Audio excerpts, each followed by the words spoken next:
Marvel, Skull and Bones by Swarthy. Chapter 51-75. 2012. Houston, Texas. Friends of Humanity FOH Main Compound. Omniscient POV. If you're going to try and kill me, go ahead. The little kid states quietly as he glances over at Brock, who stands across from him. But I want you to know that I won't let you do it without a fight. Silence falls within the decimated compound as Brock stares over at the boy with a quizzical look, before an amused smirk overtook his face.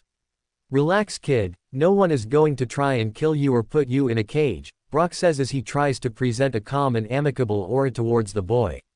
What's your... Brock suddenly stopped speaking as he feels a slight tingling sensation reverberate at the back of his mind.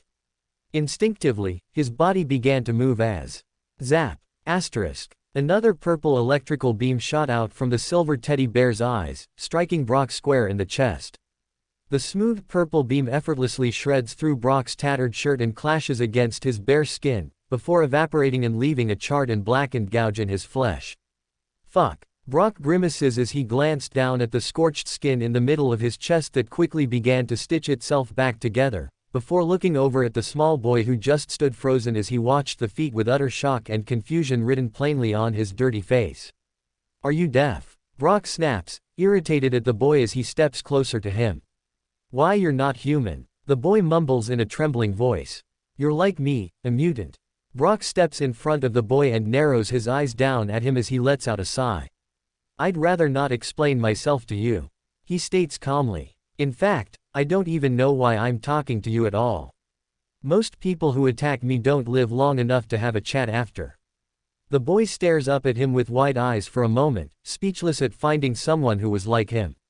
Not human, he mutters under his breath as his vision began to narrow and dizziness started to overtake him. Not human. The boy slowly slumps to the ground as the fatigue and stress of the battle became too much for him to bear. Great, Brock mutters as he watches the boy fall to the ground unconscious. At the same time that the boy hit the ground, the metallic teddy bear next to him began to melt and condense into a sphere of molten liquid metal that levitated a few inches off the ground. The fuck? Brock exclaims as he watched the liquid metal cascade over the body of the unconscious boy, dissolving as it absorbed into his flesh. Nothing but the sound of soft crackling of flames echoed throughout the compound as Brock glances around the area once more, extending his senses out to search for any other signs of life, before turning his gaze back down at the passed-out boy lying on the ground at his feet. As he stares at the boy, thoughts begin to race through his mind. Where had this boy come from? What is his power? Is he really a mutant? Do mutants even exist in this universe? And if they did, what did that mean for this universe's timeline? As these questions swirled around in Brock's head, he was beginning to feel like his knowledge of this world was becoming more and more redundant as he continued to discover the many alterations that were made to this universe. Brock rubbed the back of his head and let out a frustrated sigh as he pushed the thoughts back before he reached down and picked the unconscious boy up like he was a sack of potatoes, throwing him over his shoulder as he took one more look around the compound. Alia I acta est. He muttered quietly in Latin to himself as turned around and moved towards the exit of the destroyed compound. Houston, Texas. Outskirts of Friends of Humanity FOH Main Compound. 20 minutes later. Zuru Mitsuya POV. I stood within the encampment of the homeless settlement, watching as the children from stable families played outside while their parents slept inside nice warm homes. I'd spent the past hour observing the comings and goings of the people here. It was interesting to note that most of them, despite their apparent differences, seemed to have similar traits.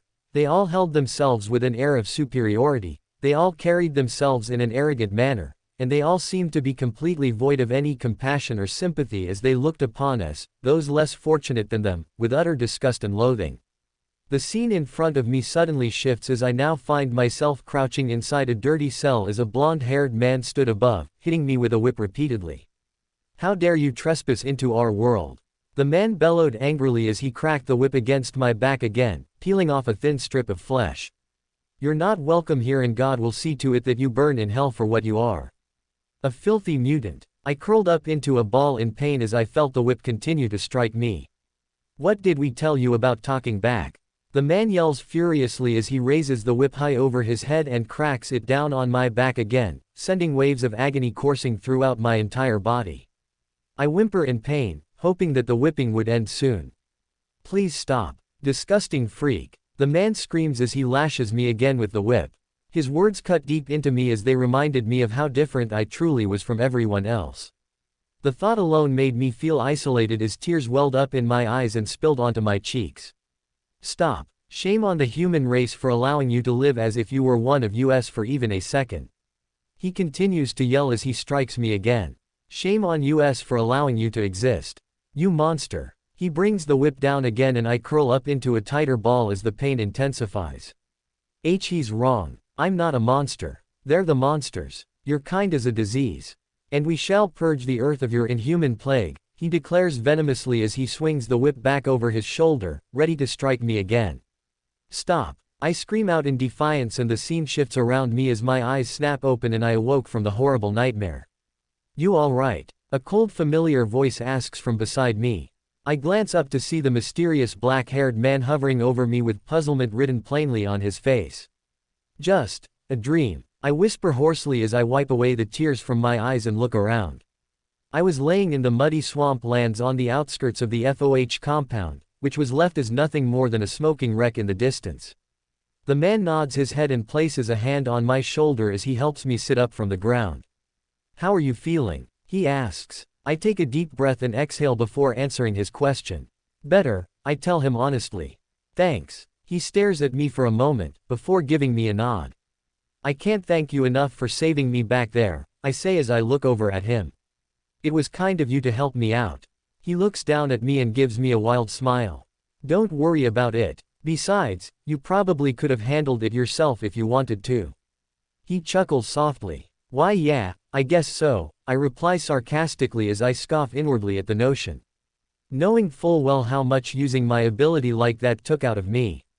The two of us then share a brief moment of silence before he finally speaks up again. What's your name? He questions curiously. I glance up at him, surprised by his sudden interest. My name, I ask him as I tilt my head to the side, Zuru. Zuru Mitsuya. He stares at me for a moment as if he were trying to remember something, before shaking his head. Well Zuru, let me introduce myself properly. He tells me as he reaches out his large hand, showcasing the intricate tattoos that ran down his arm. I'm Brock, and it's nice to meet you. Shocked by the sudden show of kindness from him, I shake his hand firmly before returning my focus to the scene around me. Are you a superhero?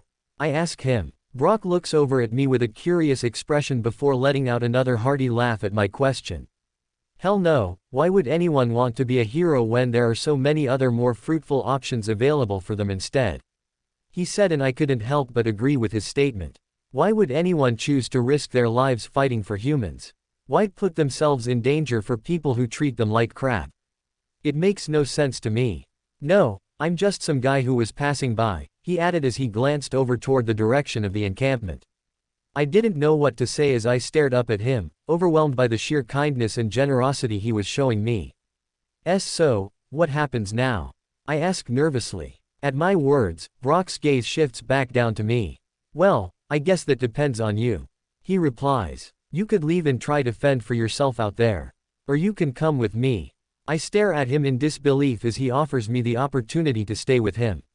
To be honest, I never thought I'd ever have the chance to be free of this place.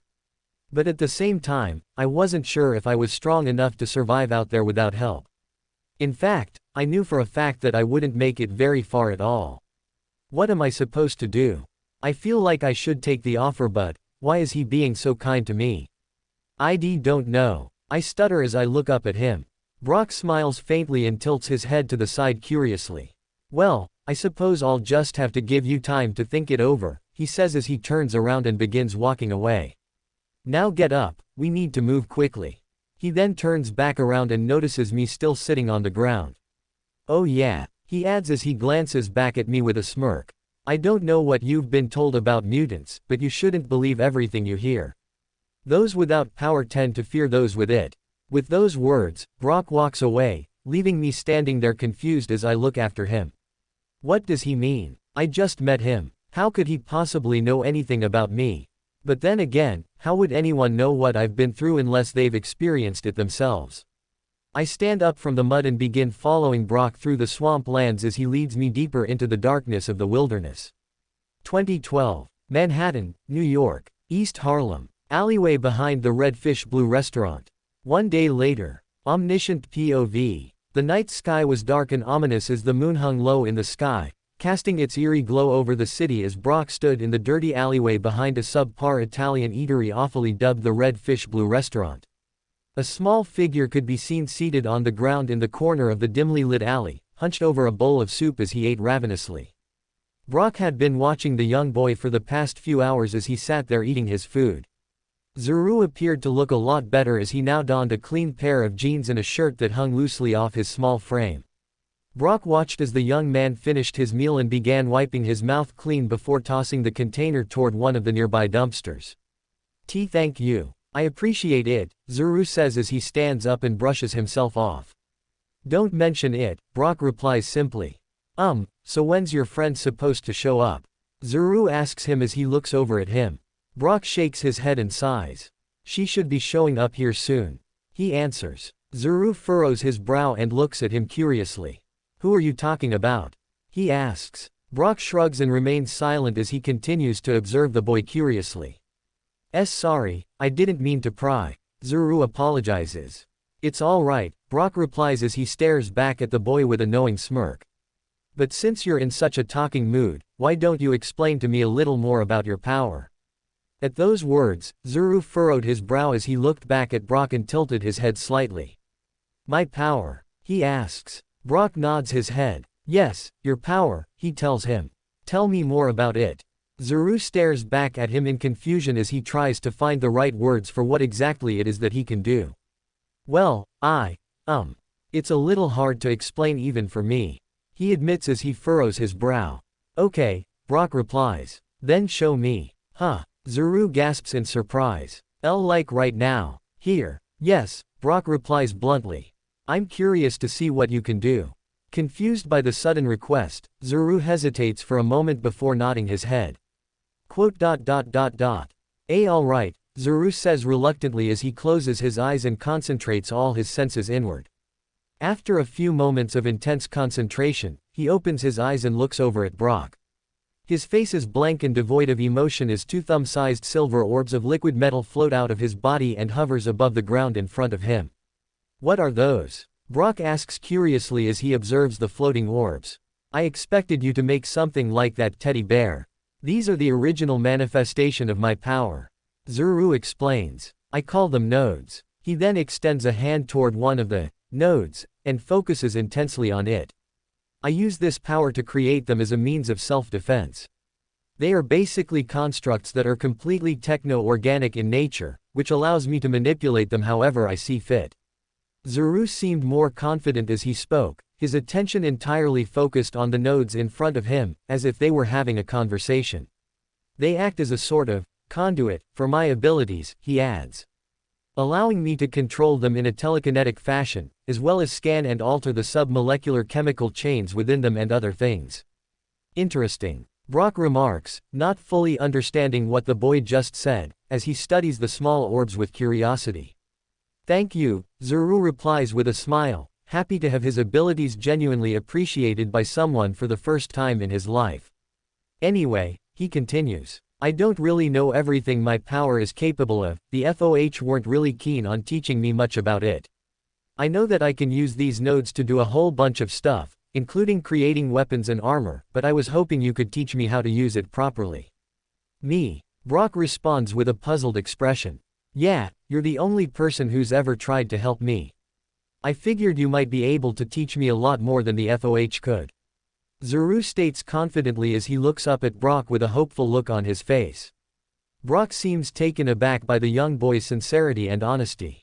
Well, he finally says, I don't really know what I could teach you, my powers are completely different from yours. Really? Zuru asks as he tilts his head to the side in curiosity. How so? Brock furrowed his brows in thought for a moment before responding. Well, mine are more based on physical strength rather than mental like yours seem to be, he explained. Zuru frowns at his response as he tilts his head to the side once again as he tries to understand what his hero meant. Physical strength. He repeats. Like lifting or something. Sort of, Brock replies. But not quite. My power is more situated toward combat, and requires a lot less thought. Like superhuman strength and speed. Zuru questions excitedly. That's so cool. Brock smiles at the boy's enthusiasm. Little more to it than that, but generally speaking, yes, he says as he watches the boy closely. Cool. So, if you can't teach me how to use my power, can I learn how to fight? Zuru exclaims happily. Brock nods his head. Sure, why not? He says with a warm smile. Yes. Zuru cheers as he claps his hands together. Can't wait to start learning. He then takes a deep breath as he looks back up at Brock with anticipation in his eyes. So, when do we start? He asks eagerly. Brock chuckles softly as he looks down at the young boy. You're asking the wrong person. Huh. Zuru stutters in confusion. What do you? His question is cut short as he suddenly feels a hand on his shoulder. Zuru turns around, startled by the sudden touch, and finds himself looking into the 5 glowing red eyes of Ava's mask. Hi, she greets him in her ghostly deadpan voice. What the hell? Zuru exclaims as he quickly backpedals away from the costumed woman. Who are you? He asks nervously as he looks between the 2 adults. I'm Ava, she replies simply. Brock steps forward and places his hand on the back of Zeru's neck, gently pushing him forward and presenting him to the woman. Calm down, he tells the boy with an amused smile plastered on his face. She's with us. Oh. Zuru replies as he looks up at the masked woman with wide eyes. Ava nods her head in acknowledgement at Brock's words, before turning her gaze over to Brock. So, this is him? She asks curiously. This is him. Brock answers. He's a kid. She questions as she looks Zuru up and down, before eyeing the small sliver orbs that were floating around him. Yep, Brock confirms. And you brought him all the way out here. To join us? She asks incredulously. Not exactly, Brock replies. He's not at all ready for the stuff we get into, at least not yet. Quote, why would you want a kid like this? Ava asks, doubtfully of how helpful this child could be. Because he has a unique power I want to learn more about, Brock answers simply. Plus, I think he'd make a good addition to our little team. Ava stares at Brock for a moment in silence, her expression unreadable under her mask. Fine, she finally says. It's your call anyway. Brock nods his head in agreement. Glad you see it my way. He says with a grin. Now, before we move on to the real meeting place. Brock peers down at Zuru and the small orbs. Those things allow you to interface with tech, right? He asks. Not exactly, but yeah, Zuru replies with a nod. Good. Brock states. Then I need you to take a quick look at her suit for me. Zuru furrows his brows in confusion as he looks up at Brock. Her suit. Yep, Brock replies. I want you to look for anything that allows others to track her movements. Track her movements. Zuru repeats as he tilts his head to the side in confusion. Just do it, Brock instructs him. We'll talk more later. Okay, Zuru replies as he tilts his head to the side. I'll try. He closes his eyes and focuses intently on what he wanted to do. Suddenly, the small orbs that were hovering around him began to move toward Ava. They start moving around her rapidly, emitting a bright purple grid as they scanned through various parts of the armor. After a few minutes of intense searching, Zuru opens his eyes and looks back at Brock. The orbs had moved across the entire length of the armored suit before stopping in front of its chest plate and hovering there momentarily. There, he declares with a smile. Some sort of device is embedded in the chest plate that is capable of transmitting her location, but it doesn't seem to be active. Brock eyes the boy for a moment, slightly in awe of his efficiency, before nodding. Can you take it out? He asks. Maybe. Zuru replies. I'm still not used to using my powers, but I can try. As soon as he utters those words, a thin line of light shoots out from the orb, connecting itself with the metal alloy of Ava's armor. After a few seconds, the lines of light disappear as they merge into each other. The orbs then float back over to Zeru's shoulder, where they continued to hover around him. Finished. Well done, Brock praises. Thanks, Zuru says with a shy smile as he holds his arms out and lets the orbs drift back into him. Let's get go. Brock abruptly stopped talking as he sensed a group of people emerging from the back door of the restaurant. Brock, Ava, and Zuru all turned their heads to see 3 men dressed in black suits exit the building. Each man looked to be of average height and weight, though none of them were particularly muscular or strong-looking. Their hair was short, ranging from being shaved bald to having a crew-cut style. They all wore dark sunglasses over their eyes, making it impossible to see their expressions. Brock narrowed his eyes suspiciously at the men as they walked out and spotted their strange group standing in the alley. "Hey," one of them calls over to us in a gruff voice and heavy New York accent. "What the fuck you doing back here?" Brock raises an eyebrow at the man's tone. "Who the fuck are you?" he asks coldly, his tone matching the icy look in his hazel eyes. "We're the guys telling you to fuck off." The man snaps back at him. "This area is off limits. And what makes you think we care?" Brock retorts. Ava steps forward, crossing her arms over her chest as she looks down at the man challengingly. "Look guy, we don't care what kind of creepy shit you were about to get into with a dressed-up whore and a kid," one of the other men interjects bluntly. "But we're here to do business, so kindly piss off and leave us alone." Brock narrows his eyes even further as he glares at the man. "We were about to leave anyway," he says, his voice dripping with contempt. "But I suggest you watch your mouth before I decide to show just how insignificant your life really is." The three men exchange a glance briefly before one of them speaks up. "Don't fucking threaten us, asshole," he snarls angrily. The man and his two companions stare down at Brock with contemptuous sneers. "You little bitch. Do you know who we're with?" One of them snarls as he pulls out a pistol and aims it at their group. "Get the fuck outta here before I blow your brains out." Brock takes a step forward, putting himself between the gun and Zuru. "Really?" Brock replies calmly as he eyes the small weapon. "You have no idea what you're dealing with here." He glances back at Zuru and Ava before looking back at the man aiming the gun at him. "If you were smart, you'd put that away," Brock states calmly as he takes a step closer to the man. "Or else you're gonna end up dead." The man's eyes widen slightly in surprise as he realizes the threat Brock was implying even with a weapon pointed at his head. His friends also notice the change in his attitude and they quickly pull their own weapons out. "What the fuck did you say to us?" one of them demands as he points his pistol at Brock. Brock smirks at the man as he takes another step forward. "I said, if you keep pointing that gun at me, your little life will end here, in this filthy-ass alley," he states confidently as he continues to close the distance between them. "Fuck this," one of the other men shouts as he pulls the trigger of his handgun. Bang! Asterisk. The bullet speeds through the air and hits Brock square in the chest, burning a hole through his thin shirt, before bouncing harmlessly off of his toned muscles. As soon as the shot connects, Brock's eyes flash viciously as he glares down at the man holding the gun. Then, without warning, he rushes forward and grabs the man by the throat with one hand, effortlessly lifting him off the ground.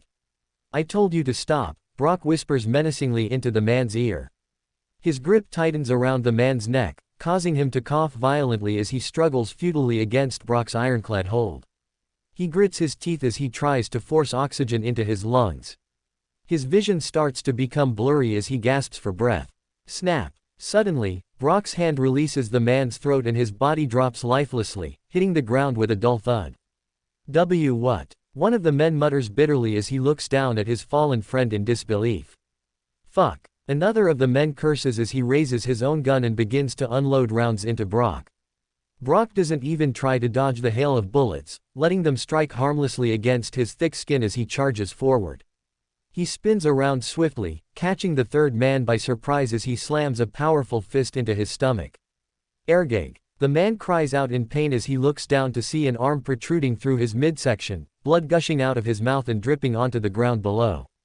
As the life leaves the man's eyes, Brock pulls his arm free of his intestines, then turns to face the third man and delivers a swift kick to his knee, snapping it out of place and sending him tumbling to the ground.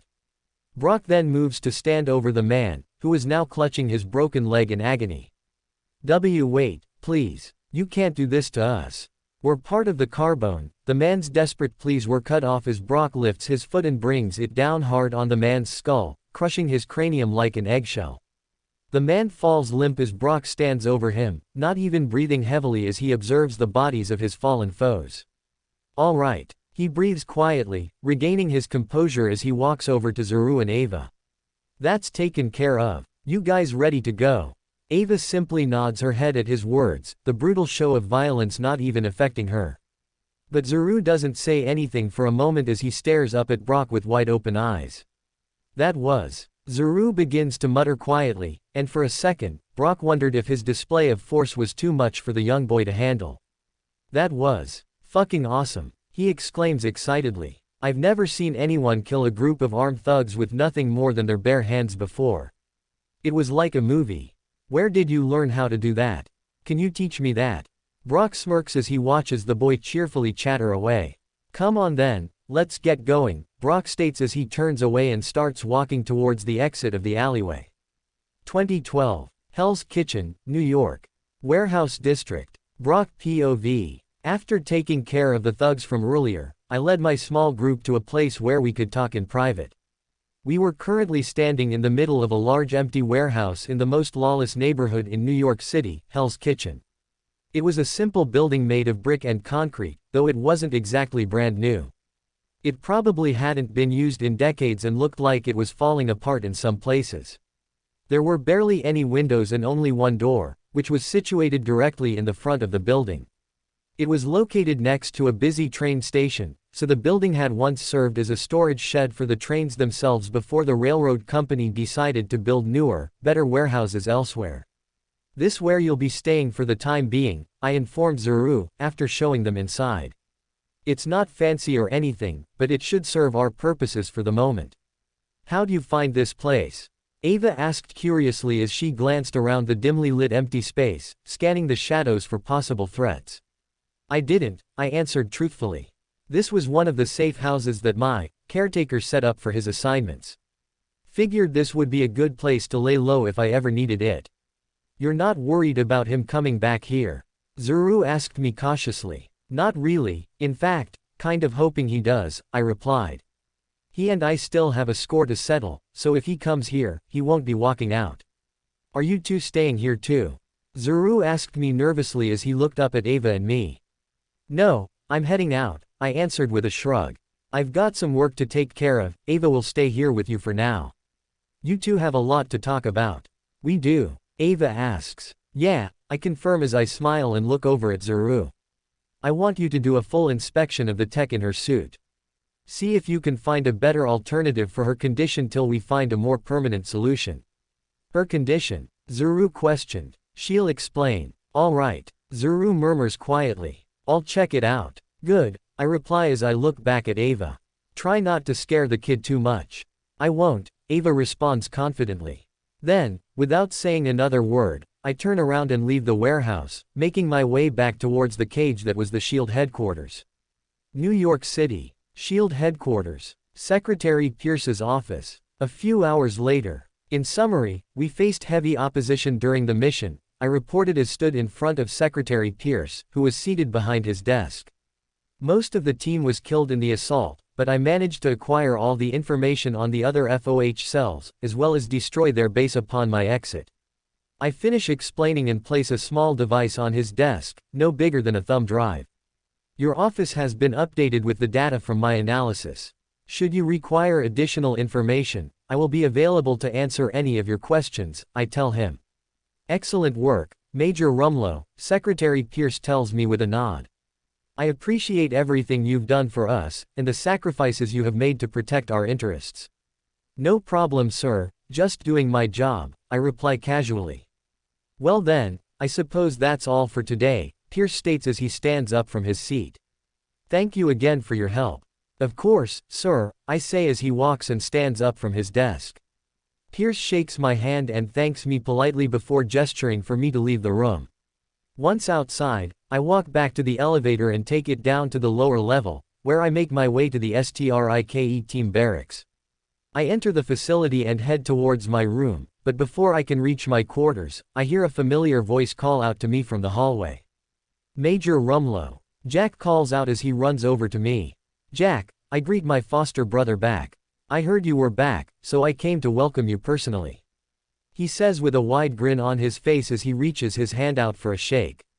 Thanks, I reply as I return the gesture. So what happened? How'd the mission go? It went great, I respond with a smile. We took out the entire cell, including the leader, and captured all the intel we needed to proceed. That's great, Jack exclaims happily. You know you're the pride of our team, right? Why is that? I ask curiously. Because you always come through when we need you to. He says with a chuckle. Plus, you're pretty cool, in a weird sort of way. I'll take that as a compliment then. I laugh lightly. Anyways, I wanted to talk with you about something before you leave. Oh yeah, what's up? Let's talk in my quarters, I suggest as I lead him to the door of my room. Sounds good, he replies as we enter my room and close the door behind us.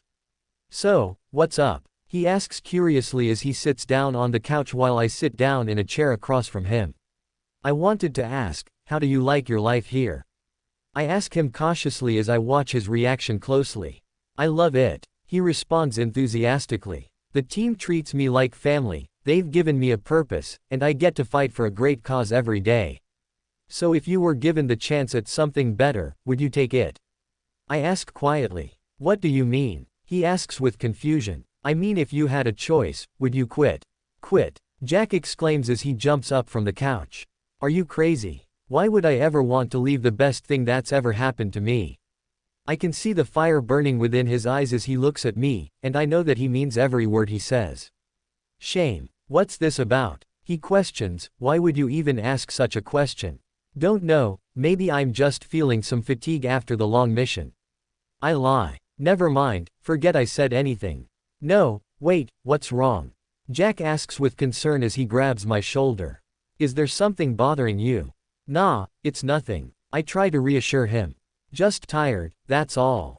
Okay, then I'll let it go, Jack responds with a sigh. But, if you ever need to talk, I'm always here for you. Thanks, Jack, I say as I lean forward and give him a pat on the shoulder.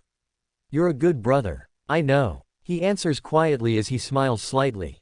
Now, I'll let you get some rest. We both stand up from the couch and begin walking toward the door. Bye Jack, I say as I wave goodbye to him. See you later. He responds before closing the door behind himself. Manhattan, New York, East Harlem, the Redfish Blue Restaurant. Omniscient POV. The restaurant was a popular hotspot for both locals and tourists alike. It was located in a quiet section of Manhattan, nestled in amongst the hustle and bustle of the city's busiest neighborhoods. The establishment itself was small, but its interior was decorated with a rustic theme that blended well with the neighborhood's atmosphere. The restaurant boasted a huge patio area out front that overlooked the Hudson River, and several large aquariums filled with colorful tropical fish. It was probably the only place in New York City where people could actually enjoy seeing exotic fish in their natural environment. Rosalie Carbone, leader of the Carbone crime family, was seated in a sectioned-off part of the restaurant, near an oversized window overlooking the river. She was drinking a glass of white wine as she watched the sunset across the water, as well as the lights twinkling across the cityscape. Several men stood around her in suits, waiting for their orders. Do we have any leads on who took out Luca, Matteo, and Angelo? Rosalie asked quietly as she sipped her wine. One of her bodyguards, a bald man named Lombardi, spoke up from behind her. No ma'am, he answered. We've narrowed it down to 3 possibilities. This could be provocation from the Stokes, an act of war initiated by the Irish, or a show of force from the upstart who's been buying all the property in the area. Which is most likely? Rosalie asked calmly. All of them, maybe. Lombardi shrugged. It's hard to determine until we find out who authorized the hit. Makes sense. Rosalie nodded. Keep your ears to the ground, I want to know who did this before my father arrives next week. Also, look into those properties, and see if you can find out which ones belong to this mysterious buyer. Will do. And don't rule out the possibility that it could be a third party working for someone else, Rosalie told him. Whoever killed those guys was very skilled. If I had to guess, I'd say they could be trained professionals. Yes ma'am, Lombardi acknowledged. Anything else? Nothing else, Rosalie told him with a sigh. She knew that whoever was responsible for killing her men was going to pay dearly for it. She wouldn't allow any more harm to come to her family, especially not when she was trying to do everything in her power to keep what they have from the hands of their enemies. I won't let anyone hurt my boys, not anymore. She takes another sip of her wine and watches as the sun sets across the water as she ponders over her next move.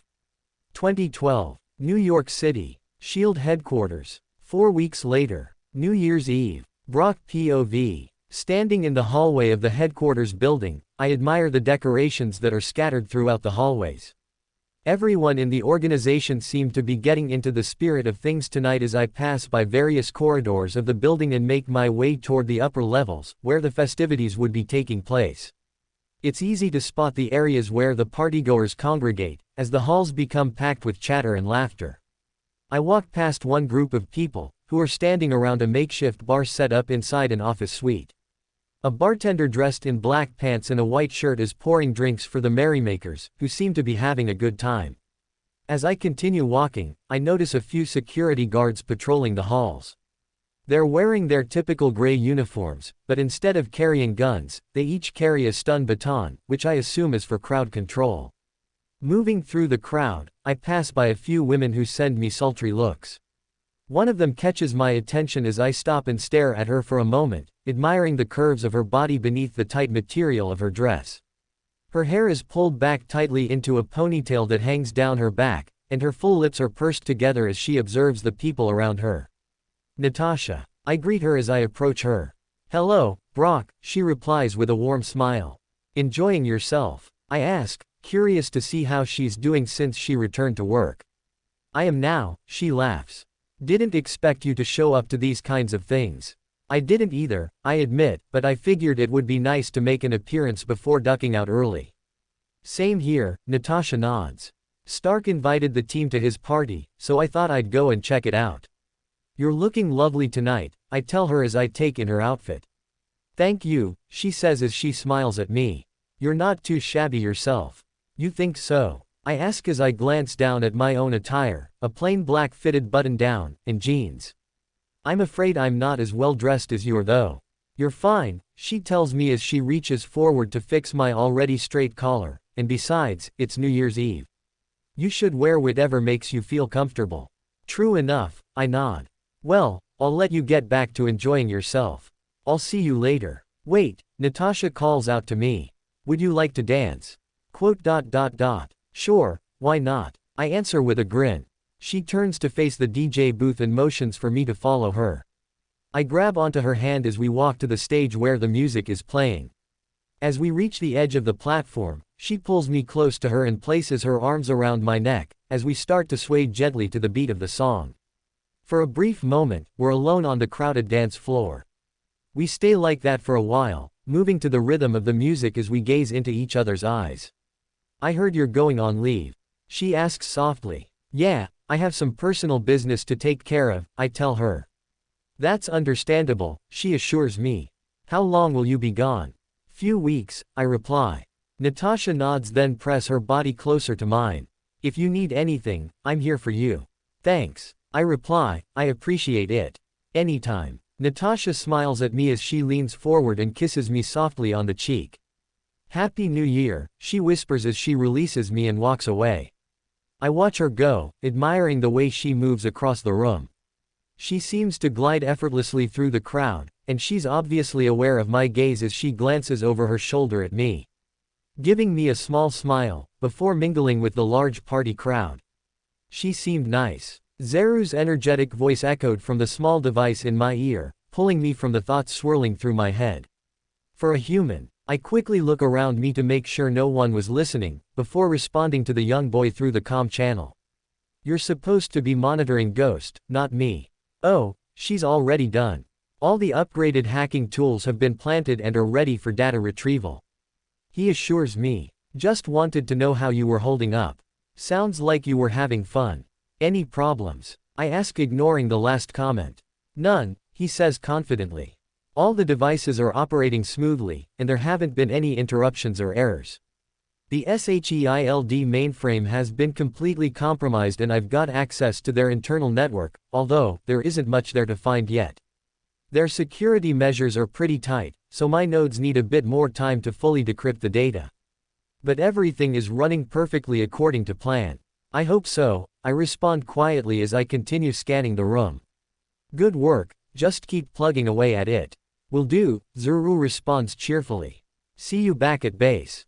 I disconnect the comm channel and begin to move through the crowd again, heading towards the elevators to take me down to the lower levels of the building to leave. Hell's Kitchen, New York. Warehouse District. 1 hour later. The streets are lit only by dim streetlights and neon signs that line the sidewalks.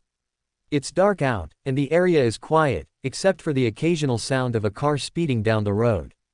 After reaching the warehouse district, I bypass the security gate and enter the empty parking lot, where several cars are parked. I park my vehicle near the rear of the building and exit through the driver's side door. Walking through the parking lot, I make my way toward the front entrance, where I can hear voices coming from inside. Making my way through the doors, I step inside the building to see Zuru sitting at the console of a large computer monitor. He looks up at me as I enter, and gives me a small wave before turning back to his work. The inside of the warehouse no longer looked like a dusty old storage unit. Instead, the space had been transformed into a hospitable and modern workspace. There are several computers set up in the center of the room, each connected to a multi-flat screen display. All of the monitors are currently displaying different views of various parts of the city. Each image is accompanied by a series of numbers and letters that I assume are code.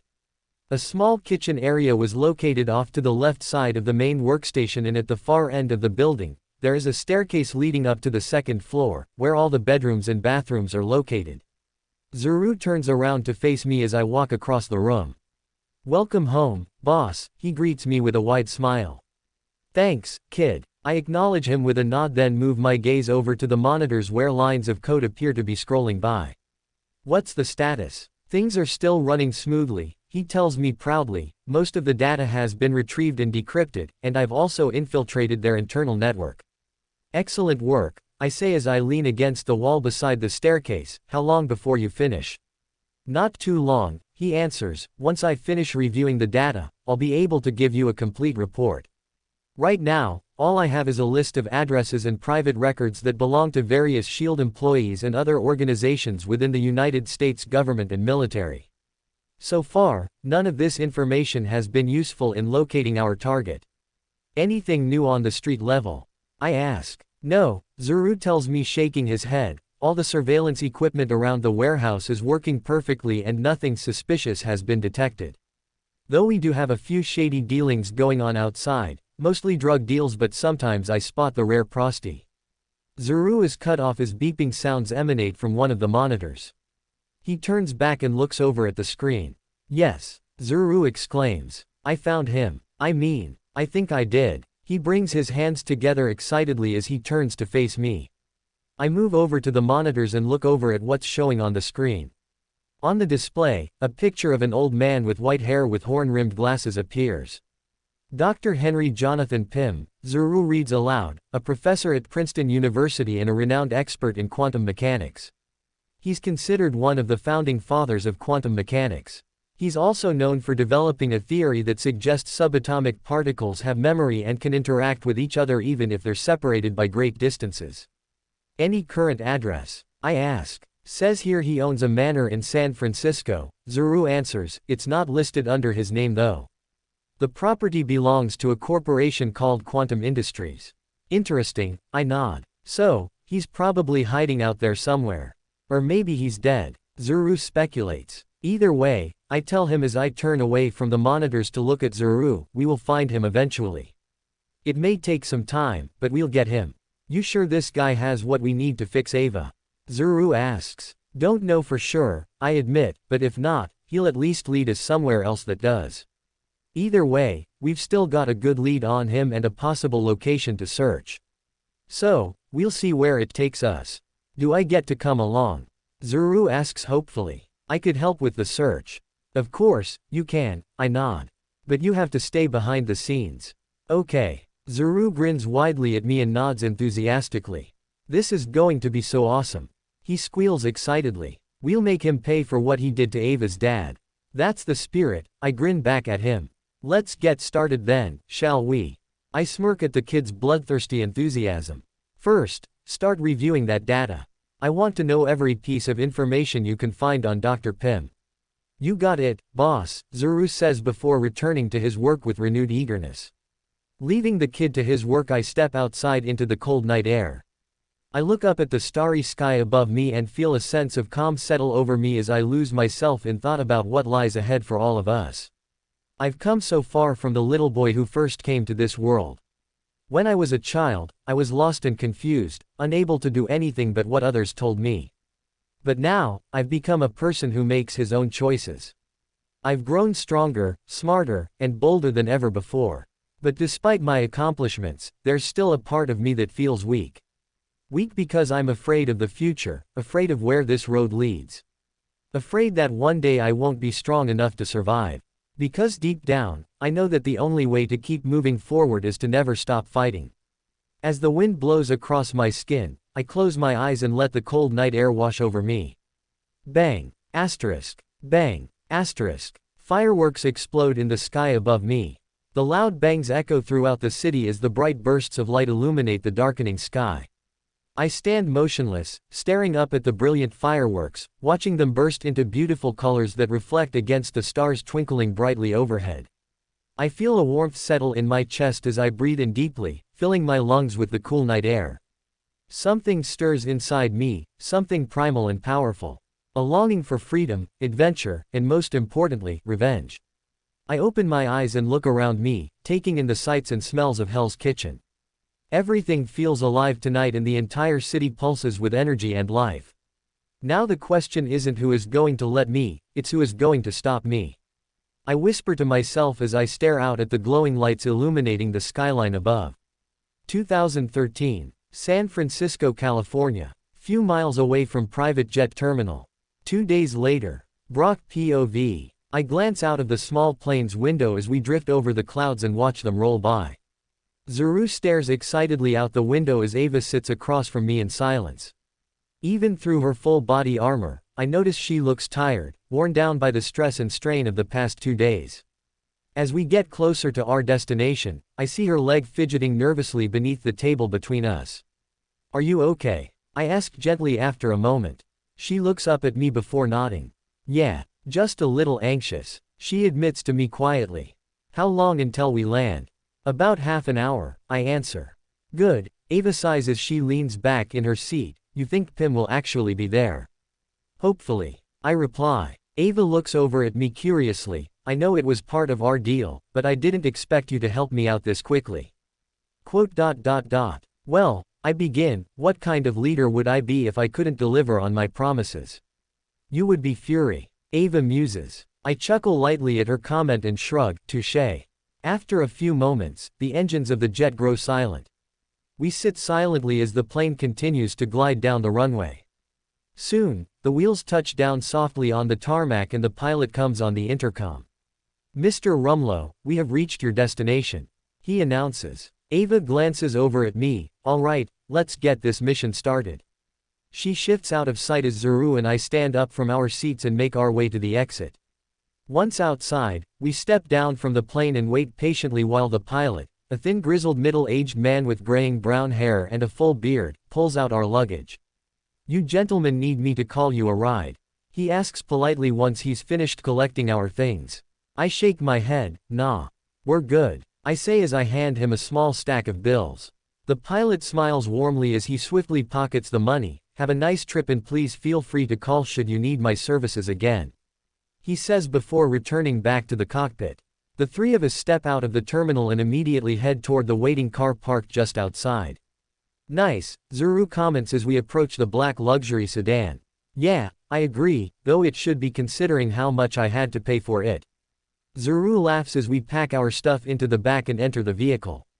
We pull away from the terminal and head out onto the busy streets of San Francisco.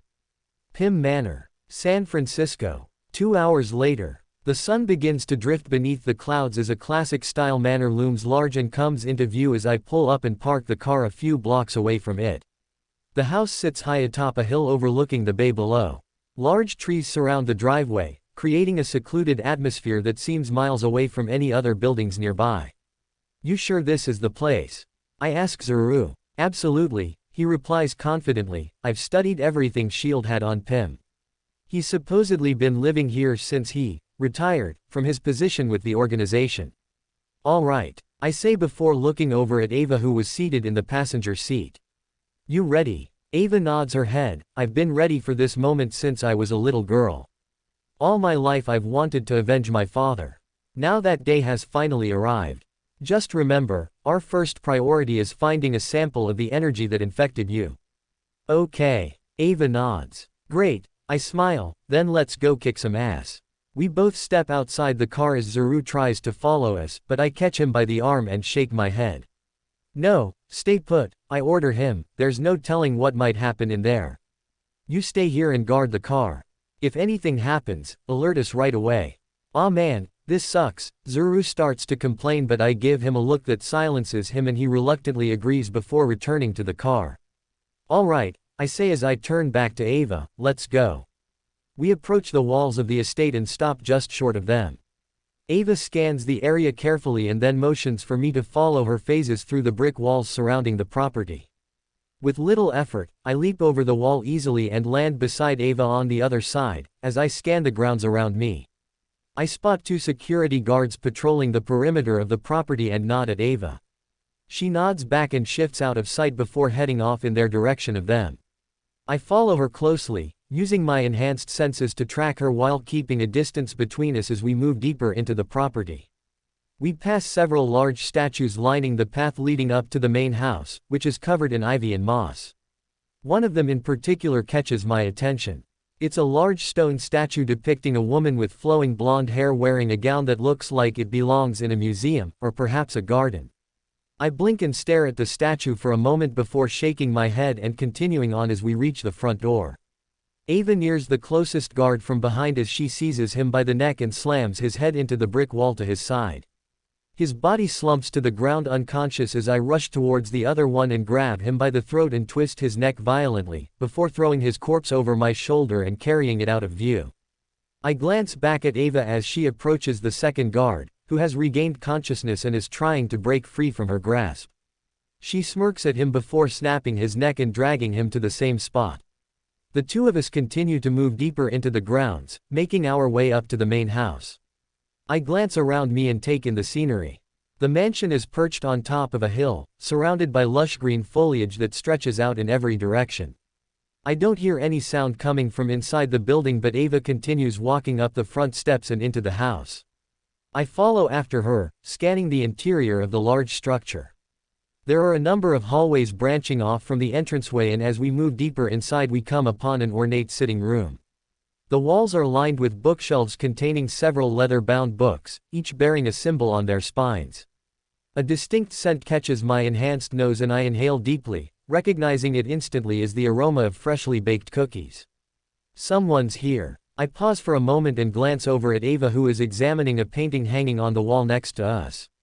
The picture depicts Pym in a blue suit holding a cane in his hand as he stands tall and proud against a backdrop of colorful flowers.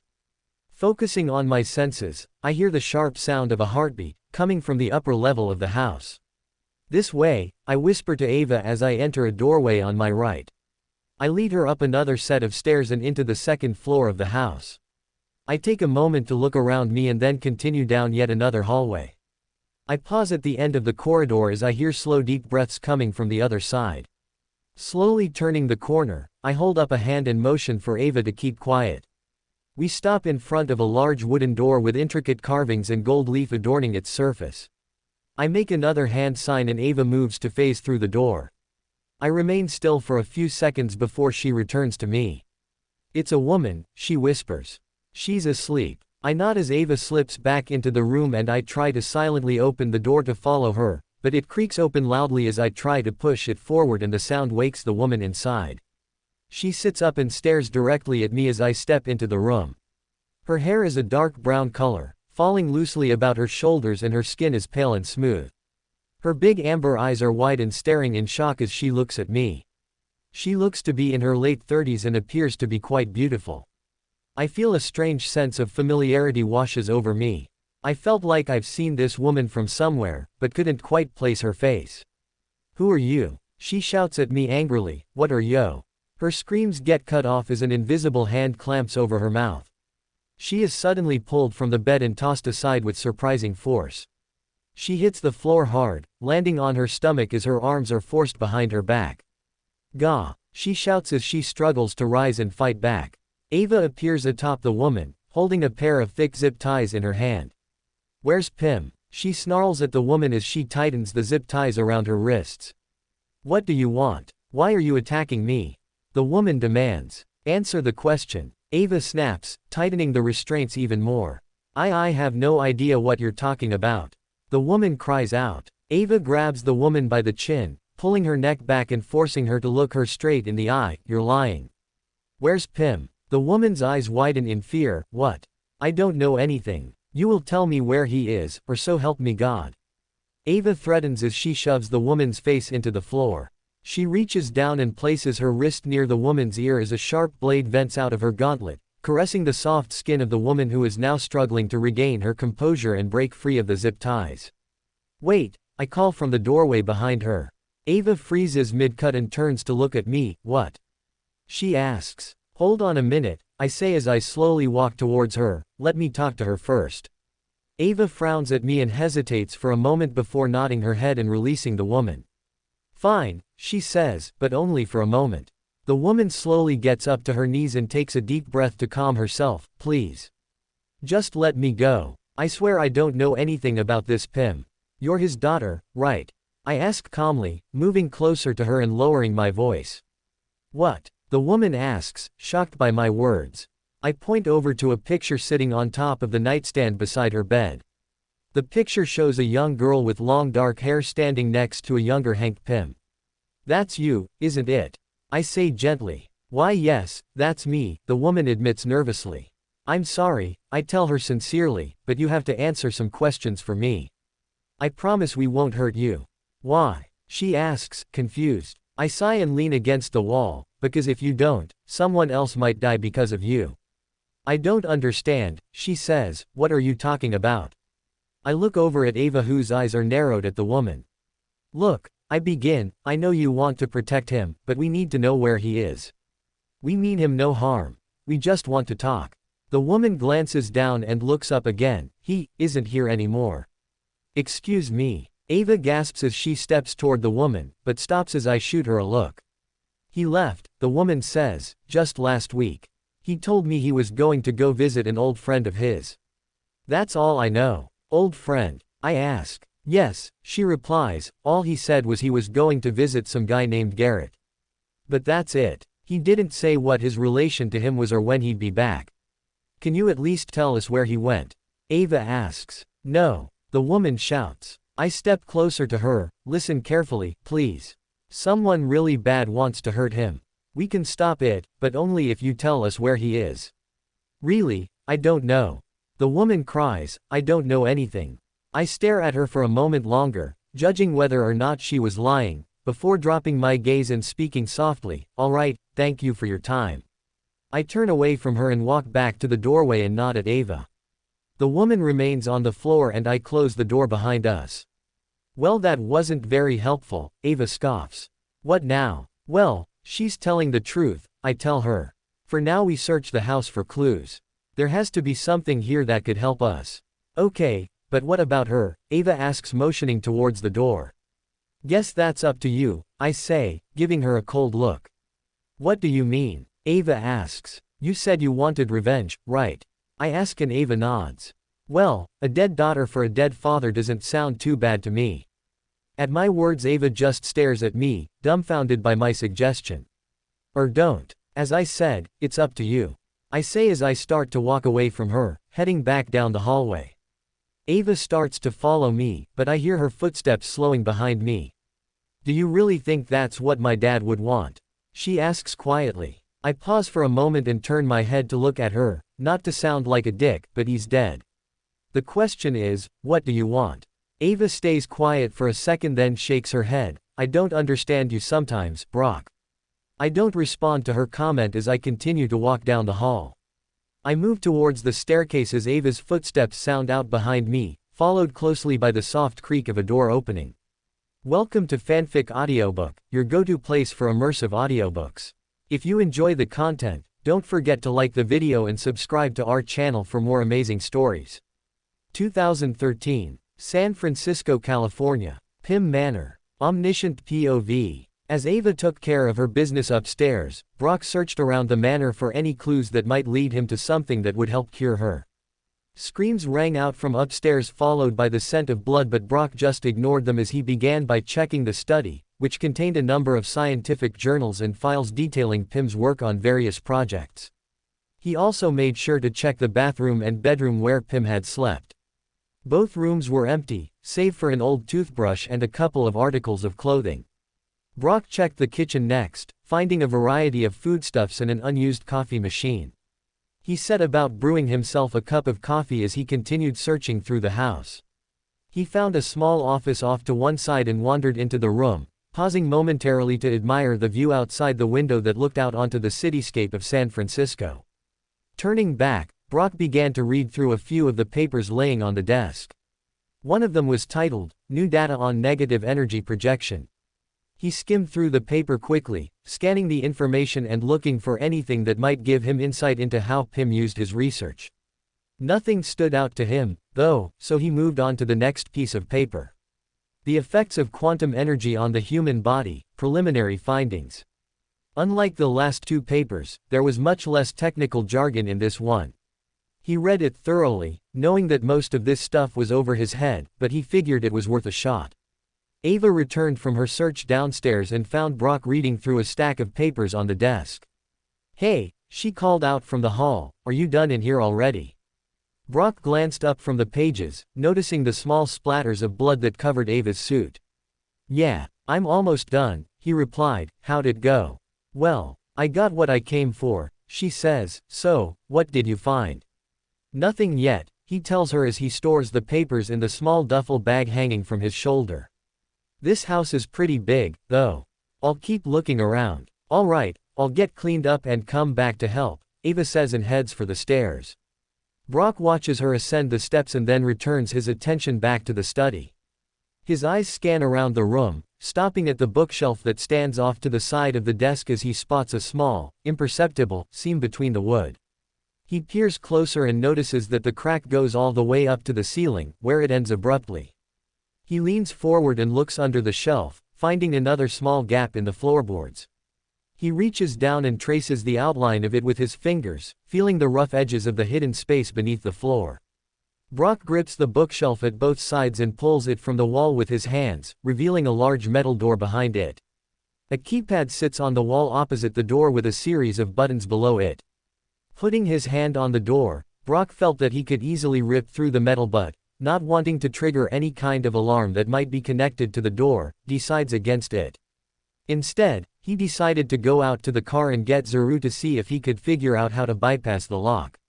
San Francisco, California. Pym Manor. Zuru follows Brock down the hallway and enters the study. He notices the large metal door and moves over to it to examine the lock. "Damn," he mutters as he kneels down in front of the panel. "This thing has a high-level encryption on it." Brock walks over to him and peers over his shoulder. "Can you open it?" "Yeah, but it will take some time," Zuru replies. "The lock is connected to the security system of the house and will send out an alert to all local authorities if the wrong code is entered or the door is tampered with, so I have to shut the entire grid down before I can even make any progress." "All right, let me know when you've gotten somewhere with it," Brock says. Zuru gives Brock a thumbs up before returning to work. 4 small silver nodes appear around his body as he begins tapping at the controls on the panel. The lights on the panel dim for a moment before brightening again, indicating that he's successfully disabled the system. After a long moment, Zuru stands up straight and smiles at Brock. "I was able to get around the first layer of protection. Now, I just need to hack into the lock itself." After a few more minutes of tinkering with the lock, a loud click comes from the panel as the door slides open with a soft hiss. "Great job," Brock says, walking over to peer through the door. "Thanks," Zuru replies. Brock motions over to the other side of the room and gestures for Ava to follow him as he walks through the door. They step through the doorway together and enter another room. "Stay up there," Brock calls back to Zuru as he and Ava move to explore the hidden room. Steps leading down into darkness lead them down into a basement where they find a large storage room filled with boxes and crates. Several of these contain a variety of chemicals and equipment. "Wow, this place is huge," Ava remarks as she steps across a pile of wooden pallets. She looks around at the collection of items in the room. "What is all this stuff?" "Some kind of lab. Probably," Brock says. "Looks like this is where Pym stored all the things he was working on." They continue to wander around the room, examining the contents. Brock spots a large safe that was embedded into the wall near the back of the room and moves towards it. A combination lock was affixed to the front of it, with a series of numbers running along its edge. He moves to tear open the safe, but Ava grabs his arm and stops him from doing so. "I got this," she says as she reaches out and phases her hand halfway through the lock. Faint clicking sounds emit from the lock as the mechanism inside rotates, releasing a bolt.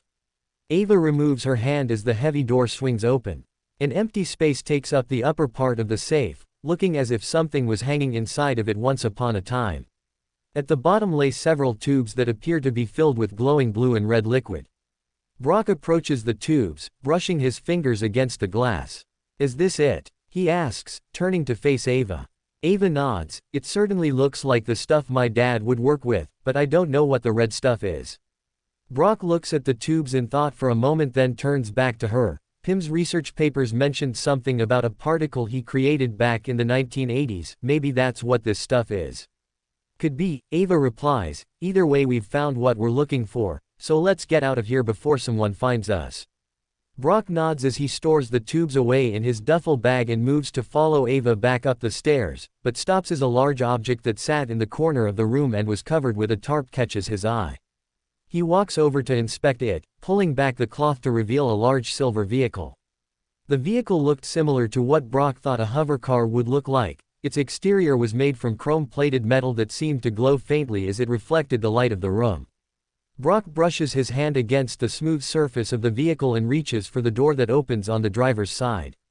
The door slides smoothly open, revealing a seat surrounded by a holographic display screen. He climbs inside and examines the interior. A single driver's seat was situated in the front of the vehicle with a control panel to either side of it. Another row of seats lined the back, each with its own console and display screen. "Whoa," Ava says as she approaches the vehicle and looks inside. "Think I found our ride home," Brock tells her, stepping out of the vehicle and closing the door. "Does this thing even work?" Ava asks, reaching out a hand to stroke the roof of the vehicle. "No clue," Brock replies, "but good thing we have our own little genius on hand to solve that problem." Classified location: SHIELD Helicourier. Nick Fury's office. One day later. In the SHIELD Helicourier, Nick Fury sits behind his desk reviewing paperwork. A knock comes at his door and he glances up from his desk and calls out for whoever it is to come in. Agent Hill walks into his office, holding a file folder in her hand. "Director, here's the roster of all the new recruits that were recently assigned to the new field team." Fury takes the folder from her and scans through the names on the list. "Thank you, Agent Hill. Any standouts?" he asks as he looks her over. "Yes sir," she tells him. "A few actually. There's the new pair of scientists, Dr. Fitz and Dr. Simmons, who seem quite promising. Then there's Agent Ward, who's been given the second-in-command position under Agent May. His leadership skills and combat ability are going to be a great asset to the team.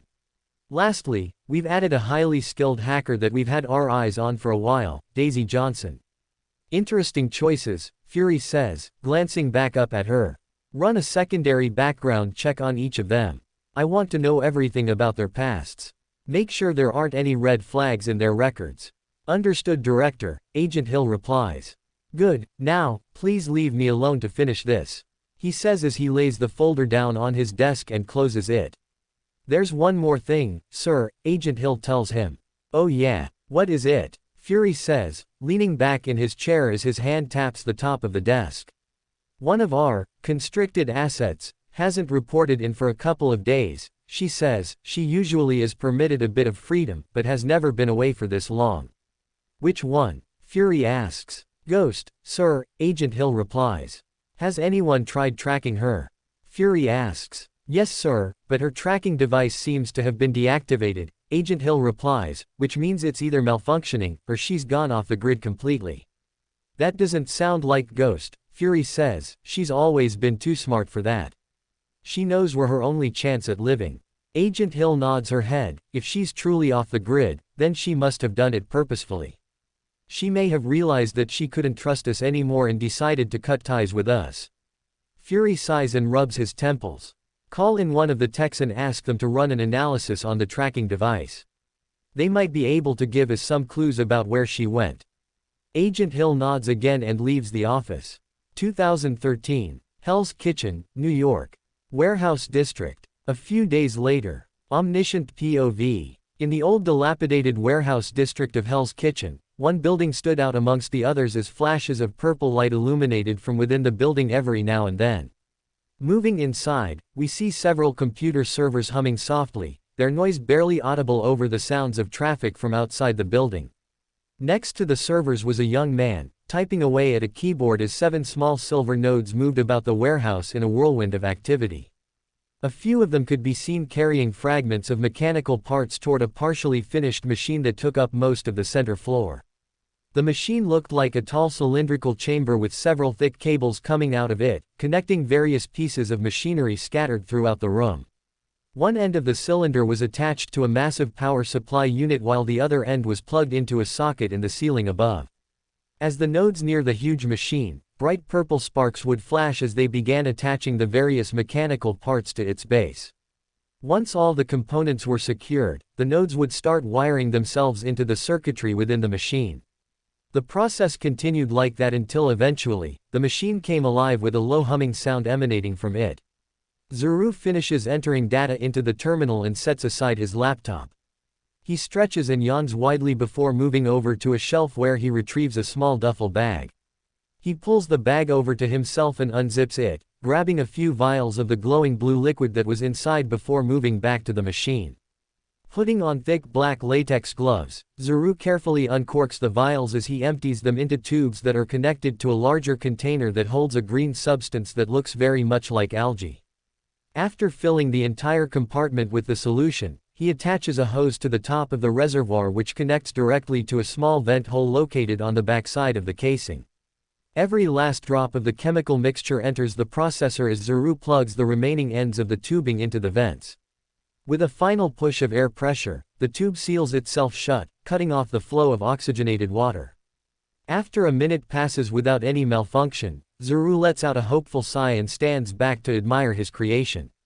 His eyes widen in awe when he sees the large chamber fill with a glowing teal-colored fluid. It starts to spin rapidly as the machine continues to hum loudly. Within seconds, the spinning slows down and the tank fills up faster than expected. In less than 30 minutes, the machine is full to capacity. Zuru leans forward and touches the side of the cylindrical chamber, feeling the cool surface beneath his fingertips. He smiles broadly and shakes his head. "This is incredible," he exclaims excitedly. "I did it." "What do you mean?" a voice asks from behind him. Zuru jumps in surprise and spins around quickly, only to see Brock standing behind him wearing a wide grin. "You scared me," he says sheepishly. "Sorry," Brock responds. "Did you really create this yourself?" Brock asks as he looks over the huge machine. "Yeah," Zuru answers proudly as he steps closer to Brock. "It wasn't easy though, I'm not exactly a scientist." Brock raises an eyebrow skeptically. "And this thing will cure Ava?" "How can you be so sure?" "Well, I haven't tested it yet, but I think it should work," Zuru explains. "Using the information from Pim's research papers and the samples of the blue liquid that we collected, I figured out how to stabilize the mass chaotic quantum energy that's running rampant throughout Ava's body. This should allow her system to start functioning properly once again. How soon till we find out if your theory works?" Brock presses. "Give me another hour, 2 max," Zuru assures him. "Once I'm certain that the machine is working at 100% capacity, we can begin the procedure." "All right then," Brock says, nodding his head. "Let's hope that it does what you say it'll do." Hell's Kitchen, New York. Burin Club. 2 hours later. Inside the Burin Club, a hideout for the New York chapter of the Irish mob, 2 men sit across from each other in a dimly lit booth inside the basement of the establishment. Both wear dark suits, white shirts, and black ties. Their faces expressionless as they stare silently at each other. An older gentleman was sitting between the two and sips on a glass of scotch, watching intently as both parties speak candidly among themselves. Both men turn their heads toward the elderly man as one of them gathers the courage to speak first. "So, Mr. Nesbitt, do you believe my plan to take out the rest of the dogs of hell will succeed?" he asks in a heavy Irish accent. The older man shrugs nonchalantly. "Only time will tell, sonny boy. But you need to make sure that none of our boys do anything stupid, because if they get caught, then the tenuous peace between the other crews is broken and it'll be all-out war." So you'd best make sure that no witnesses see them doing it. Otherwise, he pauses briefly before continuing, they won't live long enough to regret whatever decision they made. Nodding his head, the younger man agrees. We understand, sir, he says solemnly, knowing that he needs to follow orders precisely just in case something goes wrong during the operation. Just let us know when you're ready to move against them. We'll hit them hard and fast. Of course, Nesbit says as he pats the two young men on the shoulder reassuringly. Now, why don't you boys go ahead and call it a night, Seems like you lot are gonna have a busy day ahead for ya. He says calmly. With a slight bow of their head, the two younger men turn to leave but stop abruptly when they hear loud footsteps descending the stairs leading up to the main level of the bar. Turning around, they look up to see three of their fellow gangsters walking down the staircase toward them. Hey, lads, one of the men calls out cheerfully, we got some news that might interest ya. Word is there's been some strange activity going on in the warehouse district lately. Heard someone talking about some weird light show happening in one of the buildings. And why should we care about that?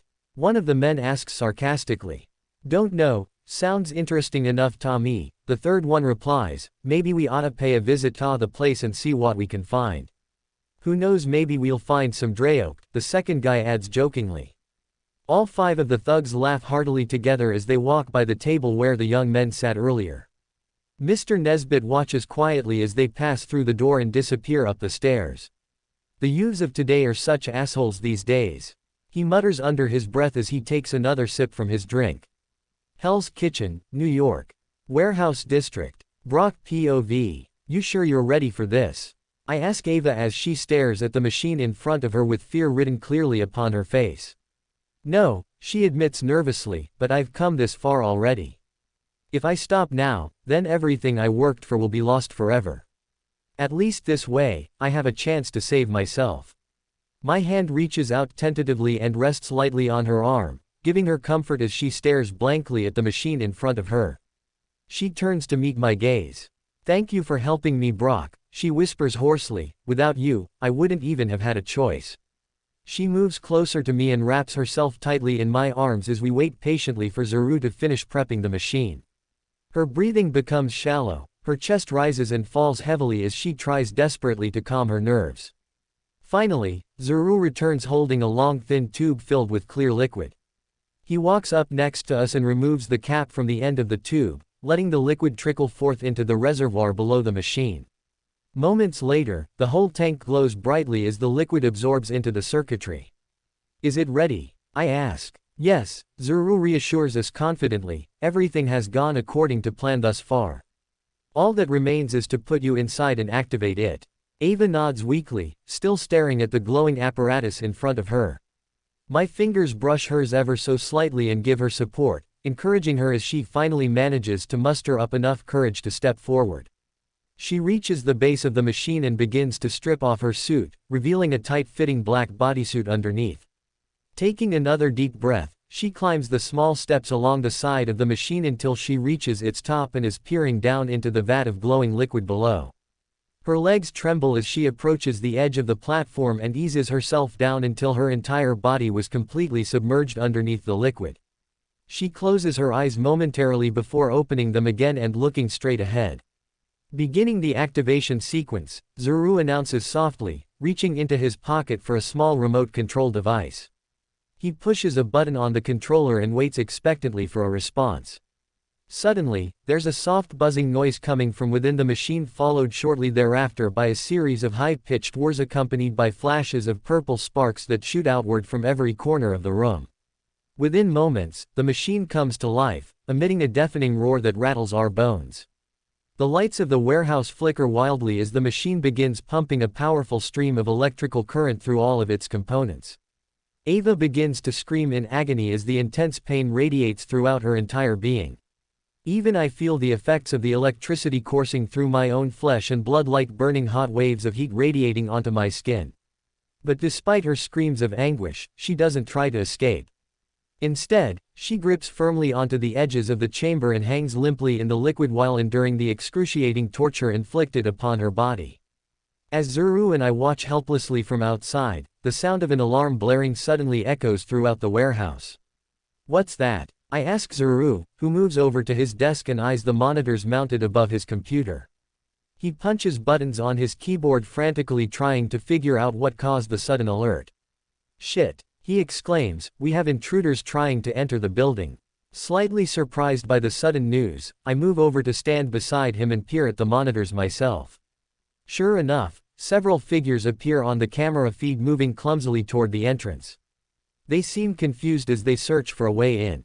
When they realize they aren't able to break past the security doors, they begin searching for some windows to smash instead.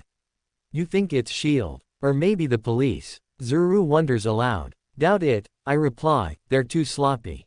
Not nearly organized or prepared enough for either of those groups. Should I activate the defense systems? He asks, turning away from the monitor screen and settling down in his seat behind the desk. No, the last thing we need is everyone in the neighborhood wondering why there are turrets going off everywhere right now, I respond flatly. I'll handle them, you keep monitoring things here.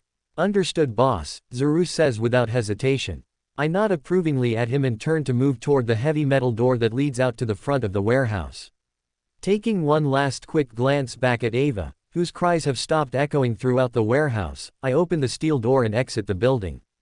2013. Hell's Kitchen, New York City. Warehouse District. Omniscient POV. Moving quickly through the shadows as the sun sets overhead, 7 armed gunmen approach a large warehouse located at the edge of the district. 2 of them carry assault rifles slung casually across their backs while the others hold submachine guns holstered securely beneath their jackets. Purple flashes of light leak from the building as they slowly continue to creep forward cautiously. As they draw nearer, they notice large steel doors of the warehouse were latched shut and secured with a thick lock. A sign hanging over the doorway reads, "No trespassing," in bold red letters. Looks like nobody wants anyone getting in, one of the men jokes loudly as he peers closely at the property. Must be something good inside. His companions chuckle at his words. There's no doubt that whoever owns this particular piece of real estate must be very important indeed if they were willing to spend thousands of dollars securing it with such expensive-looking locks. How do we get in? His friend asks curiously, cocking his head sideways and squinting suspiciously at the steel door. Another man laughs humorously. Simple fellas, we find a window, bust it open, climb in, grab whatever we want, and run like hell before anybody notices what's missing.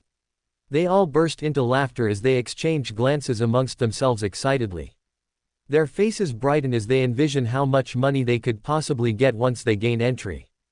It would certainly help ease the financial burden brought onto their rackets by the recent increasing appearances of costumed vigilantes roaming the streets. Suddenly, a loud buzzer sounds from somewhere within the building which causes them all to pause awkwardly. Looking around anxiously, they listen intently for any further alerts. After waiting for a few seconds, however, nothing else happens besides more silence. Well, looks like somebody may be home after all, the leader remarks thoughtfully, scratching his chin as he ponders whether or not to proceed with their plans tonight. Guess we better take a peek inside first. The rest of his crew agree, enthusiastically nodding their heads in agreement. With weapons drawn and raised in readiness for anything, they spread out around the perimeter of the building, looking for any potential avenues of ingress. After checking every corner of the warehouse carefully, none of them could locate any possible entrances aside from the locked double doors directly in the front. Restlessly pacing back and forth along the walls, the group continues to debate among each other as they decide on what their next course of action should be. Before finally deciding on trying to blast through the hinges using their weapons, they regroup at the front of the building and stare silently at the massive steel door. Each man points his gun at the door and aims it squarely at the hinges.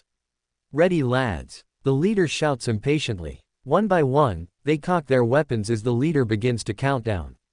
3, 2, 0. The leader's words are suddenly cut off as the large steel doors begin to slide open. The men look startled as a figure emerges from within, the bright light emanating from the interior silhouetting him against the darkness of the night. For a moment, he stands there motionless, red glowing eyes peering back at the group menacingly. Then, before any of them can react, he leaps forward, landing atop 2 of the gunmen and knocking them unconscious in a matter of instants. Just as swiftly, he grabs another gunman by the throat and slams him violently into a nearby wall. Fire! The leader yells sharply as he swings his weapon around and prepares himself for battle. Everyone fire. Now. The remaining members of the group begin firing rapidly in succession as bullets fly in every direction. Most of them miss, but some manage to strike the intruder solidly, only to ricochet harmlessly off his exposed flesh. What the fuck? The leader gasps incredulously, watching in horror as the man effortlessly moves through the hail of bullets without suffering so much as a scratch. The man charges furiously toward the 4 remaining gunmen. He lunges forward, striking one of the thugs square in the face and sending him flying backward, crashing hard to the ground where he lies unmoving. Another thug rushes toward the attacker and attempts to tackle him to prevent him from moving, but just barely misses grabbing onto him as the assailant swiftly dodges his grasp and lands a powerful blow onto the back of his neck, snapping his spine instantly and causing him to fall lifelessly to the floor. Fuck, what kind of freakish mutant shit is this? The leader roars angrily under his breath as he watches in disbelief and utter fearful awe. With lightning speed, the lone attacker turns abruptly toward another member of his team and delivers a swift kick to his head, crushing his skull easily. Fuck this. The leader mutters quietly and pushes the last remaining gunman roughly towards their assailant as he turns and tries to flee. The gunman falls forward and glances back angrily at his cowardly leader. You fucking bastard, he growls viciously at the leader's fleeing back. A shadow looms ominously over him and he turns his head just as a pair of strong hands wrap tightly around his head. In an instant, he feels a sharp stinging sensation erupt through both sides of his scalp as the man pulls forcefully upward. Blood starts to gush freely from his neck as the man rips his head clean off while simultaneously kicking downward at his torso. The head rips from the body, followed by a bit of his spine as the body drops limply to the ground. Then, with inhuman strength, the attacker tosses the decapitated head toward the fleeing leader's back. Like a bullet, the severed head strikes the man full force between his shoulders, making him slam painfully into the concrete pavement below. Staggering from the impact, the leader of the group manages to regain his composure long enough to reach down and retrieve his pistol from its holster on his hip. But even then, he hesitates when faced with the sight of the stranger standing calmly amidst the carnage surrounding him. Without warning, he raises his arm up and fires repeatedly, aiming randomly toward the man, hoping desperately that somehow he might hit him with a stray shot. Sadly though, most of his shots go wide and end up hitting random objects scattered about the area. Without pausing, the powerful stranger simply steps forward smoothly, until eventually reaching the fallen leader lying prone on the ground. Click, click. The leader futilely tries to shoot the man point blank, but still fails miserably again and again as the clip of his weapon has run dry. Reaching out elegantly, the mysterious killer grasps the leader by the collar and lifts his body from the ground. In spite of himself, the wounded leader struggles feebly, attempting unsuccessfully to free himself from the grip of death. Finally realizing his defeat, he releases a sad sigh, knowing fully well that he has lost as the powerful stranger drags him along mercilessly into the depths of the warehouse. Hell's Kitchen, New York City. Warehouse District. Brock POV. Nice work, boss. Zuru greets me as I step foot into our warehouse after dispatching the intruders successfully. He peers down curiously at the wounded man hanging limply in my hand. What are you going to do with him? Are we keeping him alive? He inquires nervously, glancing briefly back at me questioningly. I have a few questions I'd like answered regarding who sent these guys for us, I explain as I toss the man roughly to the cold floor of the warehouse. Eric. The man whimpers weakly as he hits the ground heavily. How's Ava doing? I ask Zuru, ignoring the man's cries of pain. Is the procedure done yet? Zuru shakes his head sadly. We're almost finished, but it's taking longer than I expected for her to recover. Her body seems to be fighting the cure. I nod and look over toward the large glass tank sitting near one side of the room. Inside, Ava drifts peacefully in the liquid as she sleeps soundlessly, undisturbed by the carnage that just happened outside. Alright, guess all we can do is let her be for now, I say softly as I bend down to grab the whimpering man at my feet. If she makes it, she makes it. Either way, we'll know soon. Turning away from the tanks, I drag the man toward a room we had set up specifically for interrogations. Oh right, I add, turning back momentarily to address Zuru seriously. I almost forgot, there are 2 more of these guys I left alive outside. Take care of them, then get rid of all the bodies. What? Zuru responds uncertainly. You want me to do it? Is that a problem? I ask as I study his expression closely. I knew he was just a kid, but if he really wanted to keep working with me, he'll have to get used to these things sooner rather than later. Otherwise, he won't survive here. Zuru just stands there for a moment, frozen stiff as he contemplates my orders gravely. But ultimately, he nods and answers firmly, "No sir. I'm on it." "Good," I reply approvingly before turning back to leave. Dragging the prisoner behind me, I enter the interrogation chamber, quickly closing the heavy metal door shut. Inside the small dark room, lit dimly by a few flickering fluorescent lights, I set the captive down harshly on the metal tabletop and release him slightly in allowing him freedom of movement. As he slowly gets his bearings, I turn back around to see him staring blankly at me expectantly. "So, you gonna tell me why you tried breaking into my place?" I inquire as I lean casually against the wall. My tone remains calm despite being quite annoyed at having been interrupted during such important business. For a brief second, the young man stares uncomprehendingly at me, unblinking. Fear flickers across his eyes as the realization of his situation sets in. His gaze darts wildly throughout the small room, searching frantically for something, anything, that could save his life. Suddenly, fear gives way to panic as he realizes no escape exists beyond the confines of the room. Realizing the futility of resistance, he takes in deep shuddering breaths and forces himself to remain composed as he replies shakily, "And no one gave us the order. We just wanted to check what was going on." His voice trails off hopelessly and he lets out a resigned sobbing gasp, unable to continue speaking aloud due to his terror. I approach the man calmly as he instinctively recoils backward and reflexively raises his arms defensively. Please. That's the truth," he pleads pitifully as he shrinks further away from me. Noticing how frightened he appears, I pause briefly and ponder whether or not torturing him would yield any useful information anyway, considering his current state of mind. "I'm guessing you guys were affiliated with one of the gangs in the neighborhood." At first glance, I don't think any of those thugs looked particularly tough, nor did they seem too experienced fighters. They definitely didn't stand a very good chance against someone like myself who possesses considerable combat skills. The man nods shyly, confirming my assessment. "Yeah." Tears rolled silently down his cheek, revealing his vulnerability. Allowing him time to collect himself once again, I wait patiently before continuing to speak directly to him. "Which gang?" I ask as I take note of his reaction. If he doesn't answer honestly, I will make sure he experiences excruciating physical torture until whatever secrets lie hidden spills forth willingly. "The Irish mob," he answers timidly, wiping the wetness from his cheeks using his sleeve as he continues to tremble uncontrollably. My eyebrows rose slightly. It wasn't exactly surprising since I knew many criminal organizations stayed around here, earning money by selling drugs and other illegal merchandise. However, none of them ever bothered approaching this district before. A sigh escapes my lips as I realize how small of a matter this whole thing really was, and indignation began to rise within me at the boldness of these men. Seems an example needed to be made. "Tell me everything you know about your organization," I demand sternly as a plan begins to form in my head. 2013. Hell's Kitchen, New York.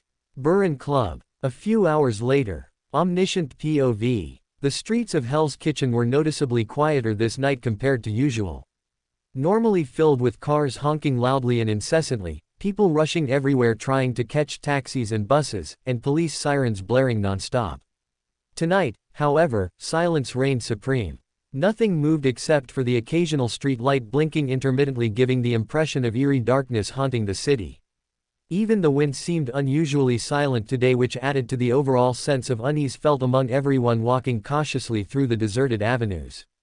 A feeling of impending doom hung thickly in the air as danger loomed for anyone foolish enough to ignore the signs. Ryan Nesbitt, leader of the Hell's Kitchen Irish mob, sat alone in the basement of the Burren Club, nursing a glass of scotch inside a dingy bar booth as he waited impatiently for news concerning the crew that left earlier. "Where the hell are those boys?" Nesbitt huffs irritably as he takes another sip from his glass.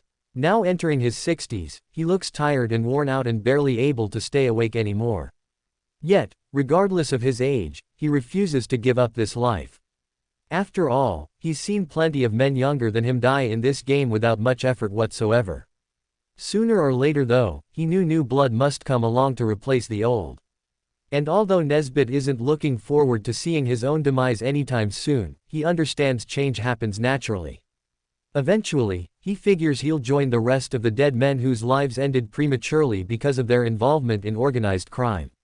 On the upper floor of the building, raindrops began to beat against the glass windows of the club as the men busy themselves with cleaning tables and mopping floors as they start to close shop for the day. The bartender glances back towards the entrance where two armed thugs patrol diligently, scanning every person exiting the establishment carefully for suspicious behavior, as they always do each evening. As midnight approaches swiftly, the doors of the club slam open abruptly, causing both guards stationed at them to spin around startled. Shock and bewilderment register clearly on their faces when suddenly a tall figure donning ebony plate armor emerges through the door under cover of the pouring rainstorm behind him. Glowing red eyes stare intently at the pair guarding the front while lightning flashes overhead, illuminating his form and making him appear ethereal and inhuman. "What one of the thugs starts to say, but is cut short mid-sentence as a massive fist slams hard into his face, sending him crashing violently onto the ground and killing him immediately. Before the other thug can react, the armored warrior grabs him by the throat and squeezes lightly, snapping his neck and tossing his limp body to the floor. He strides confidently past the two bodies and enters the club completely unfazed by the carnage he just wrought. Three more thugs emerge from behind the bar shortly thereafter. Their weapons are drawn and aimed squarely at the intruder, who walks straight ahead unaffected by either threat posed by the gun barrels pointed menacingly in his direction. Without hesitation, the intruder lunges forward as bullets began flying erratically above his head. With deadly accuracy, he punches the closest thug with powerful force, shattering his bones beneath his metal gauntlets. Without slowing down even a little bit, he turns sideways, grabbing another thug by his head and slamming his skull against the brick walls surrounding the club. The thug's head pops open like a watermelon dropped on the pavement, leaving only bloody mush dripping down to the floor below. He swings round sharply, facing the last remaining thug, who begins to shake visibly from the fear gripping hold of him so tightly he couldn't possibly move. "Where's the boss?" the armored man asks bluntly in a deep, modulated voice. Menace emanates powerfully from it, threatening violence should the man refuse to answer him properly. Dismayed by the strange appearance of the newcomer, the man couldn't even attempt to respond, instead choosing to simply point over with a nervous gesture to a set of stairs off to the side which led to the lower level of the club. The stranger nodded grimly, understanding what the man meant. Stepping forward briskly, he moves toward the staircase and proceeds down the stairs leading deeper underground and leaving the surviving thug dumbfounded as he stands alone amongst the bloodbath, unsure of what else to do. Upon reaching the bottom levels, the stranger pauses as he comes upon another pair of thugs guarding a steel-reinforced door. Both men had their guns at the ready as they had heard the commotion upstairs, but freeze instantly as they see the armored figure descending the steps, feeling the dangerous aura emanating strongly from the man, signaling imminent death for whoever dared get in his way. The armored intruder looks over the two thugs standing guard nervously and begins to walk calmly towards the two thugs, who move their fingers to pull the triggers of their weapons. At that same instant, the armored man rushes forth at inhuman speed and strikes one of them in the stomach, blowing apart the thug's torso and crumpling his entire frame within seconds as lifeless chunks tumble helplessly to the concrete floor. In one smooth motion, he strikes the other gunman, who collapses motionless as well, falling victim to the merciless onslaught unleashed upon them by the unknown attacker. The man continues his stride past the two corpses and heads toward the locked reinforced door. With quick efficiency, he raises his leg and kicks open the reinforced door, easily crushing the metal of the door underneath his foot as if it was made of thin cardboard. Bang! Bang! Two shotgun shells pepper the man's armor as he walks through the doorway, the pellets bouncing off the dark metal plates harmlessly. "Shit!" Nesbit exclaims as he reaches down to reload the small sawed-off he was holding tightly. The older mob boss loads two more shells into the weapon and looks back up, only to find the unknown invader standing a few inches away from his face. Nesbit freezes momentarily, still holding the handle of the shotgun as he tries to force himself to appear relaxed. "Who are you? What do you want?" Nesbit's voice stammers nervously, exposing the fear coursing through his veins. He knows full well what kind of trouble awaits him should he fail to cooperate fully with whatever this thing was that has intruded into his territory. Still clutching the gun tight in his hands, he struggles desperately to maintain control of the strange situation. Without warning, a large armored hand reaches out and grabs hold of the shotgun, pulling it forcefully from the grip of the terrified elderly man and cradling it before placing it neatly aside on the bar. "You won't need that now," says the masked intruder coldly as he places a gentle yet firm grip upon Nesbitt's shoulder, preventing him from moving even an inch. "Your men tried to invade my turf tonight, so I thought I'd return the favor." Nesbitt trembles involuntarily as waves of dread wash through his body at hearing the ominous statement uttered by the stranger. Forcing himself to look more confident than he actually feels, he manages to muster enough courage to address the stranger. Look, I don't know." "Don't," the masked individual interrupts, "your boys already talked, so you standing here trying to lie to my face only insults my intelligence. Besides," he adds quietly, "I only came here to deliver a message." His tone remains steady despite having killed several members of the old man's crew mere moments ago. With a slight nod, Nesbitt reluctantly relents, realizing there really isn't any use arguing further after all given the circumstances. Instead, he decides to swallow hard and continue speaking. What's the message?" He speaks softly so as to not rouse the man's anger any more than he already had. Although terrified, Nesbitt also realized that talking would be better than fighting considering just how strong this mysterious visitor was proving to be. The mouth of the skeletal faceplate turned up, revealing a hauntingly sadistic smile. That momentary expression sent shivers running throughout Nesbitt's spine as terror firmly gripped hold of him once again. This time though, it didn't stem solely from being confronted by such unimaginable power. No, rather it stemmed primarily from knowing someone capable of inflicting pain far worse than anything he had previously done back in his day. "You're the message." The armored creature growls ominously as his crimson glowing orbs bore deeply into the frightened leader of the Irish mob. Wait. We can talk about this." The old man pleads as the armored menace raises his arm and 5 short serrated claws grew out from the metal covering his hand. They gleam wickedly in the dim lighting of the room, pulsing with dark crimson energy that gave off the feeling of pure unbridled malice. "Please." "Why?" Before Nesbitt could utter another word, the 5 sharp claws swung down viciously, cutting clean across his chest, opening flesh and ripping muscle.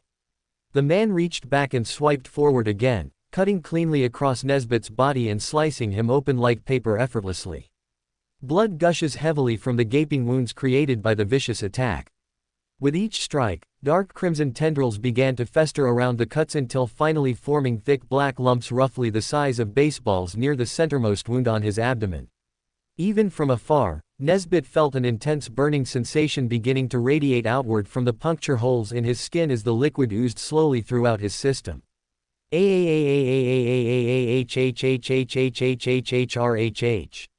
Nesbitt screams wildly in agony as he attempts to crawl backward away from the terrifying humanoid apparition towering over him. As he tried to get away, the burning sensation around his wounds turned into searing heat, consuming his insides, rapidly turning painful sensations into unbearable ones. Within minutes, he collapsed onto the ground, writhing uncontrollably as the fiery inferno consumed his internal organs, melting them alive inside his gut, eventually destroying everything vital within his system. A final agonizing scream escapes his lips as consciousness fades quickly and darkness consumes him forever. Hell's Kitchen, New York. Burren Club. Thunder booms loudly outside, shaking the foundations of the Burren Club as sheets of heavy rain pelt relentlessly against its exterior. Inside, however, things remain quiet save for the occasional sound of footsteps echoing faintly through the empty corridors of the club.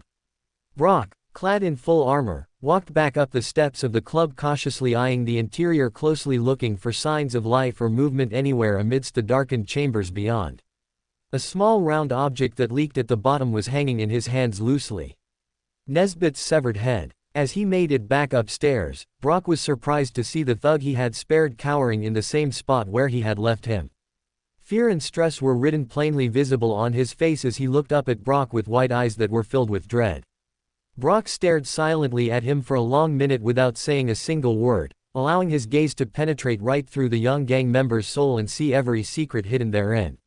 Finally breaking eye contact first, he placed the dead man's head gently atop the table beside him. "Place this where everyone can see it and spread the word. The warehouse district is mine. Anyone caught trespassing, His words hung in the air between both parties for some time before Brock broke the silence once again, continuing, "We'll end up exactly like your friend here." He paused briefly, letting the chilling threat sink in. The young gang member swallowed audibly, unable to speak aloud due to sheer frightful apprehension caused by those imposing metallic features staring directly at him intensely. He had heard the blood-curdling screams coming from below and wanted nothing to do with the man who had caused them. Brock turned around and headed toward the door when he heard a shaky voice call out from behind him, causing him to stop abruptly mid-stride. "Who are you?" the young man asked, trembling slightly. It took considerable effort to form coherent sentences under such duress while simultaneously attempting to suppress his anxiety. Turning swiftly to face the source of the question, Brock smiled menacingly under his helmet as the skeletal faceplate mimicked the action perfectly. "Crossbones," was all Brock said as he turned and continued walking away steadily, heading back outside onto the dark, stormy city streets. 2013. Hell's Kitchen, New York. Burren Club. The next day. Omniscient POV. A few hours after dawn breaks over Hell's Kitchen, a large crowd gathers along the sidewalk to gaze at the horrific sight hanging above the doorway of the Burren Club.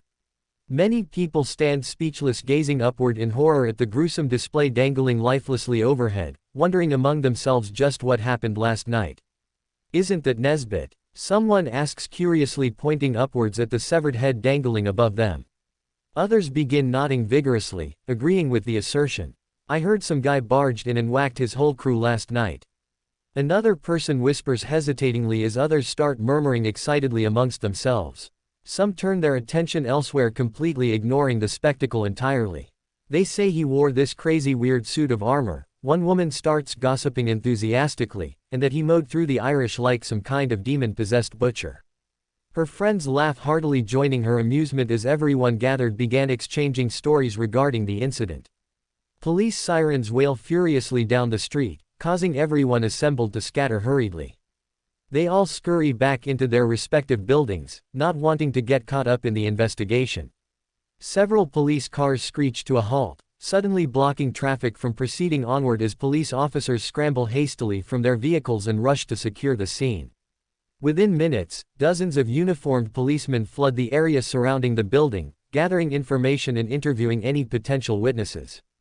Two detectives walk briskly towards the entrance of the Burren Club and peer up at the severed head that was dangling by its hair above them. Both men pause momentarily, admiring the macabre trophy suspended high above their heads, muttering quietly to one another before stepping inside, taking care never to disturb the bloody mess that hangs precariously overhead. Stepping carefully over corpses, pools of congealed blood, and the bloodstains that were splattered everywhere, both investigators pause briefly, examining the carnage before entering the club together. One pulls out a small notepad and begins taking notes of the bodies slumped motionlessly on the floor. "Looks like they got ambushed pretty badly," says Detective Mahoney confidently, noting the numerous bullet holes riddled through various parts of the establishment, including walls and furniture. "Lot of them too, judging by all these slugs embedded in the walls." "I don't think so. Take a look at the bodies scattered around," replies his partner, Detective Blake. "This place is full of bullet holes, but none of the bodies look to have been shot. Looks more like somebody used a sledgehammer to bludgeon everybody instead," he theorizes as he bends down near a body with its head crushed open, bits of brain matter and bone pooled beneath it. Mahoney's jaw drops in shock as he looks on disbelievingly at the grotesque sight laying before him. Looking around at the bodies, he noticed that none of them had any gunshot injuries whatsoever, only massive blunt force trauma inflicted on them. Indicating something else may very well have occurred here besides a simple gang war. "Detectives, you should take a look at this," an officer yells frantically from the basement. The two detectives hurry down the stairs. Upon reaching the lower level, they find two other cops waiting anxiously next to a headless corpse. "Guess we found the rest of Nesbit," Detective Mahoney quips darkly as the two near the corpse and examines it closer. Both men gasp upon seeing the numerous lacerations carved deep into the body's torso like it was attacked by some kind of beast wielding sharp talons. Gashes ran rampant across the exposed flesh and muscles, bones protruding through. In addition to the claw marks, many wounds on the victim looked to be infected by some kind of corrosive bacteria that was eating away the flesh of the deceased as if devouring him alive from within. What the hell happened here? Exclaims Detective Mahoney, bewildered by the grisly discovery. His mind raced to try desperately to comprehend why anyone would want to inflict such terrible damage on another human being, let alone use such brutal methods. Have any witnesses come forward? Detective Blake asks one of the officers, who snorts at the question. In Hell's Kitchen. Please, we're lucky someone even called this in. The cop replies sarcastically, rolling his eyes. Nobody ever sees anything in this neighborhood unless there's money involved. He adds bitterly. Someone must have heard something though, right? Questions Mahoney incredulously, still struggling to wrap his head around how this massacre could go unnoticed by everyone. I overheard a couple of the locals talking, but it's mostly just crazy rumors. Answers the other cop, nonchalantly scratching his chin. Rumors? Like what? Detective Blake inquires. Well, apparently, some kind of demon wearing a magical suit of armor walked in here and killed everyone indiscriminately until no survivors remained. The cop explains, a huge smile spreading across his face as he recounts the ludicrous story. The pair of detectives stared at him blankly for several seconds before bursting out laughing hysterically at the ridiculous tale told to them. Their laughter soon dies as they remember they were standing in the middle of a crime scene and immediately regain their composure. So no credible witness has stepped forth yet then? Inquiries Detective Mahoney rhetorically asked himself rather than addressing anybody specifically. We should look into the rival gangs, maybe whoever did this came from somewhere close by. Suggests Detective Blake. Sounds good enough to me, Detective Mahoney agrees. They both turn to leave, discussing further details about investigating the case. Hell's Kitchen, New York City. Warehouse District. Brock POV. Stepping back inside the warehouse after a long night, I look around for my companions.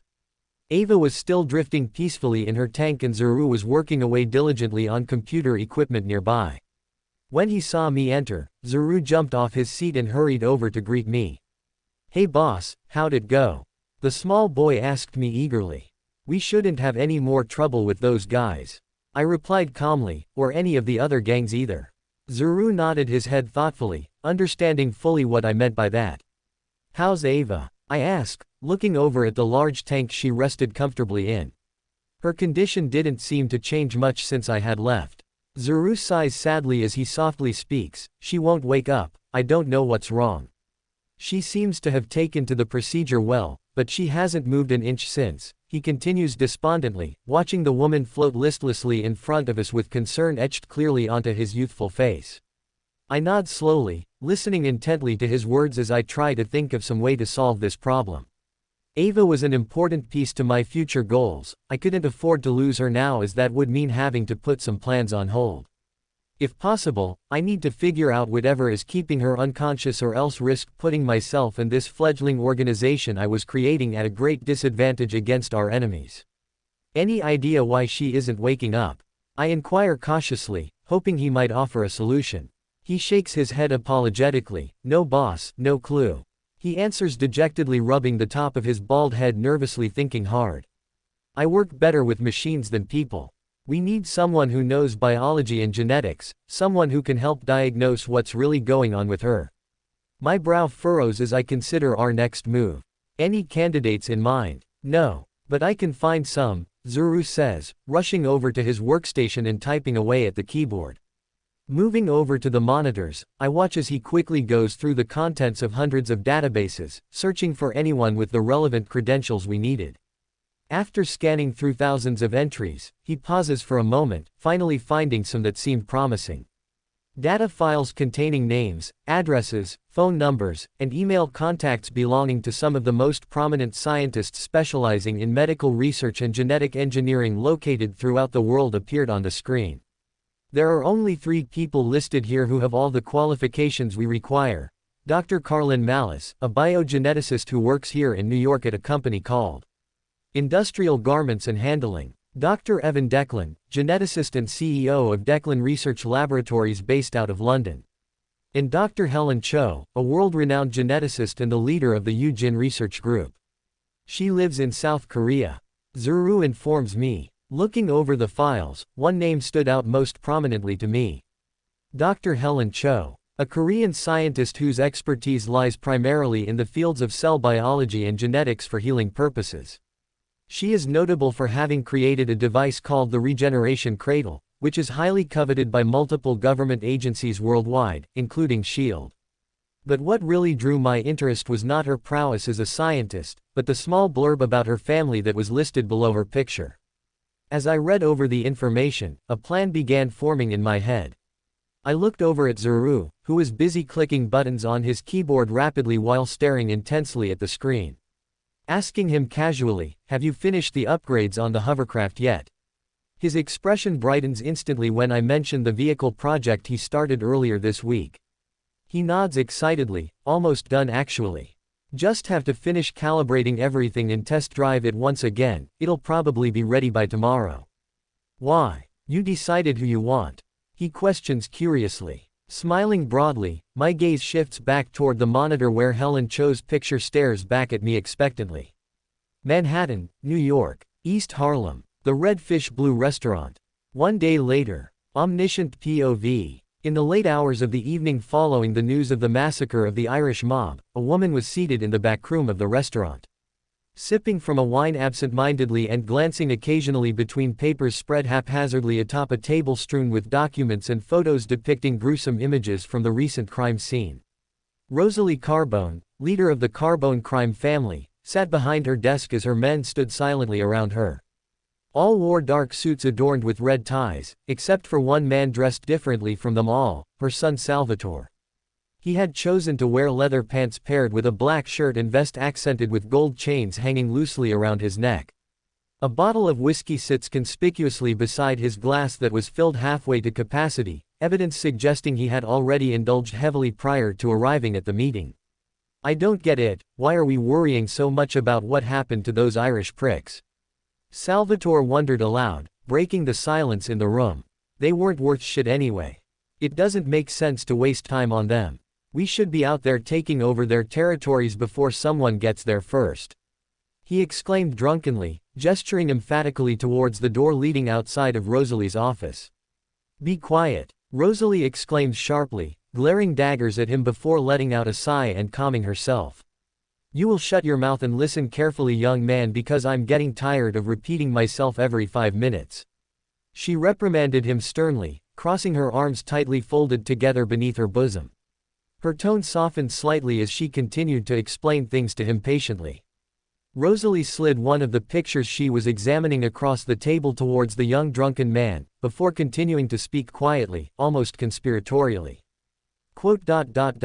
"I don't care that these Irish bastards got themselves murdered," she informed him solemnly as she tapped the photo gently with her manicured finger, making sure nobody missed noticing the blood-splattered corpse lying dead against the wall.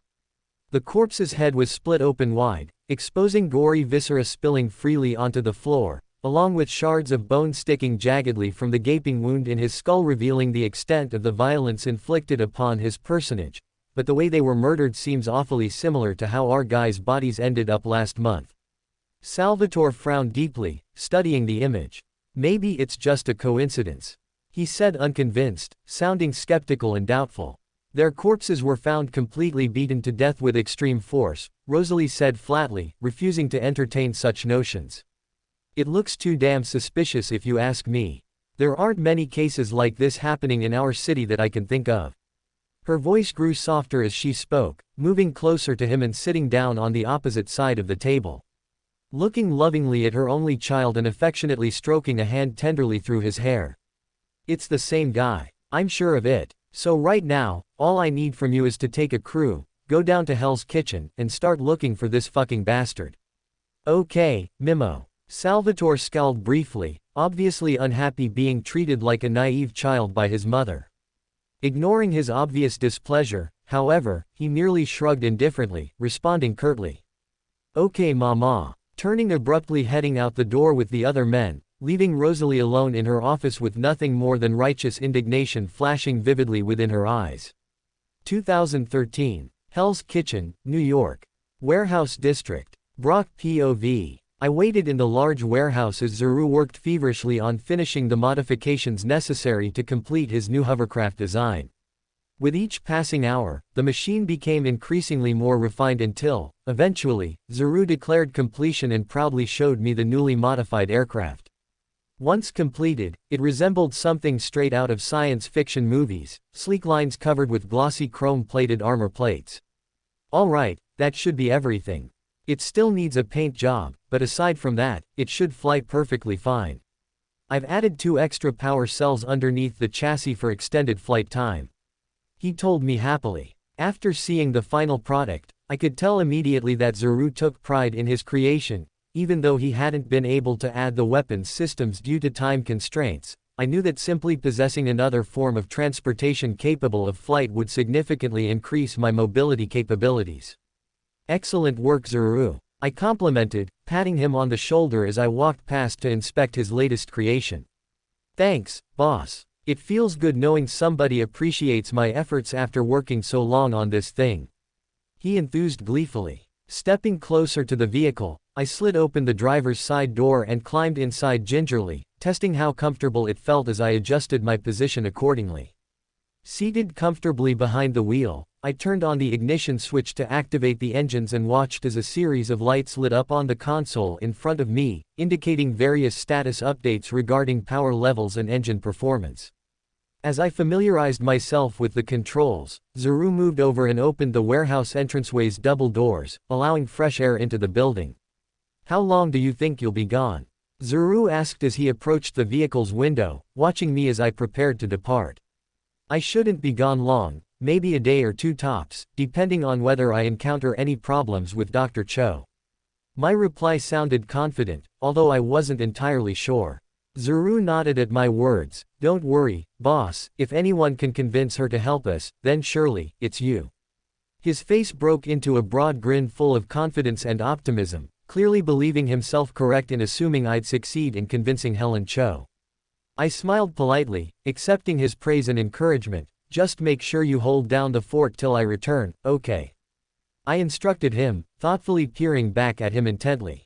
He returned my stare evenly, nodding firmly to my request. Of course, sir, no problems will happen on my watch. With our brief exchange concluded, I reached forward and pressed a button which caused the engines to power up loudly, followed shortly after by the whine of metal scraping against metallic surfaces as the wheels began to fold inward. The car started to float above the ground, creating purple-tinted energy currents that swirled violently around the under chassis of the hovering vessel. Zuru stands back, admiring the sight of his creation at work as I slowly pull out the warehouse doors, then slowly rise higher off the surface of the concrete ground. Gradually gaining momentum as I gained altitude and moved ever upward steadily with ease until finally reaching an acceptable cruising height. A satisfied smile spreads across my lips as I gaze down at the New York cityscape glowing vibrantly beneath me. After checking my power gauge reading, I engage the autopilot mode and lean back, resting my hands behind my head contentedly as I settle in for the long flight to South Korea. Hell's Kitchen, New York. Irish mob territory, former. Salvatore Carbone POV. Strolling leisurely through streets littered with trash and broken bottles, people begin to notice my presence and point conspiratorially at me as I move through the shitty neighborhood. However, none dared approach close enough to me, deterred by several armed men wearing suits who accompanied me. Isn't that the Carbone kid? Someone asked loudly as we walked past. Quiet, another warned ominously. That ain't none of our business, okay? They muttered nervously under their breath. A wide grin spread across my face at the attention received from the locals. My mother always said, fear wasn't a good motivator, but I thought otherwise. Growing up in the family's territory made me accustomed to dealing with people who were afraid of offending my parents' authority, which in turn made them afraid of offending me, and I loved using that fear to my advantage whenever possible. We soon arrived at our destination, a dilapidated old tenement located on the same block as the Burren Club where the Irish mob massacre had taken place. As we approached, we saw a group of thugs who were lounging casually nearby, drinking beer openly while smoking cigarettes, leaning lazily against parked cars, and talking amongst themselves. Their conversation ceased abruptly when they noticed our group approaching, suddenly becoming far less relaxed and more attentive. Catching everyone's eye simultaneously, I stopped walking directly ahead of them, staring hard at all 6 of them without blinking. One large burly thug moved forward, boldly stepping between me and the others and blocking my path as he stared defiantly back at me. You need something, rich boy? He asked harshly. I grimaced at the man's lack of regard for my family's reputation and looked over to one of my guards, giving him a subtle look before turning back to confront the belligerent gang member standing menacingly before me. I don't like the way you're speaking to me. So we'll talk after you learn some proper manners, I say as I move back to lean against the wall, and my men move forward to surround the group of thugs. Not too hard, boys. We still need to ask these bitches some questions afterward. The leader of the pack seemed unimpressed by my threats, sneering angrily at me. What the fuck do you want? Bang, bang, asterisk. 2 loud gunshots rang out, startling the small-time hoodlums as the large muscular thug dropped to the ground clutching his knees which were bleeding profusely from being peppered with bullet holes. 2 more shots ring out quickly following shortly afterward, sending 3 additional thugs sprawling backward, writhing in pain and gripping their chests. My crew closed in swiftly, surrounding the remaining 4 thugs, who raised their hands in surrender and forced them to form a line before me. They then dragged the bleeding leader over and forced him to kneel on his wounded knees at my feet. Ready to talk? I asked coldly as I looked down upon the groaning large man who writhed helplessly, trying desperately not to pass out. What do you want? The terrified thug questioned frantically. Why bother asking? You already know why I am here, bitch. A wicked smirk crossed my features as I leaned forward, glaring intensely at the pathetic thug kneeling below me. So let's cut to the chase, shall we? Tell me everything you heard about what happened here 2 nights ago. I demanded sharply. His expression changed instantly as the realization that I meant serious business struck home. Forcing himself upright despite feeling lightheaded and dizzy from blood loss, he forced forth every ounce of strength to speak. I only heard stories. People say the Irish messed up with someone they shouldn't have. That they got killed because of it. He stuttered feebly, unable to meet my intense glare. Rumor is whatever took them out, wasn't. Wasn't what? I pressed impatiently, demanding answers. Wasn't human, but some kind of monster. A demon, according to rumor anyway. He answered hesitantly. I stared at the man for a second before an incredulous laugh escaped my lips. Oh really? A demon? I inquired sarcastically. Shrugging uncomfortably, the thug replied quietly, nobody knows, just rumors floating around town. Everyone says they heard it from someone else, but nobody really saw anything themselves. While listening carefully to his answer, I glanced curiously at my crew members, who stood silently around me. Amused expressions were painted on their faces. Well shit, guess my mom was right. Boys, the people in this neighborhood really are all crackheads and lowlifes, aren't they? I joked lightly as laughter erupted among those gathered near me. Then I returned my attention to the frightened large punk lying injured on the floor, and anger began to well up within me. Reaching forward, I grabbed the man roughly by the hair, yanking his head upwards painfully, forcing him to peer into my dead eyes once again. Beads of sweat formed along his forehead and glistened brightly in the dim lighting conditions provided by streetlights illuminating the alleyways outside of the tenement building walls. I'm gonna need you to start saying something useful, or I'm going to kill you, I growled dangerously, looking deeply into his eyes as he trembles slightly in fear. People say the demon claims the warehouse district is its own turf now, apparently, said if anyone trespassed, they'd end up like Nesbit. He gasped weakly, struggling to get the information out barely. I sigh as my head drops slightly, disappointed that there weren't any solid leads yet. But I wouldn't give up easily. Instead, I just needed to find better sources than the usual idiots roaming Hell's Kitchen. Pulling my gun from my holster, I rest the barrel gently against the base of the thug's skull. Please, man, I'm telling you everything I heard. Tears rolled freely from his cheeks, streaming down his dirty face as he pleaded with me.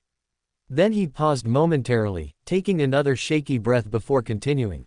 Jay, just check the warehouse district. You'll find him. Sighing heavily at having wasted time questioning such useless fools, I look over at one of my gunmen, who shrugs, can't hurt to take a look, boss.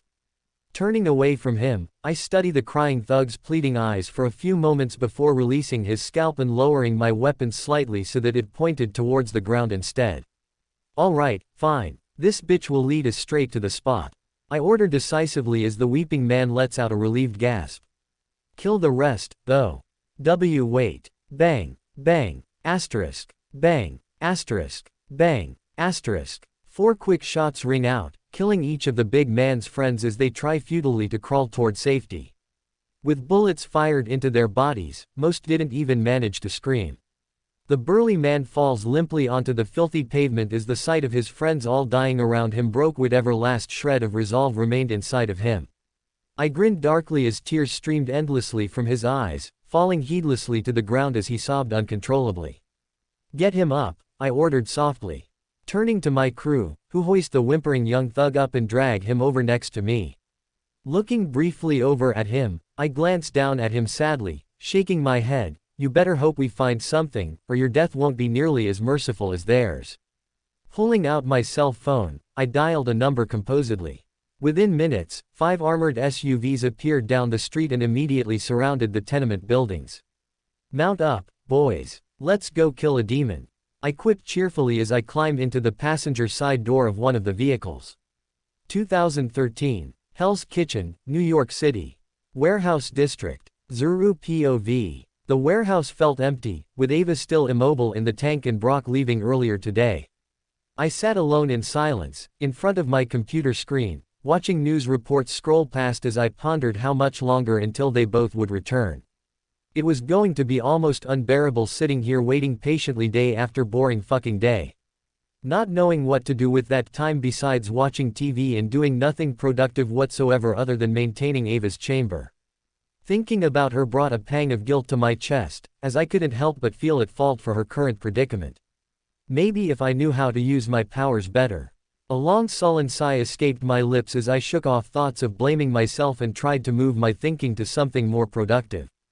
Turning back towards my computer, I began typing furiously as I went through hundreds of pages worth of research materials pertaining to mechanical engineering, biotechnology, cybernetics, basically anything that would help me enhance my abilities further.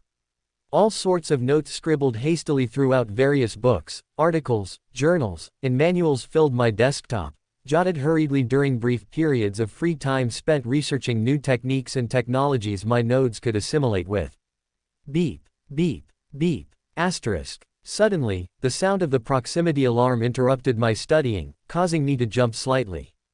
Glancing nervously over at the monitor beside me, a dumbfounded expression crosses my features as I watch the image of 5 blacked-out SUVs rapidly entering the warehouse district premises and heading toward our base.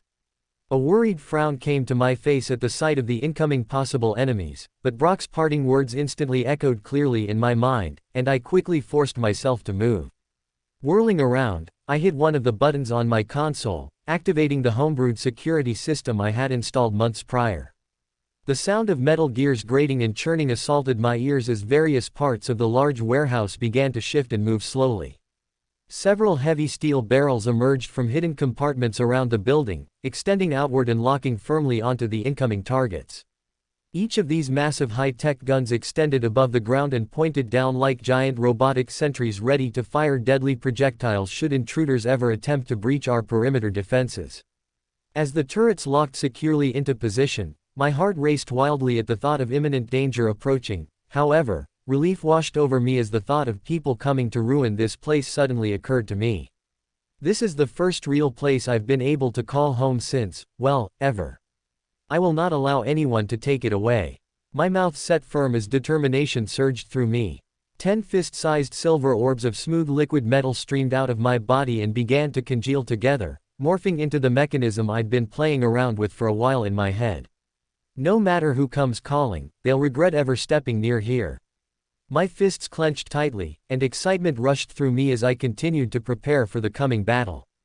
Hell's Kitchen, New York City. Warehouse District. A few minutes earlier. Salvatore Carbone POV. You sure this the place? I asked skeptically, glaring back at the teary-eyed hoodlum who was currently staining my leather backseats with the dirty blood pouring copiously from his wounds. Grimacing bitterly and wiping away fresh droplets of snot dripping from his nose, he nodded shakily. Why yes, this is where everyone says is his turf.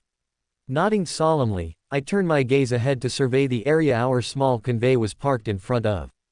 It looked like an abandoned railyard, littered with trash strewn across a broken concrete walkway between rows upon rows of old rusting train cars scattered haphazardly everywhere amidst piles of scrap metal left behind by previous tenants.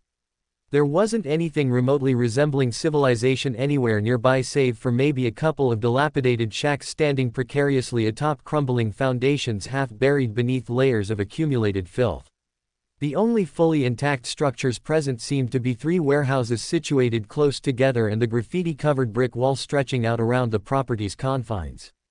A rusted gate in the front was the only thing stopping people from entering. "What you want to do, boss?" Lombardi, my mother's right-hand man, asked cautiously from the passenger seat. His voice sounded tense and apprehensive, which irked me somewhat, considering we're supposed to be professionals. "What do you think? We're going to storm the place and make quick work of every single person hiding in there." I snapped irritably at him while giving him a hard glare. "But, sir, what if we don't have enough men or firepower available to engage whoever's in there without getting ourselves killed too?"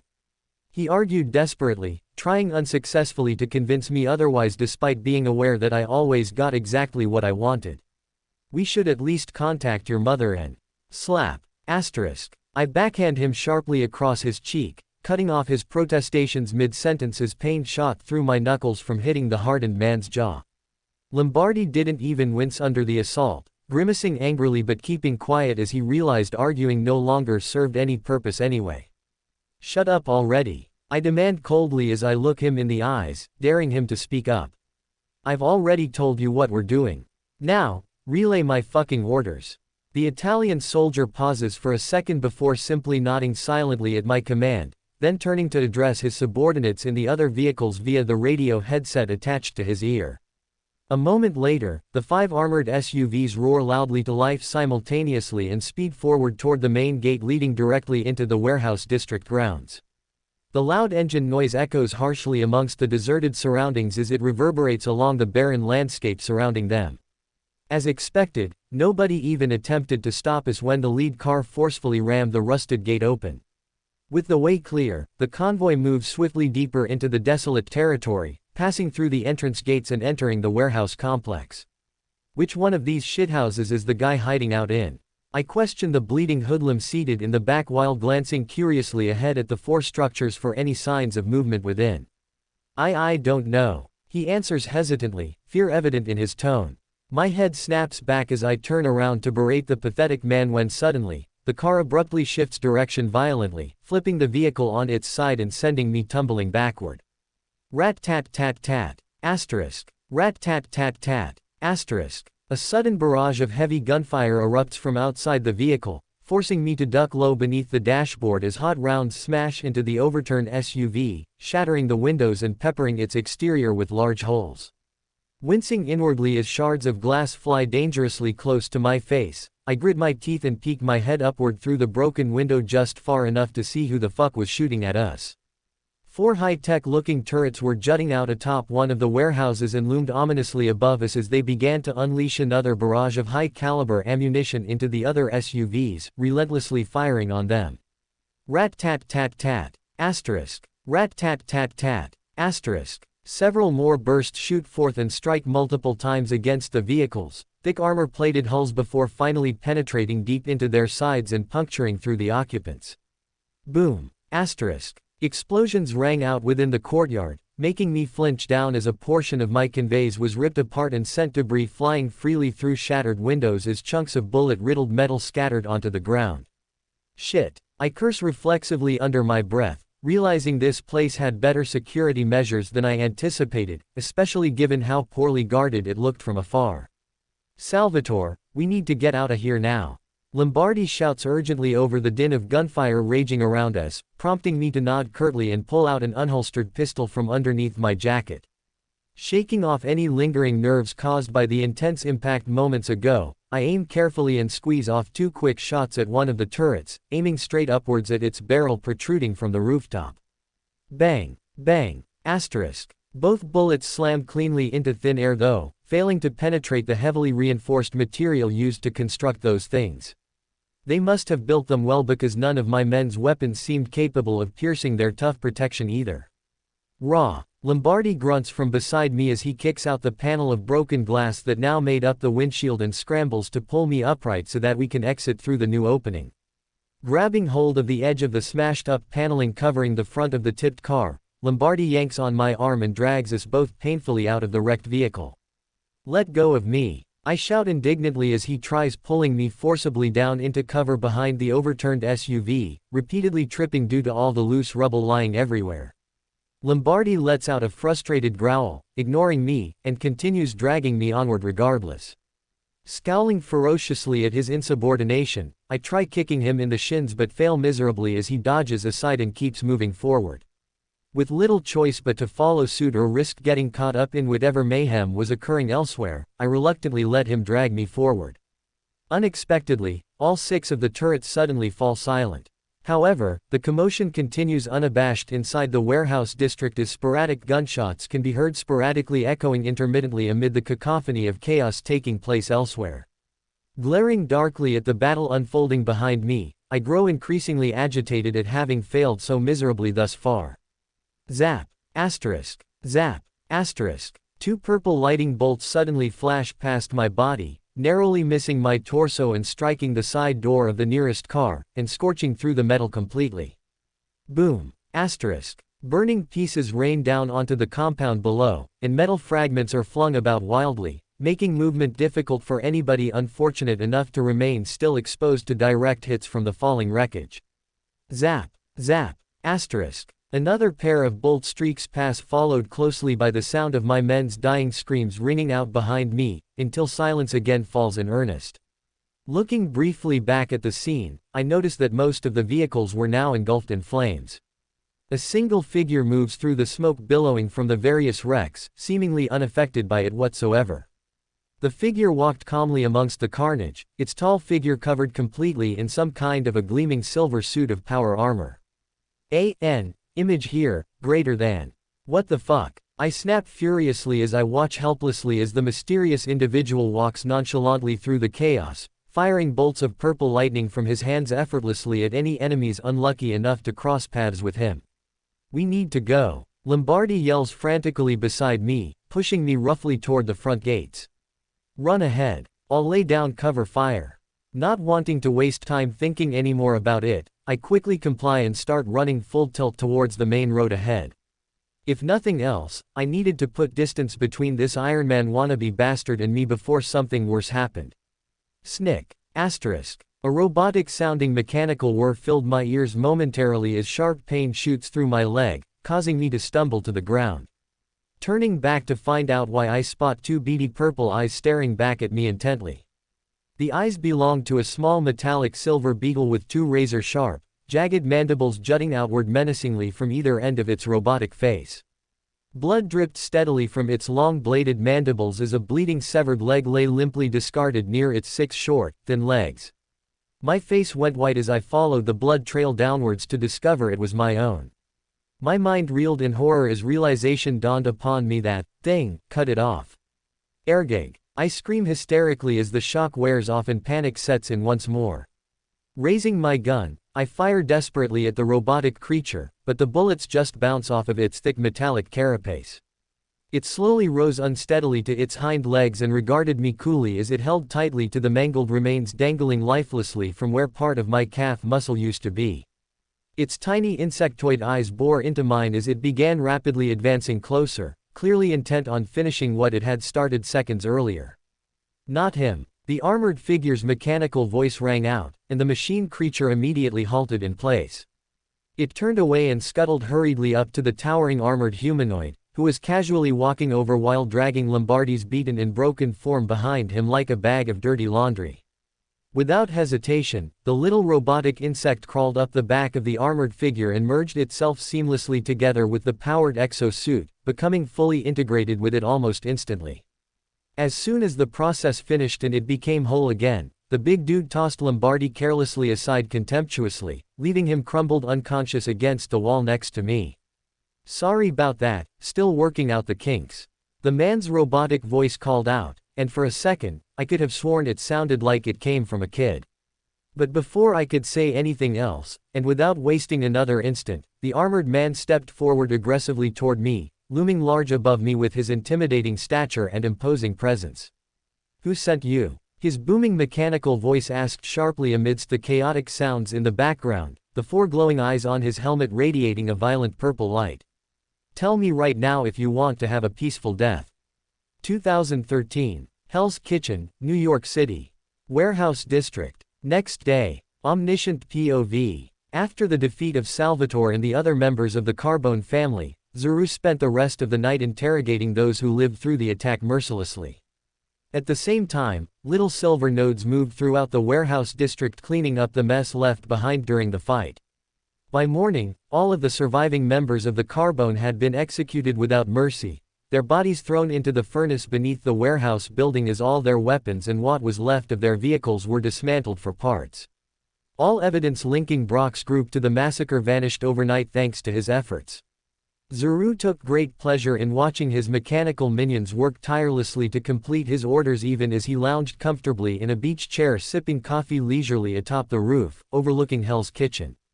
A laptop lays across his lap as he scrolls idly through numerous police documents detailing the identities of the various criminal organizations operating within New York City. He compiled extensive files containing information regarding the organized gangs currently residing there, which included names, aliases, locations, photos, family histories, anything useful that might come in handy for Brock should he ever decide to take action against them personally. As he worked, Zuru glanced at the watch on his wrist lazily before letting out an amused snort.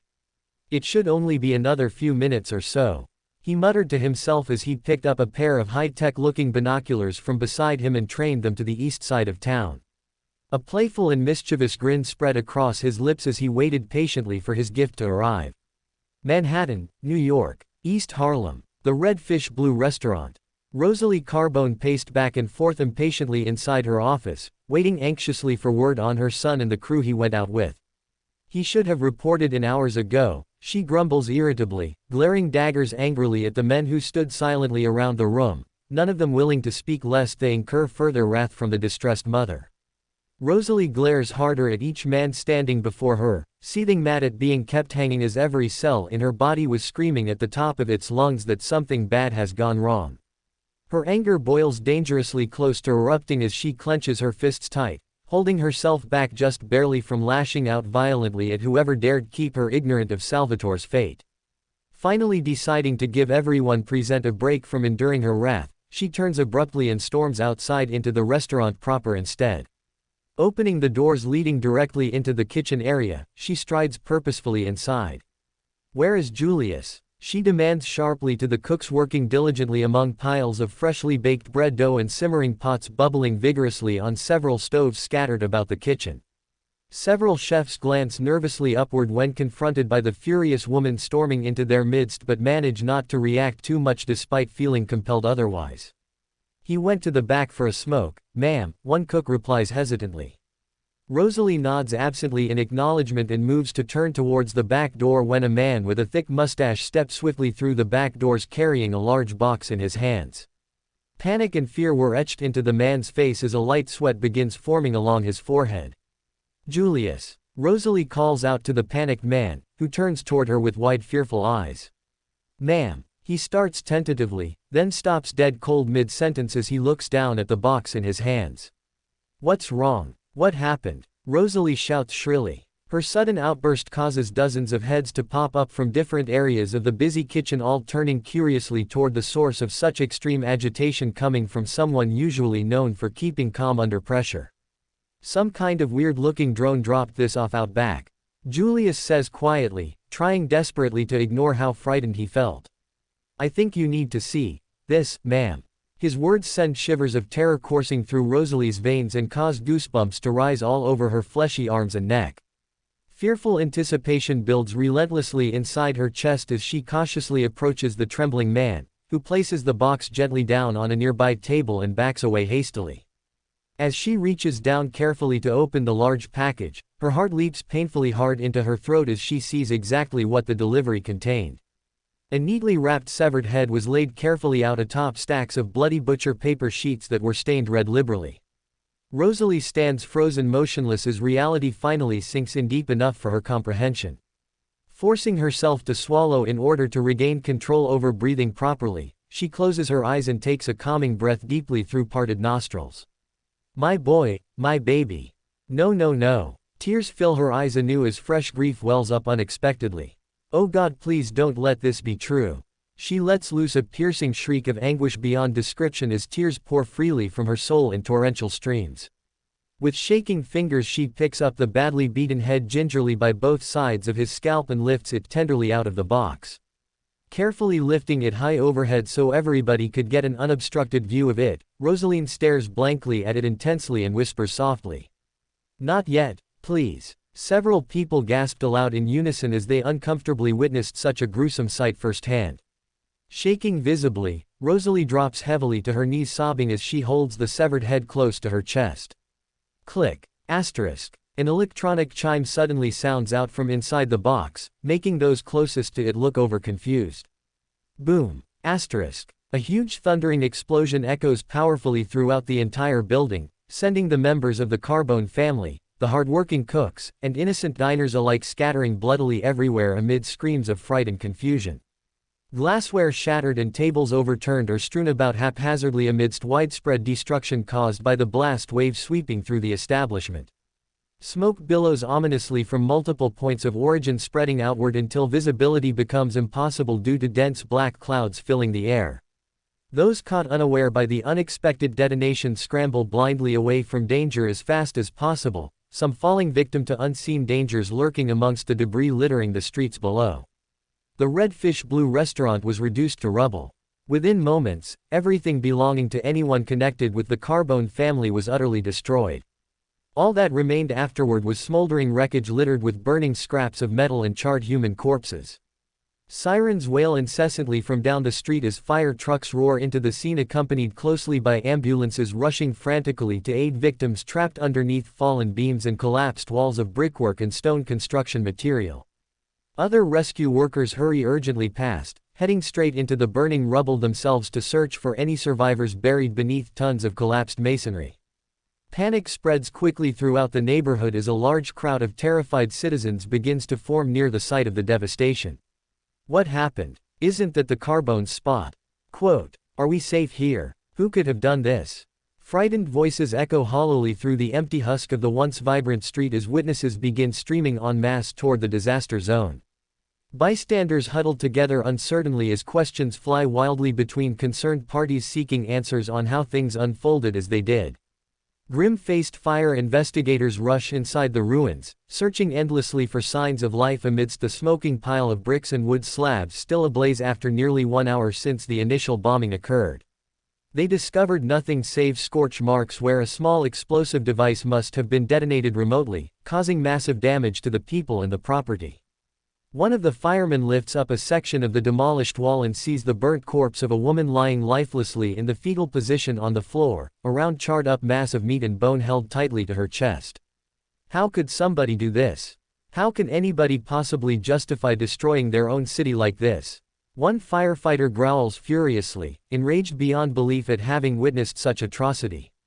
Another shakes his bald head sadly as he gazes solemnly downward at the remains of 2 young children whose dead bodies lay crushed beneath chunks of concrete blocks that fell, crushing them instantly upon impact.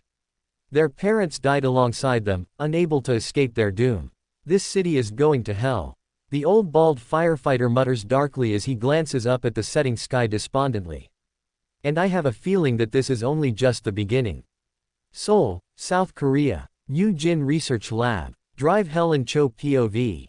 Nervousness filled me as I sat alone in front of a computer monitor, staring intently at the screen as if hypnotized by the numerous complicated calculations scrolling rapidly across my display window. My hands tremble slightly as anxiety grips hold of me tighter than ever before as time continues ticking inexorably onward, leaving precious little opportunity remaining for success to slip through our grasp. With the clock winding down steadily, panic began setting in more strongly for Dr. Chong and myself as we hurried feverishly to finish testing U8700 ourselves in preparation for submitting final data reports for review. We needed results now. If we didn't submit soon, we would lose valuable research funding, money that could help us speed up development considerably. There simply weren't sufficient funds available to continue conducting tests indefinitely without additional financial support. That meant we had to show progress ASAP or else risk losing significant amounts of grant money to other competing projects. We're almost finished. Dr. Chong shouted excitedly from somewhere behind me while simultaneously checking his workstation screens for updates on current status readings. Turning slowly in place, I peered suspiciously at him curiously. His expression seemed unusually happy today compared to usual, which struck me odd considering we were dealing with potentially disastrous consequences if these experiments failed. That was very unlike him, however, given the circumstances surrounding this particular project. Perhaps it made sense why he might be acting differently. After all, this experiment involved playing God by using technology far ahead of anything mankind currently possessed. It required tremendous courage and conviction even daring to attempt such a risky endeavor. Few scientists took risks worth taking anymore because there weren't many rewards left to enjoy afterward either way. In fact, most researchers nowadays preferred safety above all others, avoiding challenges altogether unless absolutely necessary. They wanted security instead of uncertainty, stability rather than change, comfort over curiosity and excitement. There was less reward in pushing boundaries and exploring unknown territory, especially when doing so came with great personal sacrifice attached. Done. Let's go check your samples right away, Chong blurts eagerly in response to my questioning gaze. Let's hope they've reacted well to the treatment, I reply worriedly. Both of us shared similar concerns regarding potential side effects as neither really knew what kind of effect U8700 would produce on human cells anyway. All previous attempts utilizing synthetic DNA-based drugs showed early promise but produced unpredictable adverse reactions in test subjects during later stages of clinical trials.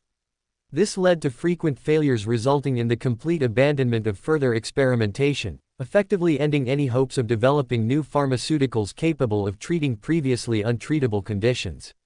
Even worse, failure begets greater levels of ignorance concerning basic biological principles underlying disease processes, thereby preventing future medical breakthrough discoveries. Ultimately, humanity lost ground in terms of understanding its own biology and natural healing capabilities thanks to the reckless abandon brought about by greed-driven profit motives. But I'm hoping against reason and logic that U8700 will prove successful regardless. Not merely beneficial in itself, but also useful in helping develop better treatments for diseases affecting millions worldwide. Such strides forward may lead someday to even curing death itself. But alas, none of that mattered to greedy corporations looking solely for monetary gain, thus ensuring that cures never arrived anywhere within reach for average everyday folks suffering horribly every day from illnesses long thought to be hopeless cases. Some companies cared primarily about profits, not patients needing assistance. Everything looks good so far, Dr. Chong states confidently as he checks another readout. The samples have responded positively overall. Relief floods over me as I exhale loudly, knowing it worked despite fears otherwise. All we can do now is check back in several days and observe whether the changes persist over time, Chong adds calmly as he walks around restlessly beside me, nervously watching the monitors displaying various stats related to the ongoing lab activities. Let's hope this one will be more effective than the previous iterations, I respond enthusiastically, nodding as I share in his enthusiasm, at least momentarily. Our combined efforts paid off big time again as we beat the odds and kept everyone guessing as to what happens next.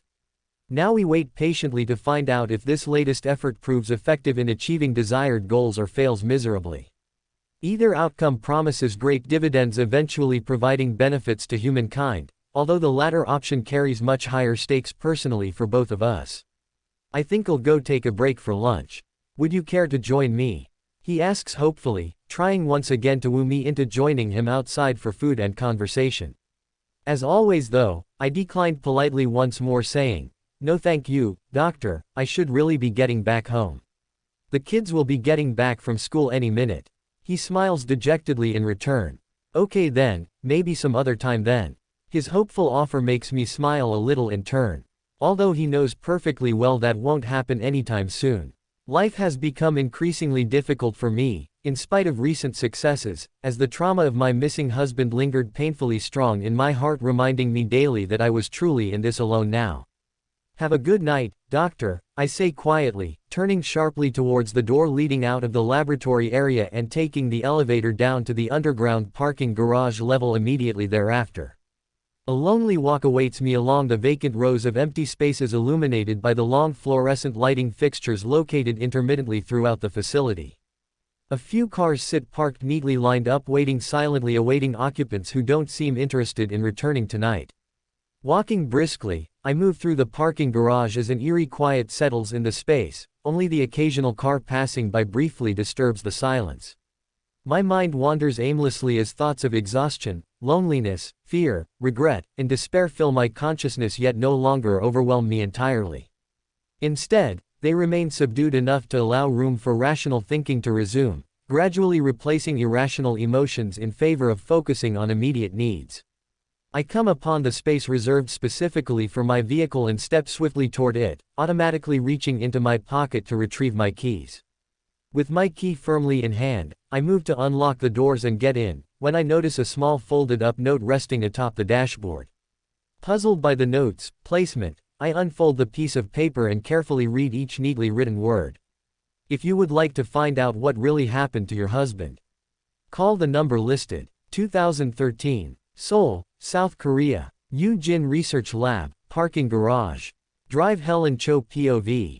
If you would like to find out what really happened to your husband, call the number listed. I read and reread the short sentence 3 times, wondering what exactly the words, really happened to your husband, could possibly mean. Was someone actually able to identify what happened to Philip? That can't be true, can it? Most of the authorities and private detectives deemed his disappearance as being due largely to foul play stemming from illicit affairs. Others believed he committed suicide under mysterious circumstances shortly after learning about me becoming pregnant with our next child. None of those theories offered me much consolation though, as they didn't sound like the man I married. Philip loved his family, there's no way he would just leave us without explanation for whatever reasons anyone claimed. And certainly wouldn't commit suicide. No matter how bad things got, he'd fight tooth and nail until the bitter end defending us with everything he had. Suicide was totally foreign concept to him, until recently, apparently. Suddenly shaking uncontrollably, I drop the note onto the passenger seat and repeatedly punch at the steering wheel as tears stream freely down my cheeks. All rationality goes flying straight out the proverbial window as raw emotion takes control of my body and soul. Fearful desperation overwhelms me, suddenly making breathing hard to accomplish, let alone focus properly on driving safely. Panic sets in as the reality of the situation sinks in deep. For months I struggled desperately, searching everywhere imaginable for clues leading to Philip's whereabouts, desperate to uncover evidence proving he was even still alive. Search warrants were issued, police investigations conducted, surveillance cameras monitored, interviews, and search parties, all yielding nothing substantial whatsoever. Nothing except unanswered questions begging for answers. Now, after 3 years of wandering around in the dark, someone finally wants to come forward to explain where he went. Why? What did they know already that nobody bothered telling me? Taking a deep breath, I try to pull myself together. With trembling fingers, I pick the note back up and stare at the phone number printed clearly underneath. It doesn't look familiar, probably because it isn't a local Korean number. However, I decided to give it a shot anyway. At worst, I'll learn more information about my husband, possibly confirming rumors circulating privately between friends and neighbors here locally. Or it could confirm that Philip is indeed dead, which might serve equally as well too. Trying unsuccessfully to calm myself down, I removed my cell phone from my purse and dialed the number indicated at the bottom of the letter. Breeing. After the third ring, somebody finally picks up the line. Dr. Cho. Glad you found my note. A deep unfamiliar male voice says in fluent Korean that was accented heavily with American intonations. The phone goes quiet for nearly 30 seconds as I try to find the words to respond coherently. Yes, my breath catches in my throat as the reality of what I was doing dawns on me fully. Is it true? Do you really know what happened to my husband?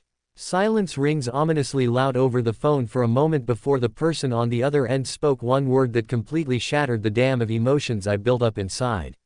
Yes. Anxiousness and fear grip tightly inside my chest, threatening to choke the life right out of me, and tears flow profusely anew as I try to force myself to calm down. How do I know you're telling the truth? I question the man as my hands shake violently while gripping a tight hold of the steering wheel. Another pause follows quickly afterward, followed by a heavy sigh. You won't. Biting my lips, I stay silent and listen attentively as I hang on to every single syllable uttered from the stranger's mouth. But if you want to hear what I know. His tone sounds apathetic, almost cold. Like he was indifferent to the plight of trauma he was subjecting me to. Come to the address I just texted you. He then hangs up abruptly, leaving me staring blankly at my cell phone screen numbly, unable to comprehend what just transpired. Confusion reigns supreme as doubts swirl wildly, causing my panic to set in deeper. What do I do? What am I supposed to believe? Is he lying or not? Who is this guy anyways? How does he connect to my husband?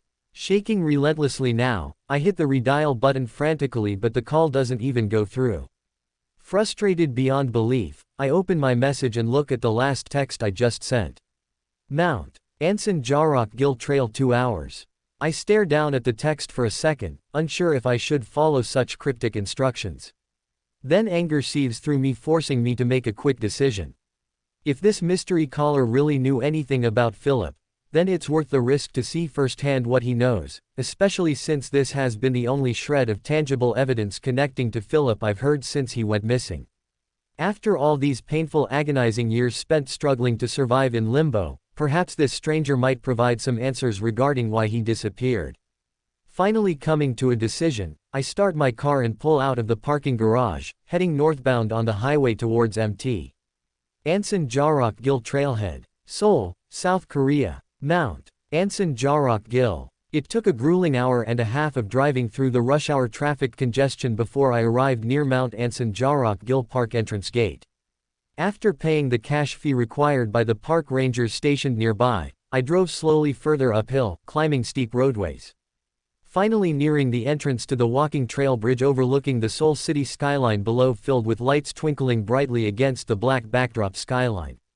Tall trees lined both sides of the winding narrow footbridge, which led up to Anson Mountain's summit, offering a spectacular view of the sprawling metropolis laid out beneath.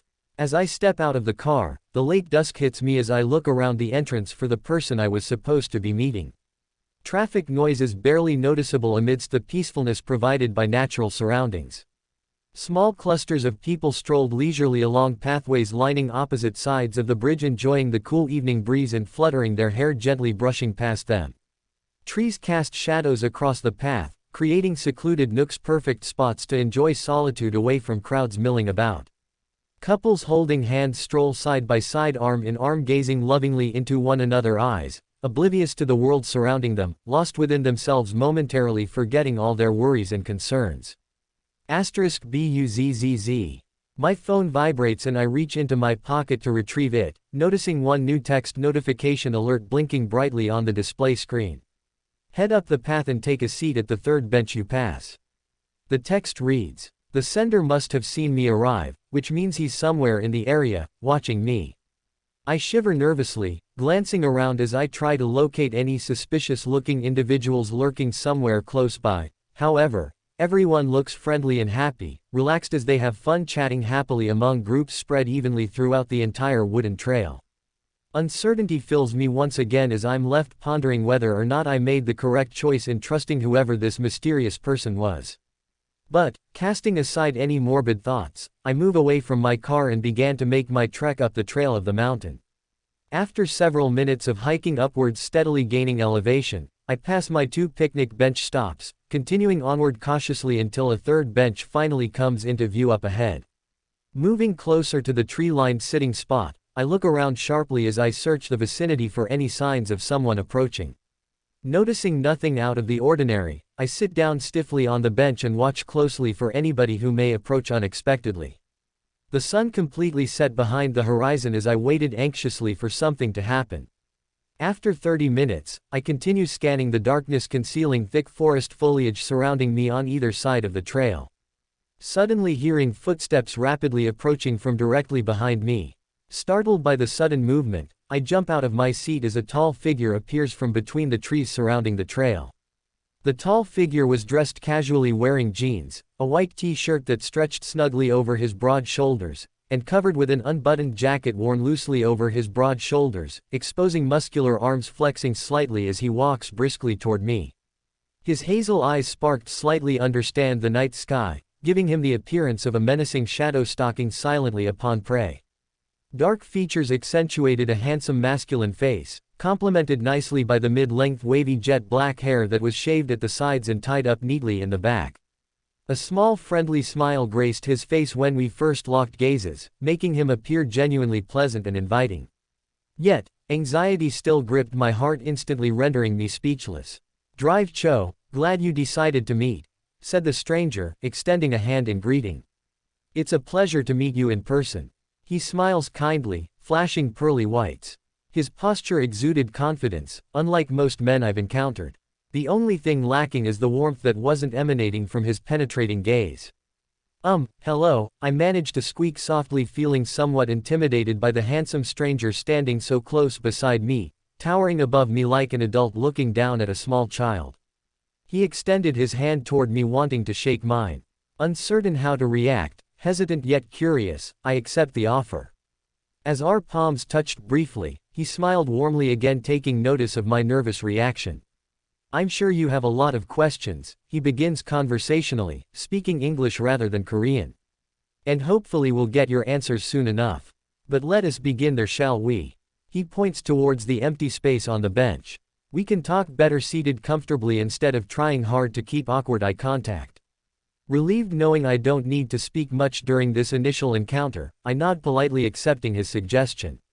After getting situated properly on the wooden bench, I turn my head sideways to study the mysterious young man seated beside me, curiously wondering what kind of background he had besides being able to communicate fluently in multiple languages. Although I couldn't tell exactly what age he looked based solely on appearances alone due to a lack of distinguishing characteristics except for height, physique, build, and clothing style, he appeared young judging by his looks. Perhaps early 20s would be an accurate estimation considering physical attributes. However, I wasn't entirely certain. "I can practically see your thoughts racing through your mind as you attempt to process everything going on right now, Dr. Cho," said Brock quietly, breaking the silence after noticing me intensely scrutinizing him for quite a while. "So many things are unclear still, aren't they?" he continues matter-of-factly without waiting for a response from me. "But I do hope I can maybe make things clearer to you," he added calmly, studying my expression carefully. Without warning, his intense focus suddenly shifts back to the scenery passing around us. Who are you?" I ask hesitantly. However, no answer comes forth, prompting more anxiety to rise inside me each time my heartbeat starts beating faster. Instead, he simply stares straight forward for a while, watching passers-by walk swiftly alongside us, unaware of our presence concealed in plain sight. "Let's just say, I'm an old friend of Philip's," Brock nonchalantly voices, sounding amused. "Where is he?" My voice quivers noticeably as apprehension rises dangerously high in anticipation of answering the dreaded question burning deep within me, hoping desperately for good news, although dreadfully afraid of receiving bad tidings too. This stranger could very well be the solution for all those unanswered questions haunting me endlessly day and night, or worse, could be connected somehow to whatever happened to Philip himself. Brock lets out a sad sigh as he leans forward, resting his elbows on top of his knees. "What if I told you that the reason why Philip vanished isn't that he ran away on purpose? What if I also explained that someone forced him to leave?" he asks solemnly. "Would that help ease your pain substantially? Would it bring closure to end this nightmare you're living in right now?" Looking at him intently, I stared deeply into his face, searching for clues that might give me some indication if indeed he was telling the truth or not. What are you talking about?" I question. "Your husband got caught up with some dangerous people," explained Brock, sadly shaking his head in disbelief while staring downwards as though remembering unpleasant memories. "They threatened him into working for them under duress, using threats and blackmail tactics to force cooperation." He pauses, letting out a heavy breath. "Philip didn't have any allies within this organization other than me. We worked together to bring down this group." A pause followed, then continued. "But unfortunately, Philip was exposed as a traitorous double agent and was forced to go into hiding. Gasping loudly, I grab hold of the edge of the bench tightly as I listened attentively to every word spoken by the mysterious person seated next to me. It felt surreal listening to somebody else describe events involving the person you thought you knew everything about. Fear grips me anew as I go over every memory I had of Philip since we've been together. The long work hours. The mysterious late-night calls. How he started acting strangely lately, including disappearing frequently, leaving me worried sick about where he'd gone. And lastly, how he kept insisting on spending more nights away from home, claiming business trips were necessary. A small part of me thought he might have been cheating, but Philip never struck me as that kind of man. He loved his family dearly, always putting us before himself. In fact, he used to complain constantly, saying how selfish I am whenever I refused to accompany him anywhere, even on little errands such as grocery shopping. Anger begins building up inside me, as the thought of someone forcing that kind and loving man into abandoning his family and leaving us with no idea whether he was even alive anymore makes me want to scream aloud in rage. I look over to Brock, who was studying my reaction carefully, and noticed my inner turmoil stirring as anger simmers within me. Who? I questioned softly while clenching my fists tight underneath my thighs. Who are the bastards that took my husband away from me? Screaming loud enough for anyone nearby to hear, startled onlookers stopped dead in their tracks, turning heads simultaneously and surveying my direction. Hearing my outburst, Brock's face showed slight surprise as he glanced quickly around cautiously. Then, realizing nobody heard anything beyond the soft sounds coming from our muted conversations, he turned back toward me, a small amused grin forming across his lips before returning his attention elsewhere. "Have you ever heard of a group called Hydra?" asked Brock in a low, conspiratorial tone, deliberately avoiding direct eye contact as he watched the others walking past us along the trail. 2013. Seoul, South Korea. Mount Anson Jarok Gil Trail. A few minutes later. Brock POV. "So, you and my husband have been secretly trying to stop this clandestine Hydra organization?" Dr. Cho asked in a hushed whisper, "And the reason you approached me to inform me personally is, you need my help to heal one of your teammates?" She inquired further, keeping her voice barely audible while observing my face closely for any sign of deception. Instead of responding verbally, I nodded slowly, gazing straight back with a mask of sincerity as I studied her reaction to the elaborate lie. We stared at each other for a long moment, before Dr. Cho spoke again. Her voice sounded strained, holding strong emotions contained beneath layers of controlled composure. Why didn't he trust us with these secrets? Confusion filled her words as she tried unsuccessfully to comprehend how the man she loved could live such a dangerous double life. Was she buying this? "Philip didn't want to get you involved in danger unnecessarily," I said gently. "But I believe your medical skills may prove useful in helping bring an end to this menace plaguing Seoul." I paused momentarily, forcing emotion to fill my voice. "If you truly love him and wish to save and bring him home, then please, help me. I declare admirably, like a true hero ready to risk his own safety fighting against formidable odds." Dr. Cho went quiet for several seconds and I was slightly worried I would have to move to plan B, which would just get messy. Before moving ahead, however, she finally responded to my heartfelt plea. "If you really mean what you say, then yes." Tears began streaming freely down her cheeks as relief spread throughout her body, allowing tension to drain out of her frame. "I will do everything I can to help you. But you must promise me you'll take me to see Philip when it's safe." She pleaded earnestly, wiping tears angrily falling from her cheek with shaky hands trembling uncontrollably. Momentarily stunned by her emotional acceptance of the dubious tale, I hesitated uncertainly, unsure of how I should respond. Truthfully, I didn't think she would buy the manipulative lie this easily. "I promise, when this ordeal ends, I will reunite you two once again," I replied with fake sincerity as a reassuring smile was plastered on my face, patting her shoulder lightly. With renewed strength, she wiped the rest of her tearful display, hastily composing herself. "So, what now? Do we leave immediately? Or wait until morning? You know it's dark outside already. I also have to make arrangements for the kids and work," she remarked anxiously, glancing around nervously at the passing pedestrians. "Don't worry, we'll leave when you've made all your preparations here first," I assured confidently. "Just call me at this number when you're ready to depart," I add as I hand her a piece of paper. She pockets it without hesitation. Thank the heavens you came upon me today. If not, this whole mess probably wouldn't have ended for me. I would have just been left wondering. Hesitating briefly, she adds, if he actually did run away on purpose or something terrible happened to him. Tear streams continue flowing unabated as she falls apart emotionally, unable to contain the feelings bottled up inside any further. Sighing inwardly, I reach over and give a gentle squeeze on her shoulders, trying to calm her nerves as best I could given the circumstances. Sorry. Smiling wryly, she apologizes, looking embarrassed. I guess I should be going, before the kids start getting worried. Sniffling repeatedly, she turns around, clearing her throat forcefully, making attempts to compose herself. Thanks so much, Mr. Brock. Saying that, Dr. Cho stood up abruptly, heading toward the path leading downhill toward the parking lot. The wind blew briskly, carrying cold air mixed in with lingering traces of warm, humid summer heat. As I watch her disappear behind tall trees lining the narrow pathway, my eyes meet hers for only a brief second, giving me a glimpse of sadness reflecting brightly in her gaze.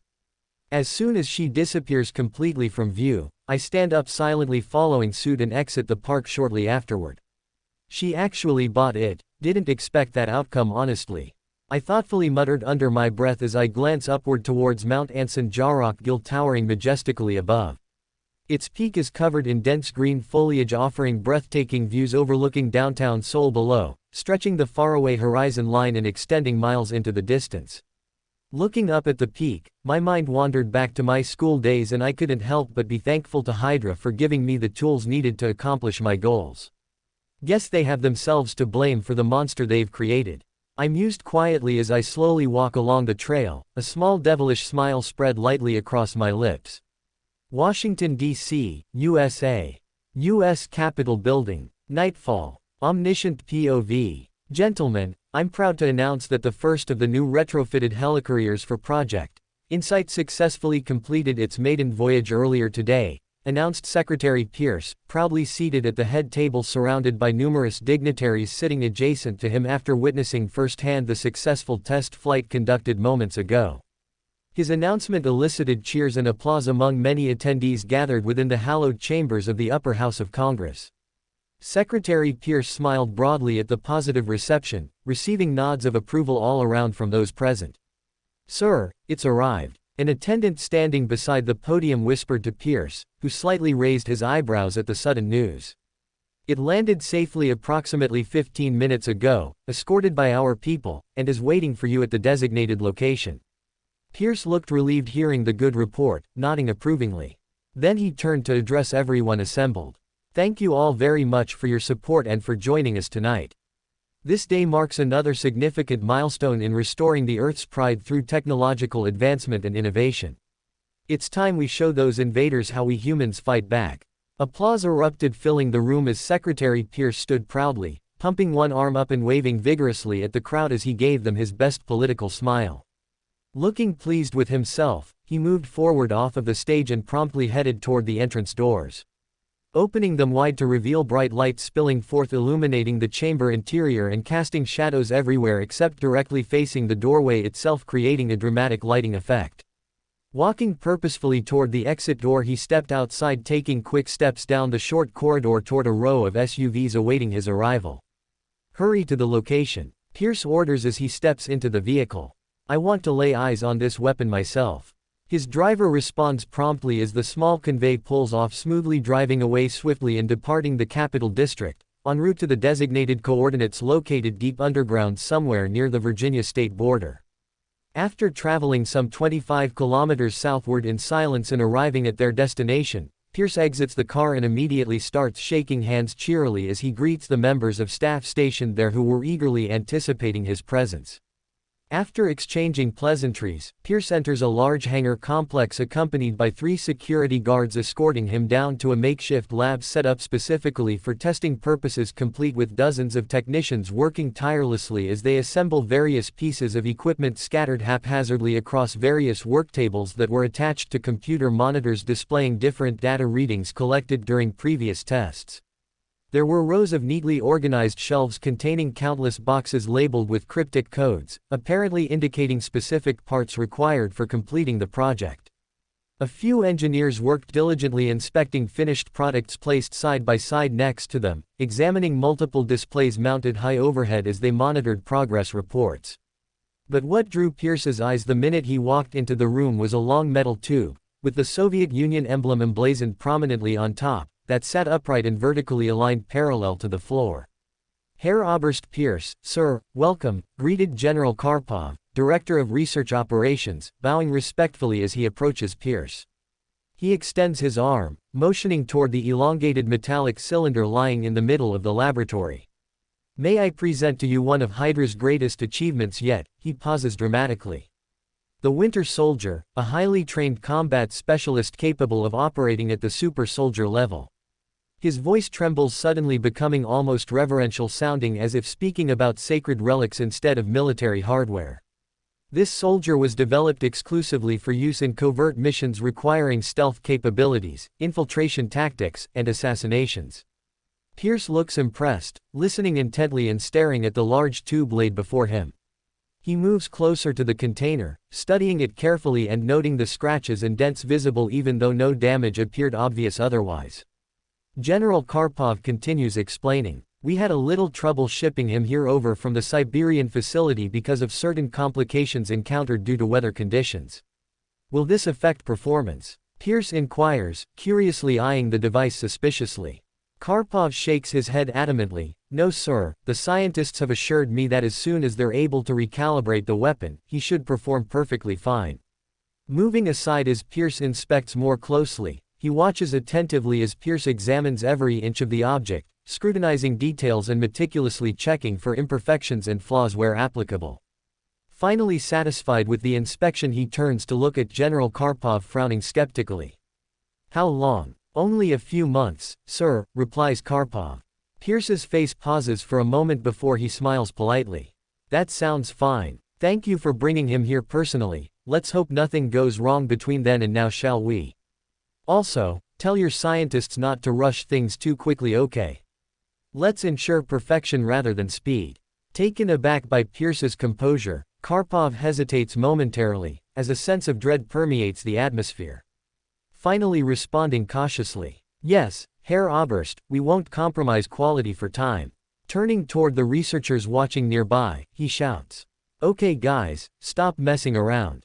Get cracking right now," shaking hands frantically signaling urgency. "You heard the man. Get to work." Everyone stops talking amongst each other, instantly turning their attention solely focused on finishing whatever task assigned to them. Standing alone in front of Pierce, who is still wearing the same professional mask covering most of his facial features while remaining silent, Karpov bows deeply in respect. Saying goodbye to Pierce, he leaves and hurriedly rushes to help out anywhere he can. "Is he needed?" Pierce asks aloud, pointing at Karpov leaving the area. He oversees the entire Winter Soldier program and was the one who successfully arranged the assassination of the Elder Stark several years ago, explains a guard standing beside Pierce. Very well. Keep a close eye on him. If you see he's incompetent, then get rid of him," instructs Pierce, tapping fingers against the sides of his chin pensively as he contemplates the options available to him based on the current situation unfolding. Moving toward a chair positioned strategically opposite the Winter Soldier containment unit. He sits down, crossing his legs and comfortably leaning back as he gazes blankly at the metallic chamber, pondering the next phase of Hydra's grand plan. "I'm close," Pierce mutters quietly to himself as he stares ardently at the cryopod. "I'm so very close." 2013. Seoul, South Korea. Mount Anson Jarok Gil Trail. 2 days later. Omniscient POV. "Do you really need to bring 3 bags?" Brock questioned Dr. Cho as she struggled to lug 2 heavy rolling luggage cases along with a large backpack dragging behind her, causing her considerable difficulty moving fast enough to keep pace with Brock, who was walking alongside her. The pair were treading through the restricted grounds surrounding the Mt. Anson Jarok hiking trail, which lies hidden from the main path by tall trees. They were currently traversing uphill, passing through thick forest vegetation, cutting off any possible visibility significantly and reducing any chance of running into someone else unexpectedly wandering nearby. "Well, yes. I don't know how long this trip may take and I'd like some of my own clothing choices. Besides, one of these is filled with my research supplies, replied Dr. Cho, firmly refusing assistance offered by Brock. Where are we going, anyway? Dr. Cho asked as she continued struggling past him, continuing onward until reaching the edge of the hillside before she stopped briefly, catching her breath and trying desperately hard to keep up with Brock, who was already halfway up the slope and wasn't even winded. Brock didn't answer and just watched on impatiently as Dr. Cho stopped again, panting heavily and attempting unsuccessfully to regain her strength. Dr. Cho finally reaches the top of the hill, grasping tightly onto Brock for support and breathing rapidly as sweat dripped profusely from her forehead. Removing her glasses and wiping her sweaty brow clean, she stares upwards, noticing something unusual sitting under a large tree, just barely visible above ground amid the dense foliage covering it. Glancing sideways at Brock, Dr. Cho gives him a questioning look as she is clearly concerned by what she sees. "What is that?" she asked, pointing toward Brock's hovercar that was parked underneath a tree and was covered with large branches that blocked the sight of the vehicle. "I thought you said we were going to the US. How do we do that in a car?" Dr. Cho questioned, unaware of the vehicle's purpose or function. Shrugging his shoulders nonchalantly, Brock grins at her as he answers dismissively. "Just get inside and buckle up tight." Dr. Cho gives the young man a dubious stare but reluctantly obeys, ignoring the doubts swirling around in her mind.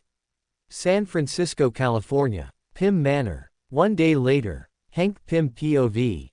"Thanks again for the ride home, Delroy," I say gratefully to the aging hero seated next to me despite feeling uncomfortable riding in such an old clunker of a car. Delroy throws me a sarcastic smirk, acknowledging my gratitude without saying anything further and returning focus to steering the rickety vehicle toward my neighborhood. "Don't worry about it, least I can do after that terrible trip," Delroy says with a slight chuckle, making me smile guiltily. "Besides, do me good to see my goddaughter once in a while since I haven't seen her in so long," the older gentleman says, chuckling softly as he reminisced fondly upon memories long gone by.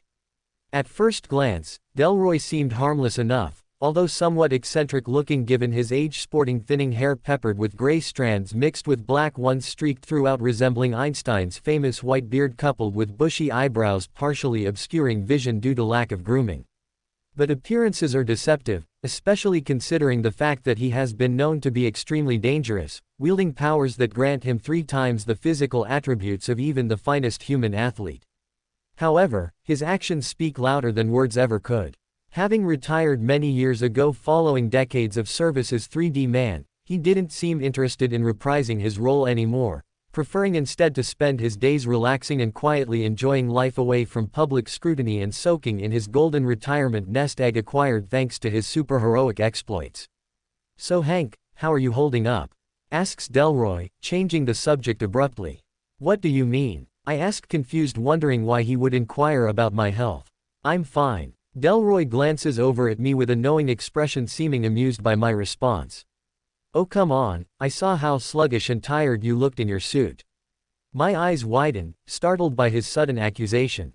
"Excuse me, what are you trying to say?" My tone becomes stern, warning him about his next words. Smirking broadly, Delroy laughs. "Listen, I know you don't want to admit it, but you're getting old. You're not a spring chicken anymore, physically or mentally. We both knew all along that eventually, our roles will change someday sooner or later, but unfortunately, it's happening much earlier than expected." He adds, sadly, glancing towards me sympathetically, understanding the magnitude of the sad realization. "And frankly, neither of us should be still working in the field anymore, it's a young man's game anyway." A stunned silence fills the car as I contemplate everything Delroy told me, silently taking mental notes regarding changes occurring within myself over the years of being Ant-Man. Although reluctant at first, accepting reality gradually became harder to ignore. There comes a point in everyone's career where they must accept change. Whether willingly accepted or forced upon oneself, there always arrives a day when you have to face the fact that the glory days are truly over and give yourself permission to retire gracefully, allowing younger heroes to assume leadership positions and replace those whose bodies cannot continue performing adequately any longer. Maybe you're right," I mutter weakly, unable to argue with his assessment. In truth, it hurts realizing that I am growing increasingly decrepit with advancing age, suffering from aches and pains associated with aging body parts and joints deteriorating steadily 1 year after another, losing functionality and slowly degrading until inevitably failing altogether and rendering me useless. It isn't easy admitting defeat, particularly when facing one's own mortality. Delroy doesn't respond, leaving me to my thoughts as we arrive safely outside the gates of my manor. He leans over and presses the button on the intercom system located near the driver's side window. We sit there waiting patiently for a reply, but none came immediately, prompting Delroy to press the buzzer again. Feeling something was wrong, I reach down and pull the keycard for the gates out of my bag. Pressing the keycard against the panel, I wait anxiously, hoping for the best. After several seconds pass, a chime rings out, indicating successful entry into the protected property. Then suddenly the gate begins opening automatically, revealing familiar surroundings greeting my gaze and welcoming me home. As Delroy drives forward, smoothly maneuvering around the circular driveway entrance, parking neatly beneath the portico lined with stately columns leading to the grand double doors of the manor, I step out of the car and get a foreboding feeling as I notice the guards that I left to protect the manor were nowhere in sight. A shiver runs up my spine as I rush into the house. Hope, I call loudly as soon as I enter the foyer. Calling out the name repeatedly as I searched everywhere, only finding empty halls and rooms that echoed hollowly as if no one had passed through them for a while. A sense of dread overtook my mind as I frantically rushed upstairs to check in Hope's room. Running up the large wooden stairs, I sprint down the hallway towards her door and move to open it, but stop short as I spot a bit of dried blood staining the doorknob. Fear grips my heart, tightening my throat and threatening to suffocate me entirely, preventing me from speaking and forcing me to breathe shallowly as a heavy amount of panic sets in. Hope, I call out weakly as I slowly twist the handle, listening intently for any sound coming from beyond the closed bedroom door. Hearing nothing, I gently open the door, slightly peeking inside and nervously yearning to find her sleeping peacefully on her bed. The first thing to hit me was the smell, a sickening odor permeating every inch of the room and filling my nostrils with a revolting scent. A vile mixture of blood and decomposing tissue combined together and creating an overpowering miasma, resulting in a nauseating smell that overwhelmed the senses. Moving cautiously deeper into the darkened interior of the dimly lit room, my eyes search around frantically before landing on the figure lying motionless sprawled across the queen-size canopy bed. No, I gasp, stunned, momentarily frozen, and unable to process the shock and horror seeking to overtake my sanity. No, it couldn't possibly be true. Not possible. No way. Impossible. But alas, it was true. Propped on top of the bed, like some kind of sick display, Hope's lifeless corpse lay cradled in death. Blood-soaked sheets stained crimson red with gore pooling below her head and forming dark stains that spread outward along the cream-white sheets. Her pale skin was coated in the sticky residue, her fragile arms dangling limply at her side and exposing the bloody wounds inflicted by razor-sharp blades. Multiple stab wounds punctured deep gashes that dripped arterial fluid freely from various severed arteries, staining copious amounts of blood deep into the padding, turning it brown. Walking closer numbly and examining her features, tears begin streaming uncontrollably from the burning hot emotions erupting violently from my broken heart. Closing her beautiful hazel-green irises that were staring blankly ahead with vacant orbs devoid of emotion, I look over and notice a note placed neatly on the nightstand beside her unmarred pillow. To Hank Pym. The front of the note reads, written elegantly in flowing letters of cursive. Feeling detached, my hand moves on its own to pick up the note as tears flow unabashedly forth. Opening the note, I was greeted by the sight of one line scribed delicately in ink. Blood for blood. 3 simple words cut deeply, penetrating the soul more profoundly than any knife slicing through flesh. 3 little words that would be etched permanently and indelibly within my psyche forever, reminding me of the harsh reality I was now living. Hope. I howl aloud, my hoarse voice breaking free of the pent-up anguish wailing endlessly within, as silent agony and rage swell within me, causing pain worse than anything imaginable. Hank. Delroy called out from downstairs, running toward me urgently. Hank. His sentence trails off midstream as he spots me cradling Hope's limp and bloody body atop her bed. Turning back toward me with tearful eyes filled with sympathy and remorse, he approaches tentatively, placing his hand firmly on my shoulder and trying to offer me any comfort he could in this shitty situation. I will find who did this, I vow solemnly, struggling unsuccessfully to keep control of the raging emotional turmoil roiling inside. They will pay dearly for taking my daughter's precious life. The statement sounds hollow to my ears as I stare helplessly at my baby's stiff and bloody face. Unable to cope, I collapse onto the floor beside the bed, sobbing hysterically while sinking farther and lower into despair and fury. My baby girl. 2013. Hell's Kitchen, New York City. Warehouse District. Brock POV. Seriously, are you not going to tell me who made this? Dr. Cho inquired for the umpteenth time, as she sat beside me in the passenger seat of the hovercar.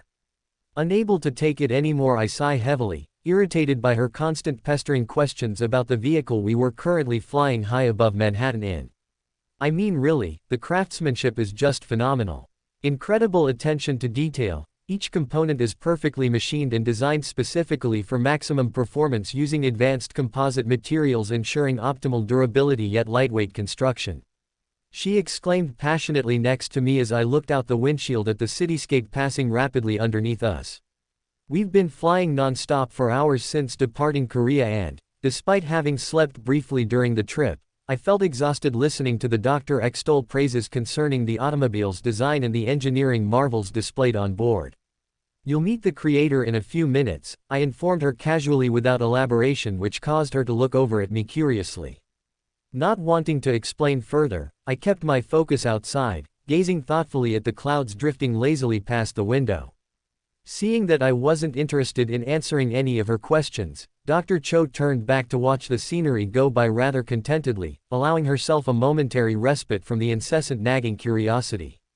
We rode in silence for a while, until the GPS system on the dashboard let us know that we were approaching our destination. The hovercar began to sink below the clouds, descending swiftly toward ground level. The warehouse district came into view quickly, causing me to feel pleased with seeing what I now consider my home turf still standing in one piece. So, this is your base? Dr. Cho asked as the hovercar landed in front of the main warehouse's doors. Nodding affirmatively, I slid open the car door, stepped out, and stretched my cramped muscles from sitting throughout the long flight. After helping Dr. Cho alight, I walked alongside her, heading towards the large metal loading bay doors situated in the front of the building. I moved to unlock the doors, but before I could, they suddenly opened themselves as Zuru stood in the doorway looking up at me with an excited and eager smile painted on his young face. "Hey, boss," he yelled enthusiastically, greeting me warmly. "Zuru," I greeted back, giving the kid a slight smile and pat on the shoulder as I stepped past him to enter the warehouse. "How were things here? Any problems?" Zuru looked over at Dr. Cho, giving her a quick wave before responding. "We had a few pests try to get in, but I handled them easily enough. They didn't even come close to getting inside." I nodded approvingly, impressed by how capable the boy has become after all these months of working under my supervision. Turning away, I looked back at Dr. Cho, who was watching our exchange closely. She noticed my gaze and gave me a curious glance, probably wondering who this boy was and why he was working with someone who was supposed to be fighting against a dangerous organization like Hydra. "This is Zuru," I started, introducing the youngster. "I rescued him a few months back from being experimented on by Hydra," I explained, looking over at Dr. Cho to make sure she understood the situation clearly. "He works with me because he wants revenge against those responsible for hurting so many people, including himself." Dr. Cho looked surprised to hear such information regarding Zeru's background. She looked down at the boy, who glanced over at me for a second, before returning his gaze to Dr. Cho and giving her a solemn-looking nod. I smiled inwardly, proud that the boy caught on to the lie so quickly. Dr. Cho seemed saddened upon learning of the truth behind Zeru's origins.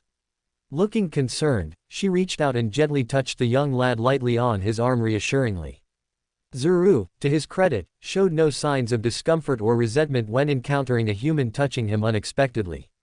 Instead, he accepted the gesture calmly, nodding respectfully and acknowledging that Dr. Cho recognized his struggles. Looking relieved that everything went well, I turned to walk toward the large cylindrical tank which housed Ava. "Come along, Doc," I told Dr. Cho, gesturing toward the water tank containing the unconscious woman. She followed suit reluctantly, getting in step behind me as we moved close to the massive container. This is Ava, I said softly as we approached the glass enclosure where she drifts peacefully in the liquid. Her body floated limply in the transparent gel-like concoction. What happened to her? Dr. Cho questioned quietly as we neared the vessel. Shrugging uncomfortably, I answered truthfully, she was involved in an explosion of quantum energy that killed her parents. However, she survived with side effects that caused her molecular structure and equilibrium to become imbalanced. We tried to cure her by using the same energy, however, it seems to have failed. As I spoke, Dr. Cho watched silently, observing the girl breathing rhythmically beneath the thick layer of clear liquid material covering her entire form. Do you have any samples left of this substance? She asks anxiously. Zuru moved forward to answer, we only have 2 vials of quantum matter remaining. He moved toward his workstation and pulled out a familiar black duffel bag from the shelf nearby. Opening the drawstring flap, he removed several small containers filled with 2 different glowing liquids. 2 crystalline blue vials stood out amongst the several blood-red ones contained therein. Picking up one of the blue vials in his palm carefully, Zuru handed it to Dr. Cho, explaining its composition and purpose. Although hesitant at first due to its strange appearance, she took it anyway, accepting it curiously. Holding it between her fingers, she examined the contents intently. I've never seen something quite like this before. She spoke softly. After studying it for a minute longer, she handed it back reverentially. Then, moving her gaze toward the red vials, she stares at them questioningly. What is this other one exactly? She inquires inquisitively. PIM particles, Zuru answered her honestly. I am not entirely certain, but I believe it's created from the quantum matter. At his explanation, Dr. Cho frowned, slightly confused. Quantum material can manipulate subatomic particles in ways normal atoms cannot, creating new possibilities and realizations impossible according to known laws governing physics. Zuru informed, this solution allows things to change their mass, shrinking or expanding dramatically. A slow grin spread across Dr. Cho's lips as understanding settled in place. Reaching out slowly to gently touch the red vials with her fingertips, she stared deep into them, mesmerized momentarily as if trying to see through the scientific data within the liquid with her bare eyes. Finally, turning around abruptly, she set the vial aside on top of the desk and begins rummaging through the luggage she brought with her. Pulling out notebooks, binders full of papers, and folders stuffed with lab reports, she stopped searching and turned back toward me asking, "Where do I work?" Smirking knowingly, I motioned for her to follow Zuru toward his workstation near the wall opposite the entranceway leading to the rest of the facility.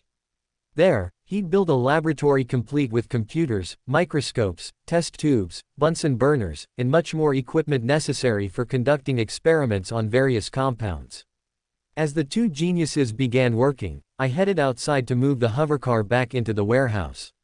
Returning shortly afterward, I noticed both of them speaking animatedly together, seated facing each other at the countertop in front of the monitors showing screens displaying various pieces of data. They're talking about some sort of chemical reaction occurring inside the vat. Their voices raised in excitement as they discuss the possible outcomes of whatever experiment they were theorizing. Watching the 2 talk excitedly, my head suddenly turns toward the door as I smell an unfamiliar scent approaching the property. Beep. Beep. Asterisk. At the same time, the proximity alarm goes off, pulling Zuru from his conversation as he rushes over toward his computer. Walking closer, I move behind him as he pulls up the camera feed from the gate outside. A man walks steadily up to the fence surrounding the compound and stops there, staring directly ahead beyond it. He was tall and broad, with short cropped brown hair and wearing dark clothing. It's just one guy, Zuru says incredulously. Looking closer at the feed, I took note of the numerous tattoos running along his arms as well as his expressionless face, which bore little emotion save for intense concentration etched deeply into every line and crease of his features. The man continues standing still, unmoving while keeping focused straight ahead, waiting patiently for something. His hands hung loosely at his sides, revealing nothing within them. There isn't anyone else present besides him, nor did he appear to be carrying anything except perhaps a weapon hidden somewhere concealed on his person. But judging by his demeanor, I doubted very seriously that he was here for a fight. What should we do? Zuru asked, turning around to face me. I shrugged, unsure myself. Although it didn't seem likely that whoever this was could harm either of us, I still didn't like the idea of strangers standing outside my territory. You have a way to speak to him from here? I asked the tech expert next to me. Yep, Zuru responded confidently. Turning back toward the screen, he presses a button on his keyboard and hands me a small mic. Thinking briefly about what I would say, I moved the mic to my lips and simply stated, "What?" My voice echoed loudly through the speakers placed throughout the compound, sounding robotic and inhuman. The man was startled by the sudden interruption and spun his head around sharply, surveying the area for the source of the voice. When he saw nobody else in sight, he nervously lifted his hands in the gesture of surrender, showing that he came here in peace. I come here in peace, the man spoke nervously in a heavy Russian accent. I was sent on behalf of Vladimir and Anatoly Ranskahov, leaders of the Bratva stationed here in New York. His words sounded somewhat rehearsed, almost scripted, as though he knew that if he said the wrong thing here he would die. Still, despite knowing that fact, it wasn't hard imagining that he might actually mean what he said.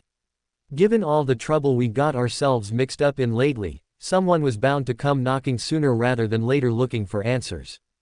They would to meet with the boss of this territory immediately to settle matters concerning the recent troubles as of late. He continued hesitantly, glancing uncertainly around him.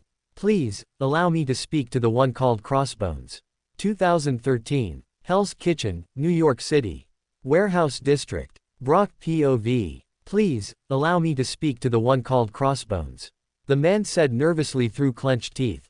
With a sigh, I took a moment to think about his request, considering whether or not meeting another gang without warning was wise given the current circumstances. It wouldn't hurt for me to hear what kind of deal they wanted, especially since the man claimed to represent powerful men from Russia itself.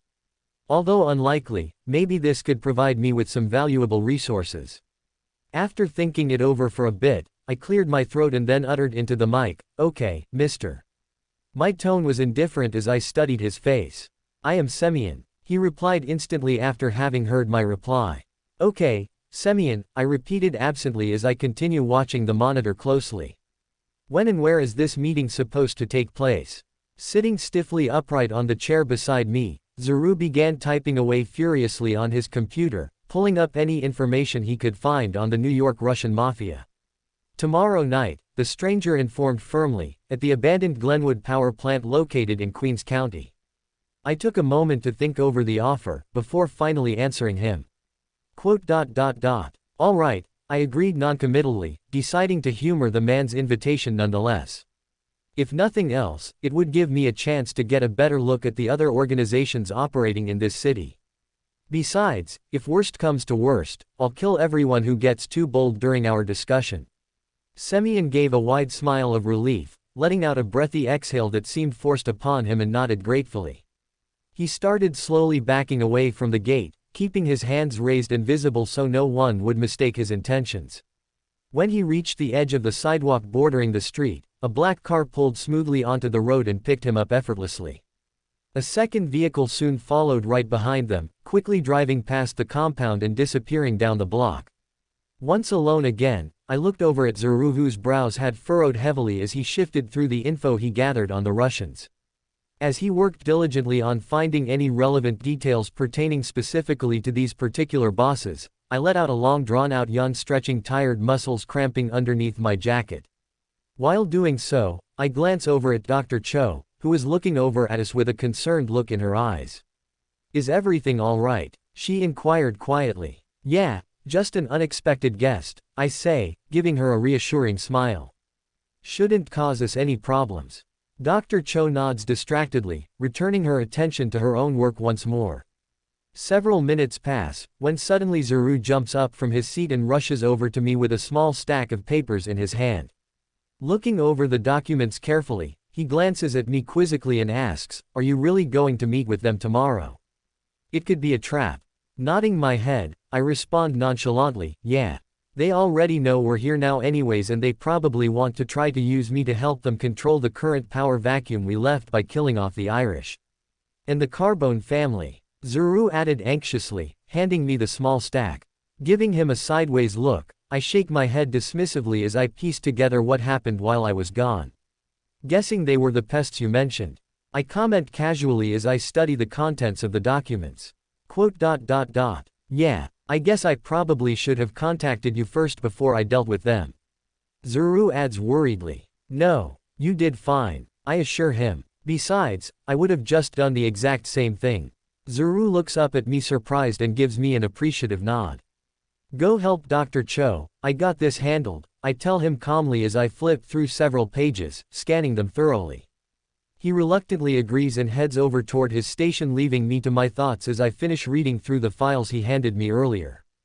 After reviewing their entire dossier, I think I had a decent grasp on what kind of people the Ranskahov brothers are. Both of them held significant positions among organized crime circles in Moscow, but only Vladimir, the older brother, served as the leader of the organization known as Bratva, the Russian Mafia.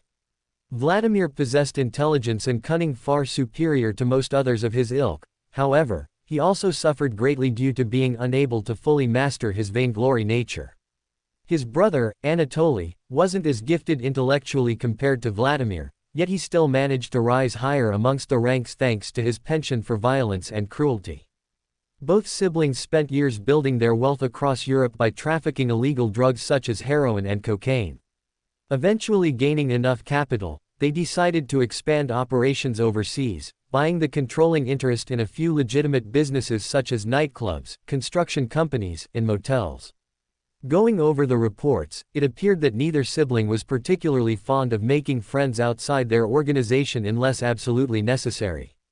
Which made me curious why they sent me a friendly messenger instead of sending assassins after me personally to try to eliminate me completely. That question aside though, it became clear that they weren't stupid guys. At least not in terms of business sense anyway. Maybe this meeting will be more profitable than I thought, I mused aloud absent-mindedly as a plan begins forming in my mind. Zuru, I call over to the small boy working intently at his desk. Is that thing I asked you to make ready? Yonkers, New York City. Abandoned Glenwood Power Plant. The following night. Omniscient POV. The sky above the abandoned Glenwood Power Plant was pitch black as the sun set below the horizon hours ago. In the distance, darkness blanketed the land as the moon rose high overhead, casting its pale glow upon the building below. This desolate location sat empty for decades, deserted ever since the plant stopped functioning sometime prior to World War II. Nowadays, few even remembered what purpose this old factory used to serve anymore, much less how exactly it ended up falling apart. A squad of well-armed men surrounded a large front door near the entrance of the facility, securing each side tightly. Two armored vans parked nearby contained three separate groups. One group consisting of 4 members wearing bulletproof vests and holding assault rifles stood guard facing outward along the opposite wall of the power plant. Another team composed entirely of soldiers dressed similarly occupied themselves inside the vehicles sitting idle in wait.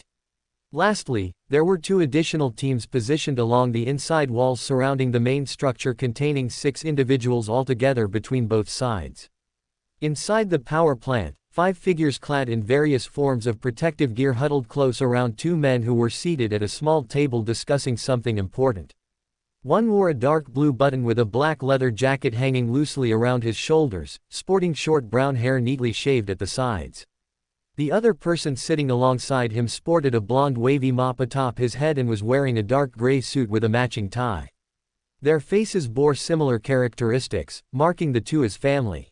These 2 men represented different factions within the Russian mob hierarchy based on their respective roles, Vladimir representing the upper echelon of leadership and Anatoly serving as his loyal general overseeing day-to-day affairs involving daily operational issues like maintaining order and security throughout the territory controlled by the Bratva. Are you sure he'll even show up? Anatoly questioned impatiently as he glanced briefly at Vladimir. This whole situation has been getting worse by the minute because of this nobody meddling in our business. We should just take care of him. Vladimir sighed loudly before responding curtly, you must understand, Anatoly, we can't afford to ignore threats posed directly to us by outsiders. Looking slightly annoyed, Anatoly crossed his arms aggressively leaning forwards in annoyance, then don't act weak. We need to send somebody to take care of these pests. He shouted angrily staring daggers at Vladimir. We cannot allow anyone to threaten us openly. That'd put us all in danger. Shaking his head irritably, Vladimir responded coldly, Anatoly, you forget yourself sometimes, this isn't our home, if we want to make a foothold in this city, we can't just go around killing everybody. Pointedly ignoring him, Anatoly sneered sarcastically, do you honestly believe we couldn't handle things ourselves? He yelled hotly. Why do I feel like you keep trying to run everything? What makes you qualified to decide anything? Ignoring the outburst directed towards himself, Vladimir continued speaking softly as he stared straight ahead, studiously studying whatever document lay open next to him on the tabletop. Then turning his gaze back momentarily he said, negotiating matters with someone doesn't mean weakness, it is smart management. And besides, Father seems to think that this man might actually listen to reason. If you have a problem with our current plan of action, then feel free to take it up with him. His words struck fear deep into Anatoly's heart, prompting him to sit straighter, defensively clutching the armrests of his chair nervously. Yet despite feeling angry, he knew better than to argue with his father's decision on this matter or risk incurring his wrath. Turning abruptly away from Vladimir, Anatoly turned sharply towards the window overlooking the Manhattan skyline beyond. Fine. Boom. Asterisk. A loud crash echoed off the concrete interior walls, causing every single member present within the room to flinch violently in response to the sudden noise echoing ominously throughout the massive factory complex, startling the two brothers alike. What the fuck was that? Anatoly exclaimed furiously, gripping the pistol strapped securely beneath his coat. Standing up swiftly beside him, Vladimir grabbed hold of another gun secured firmly underneath his belt and pointed menacingly outwards towards where the sound originated, coming from somewhere outside the abandoned factory. Shouting orders harshly amidst hushed whispers, several guards rushed forth towards the front door, as Vladimir grabbed the radio to find out what caused the commotion outside. What happened? Vladimir demanded urgently as he listened closely to whoever answered his query. A guy just fell out of the sky, sir. Someone replied tensely as they spoke, hurriedly relaying information. What? Vladimir pressed angrily as he scowled deeply at hearing the words relayed to him. Turning towards the doorway leading into the building he ordered hastily, all units converge outside. Do not fire till I give the order. As everyone began moving frantically to comply with commands given by their boss, Anatoly moved to one of the windows lining the inner perimeter of the building and peeked out curiously. Hesitantly peering down past darkened buildings lined in rows against the backdrop of sprawling steel and glass skyscrapers illuminated dimly under the bright full moonlight, Anatoly spotted movement in front of the power plant itself. A lone figure stood in a small crater a few feet away from the building, standing motionless as he surveyed his surroundings silently as if waiting for something else to happen. Anatoly. Vladimir called sternly, looking over at his younger brother. Grunting unhappily, Anatoly moved to his brother's side without saying a word.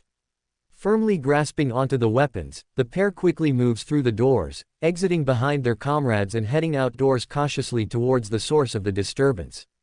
As soon as they stepped foot outside, they immediately realized what caused the commotion. A tall, broad-shouldered man stood alone on top of a hollow patch of rubble located in the middle of the property. Dressed in a black suit and dark red shirt, the stranger radiated a dangerous aura as he walked forward into the light cast by the rising moon, illuminating his features clearly. Surprise registered plainly visible on the brothers as they saw the newcomer's face, or more accurately, the strange metal black skull helmet covering his head. On closer inspection, they could see long metallic plates running vertically down either cheek, extending upwards until disappearing right above his forehead and creating sharp points protruding downwards.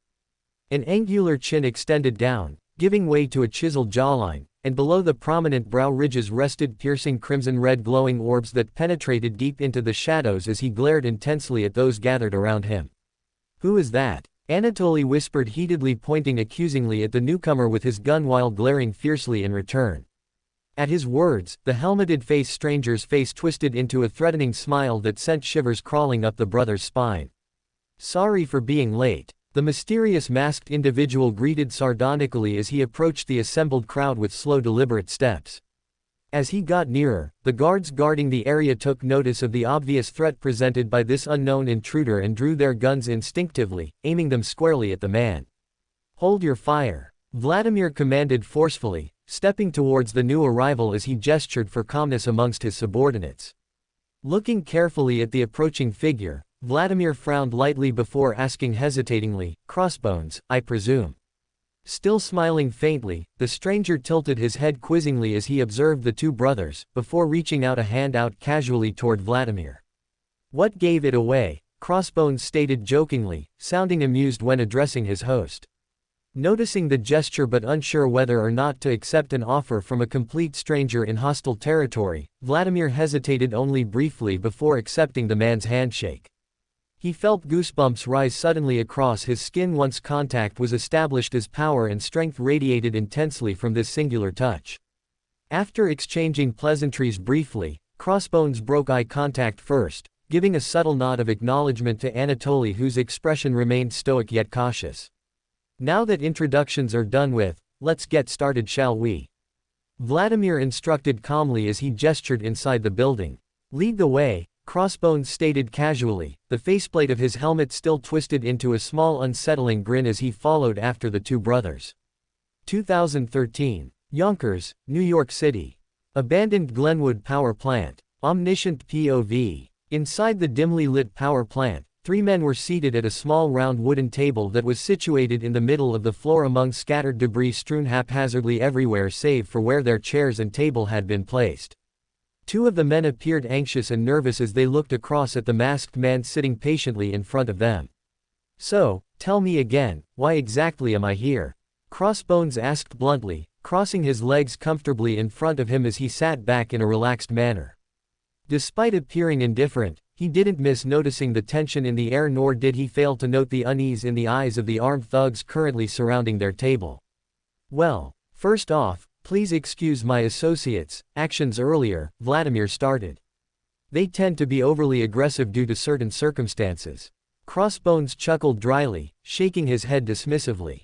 It didn't bother me much anyway, since most people seem to greet me poorly whenever I enter places. He added nonchalantly. Vladimir nodded understanding. Yes, well, let's start with explaining how we came upon finding out about you.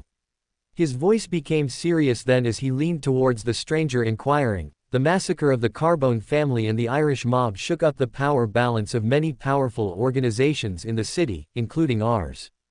It has forced us to reevaluate some aspects of our operations. He paused briefly before continuing. We've heard the rumors circulating about your involvement in these recent events, so naturally we wanted to know the truth. And what exactly would that be? Crossbones inquired, tilting his head questioningly. Seeing no harm in answering any questions, Vladimir explained slowly. To begin with, there is supposed evidence suggesting you're responsible for these crimes committed recently. You obviously aren't going to deny such claims considering the nature of the victims involved themselves. However, I'm curious now myself regarding how one man managed to take down two large gangs simultaneously.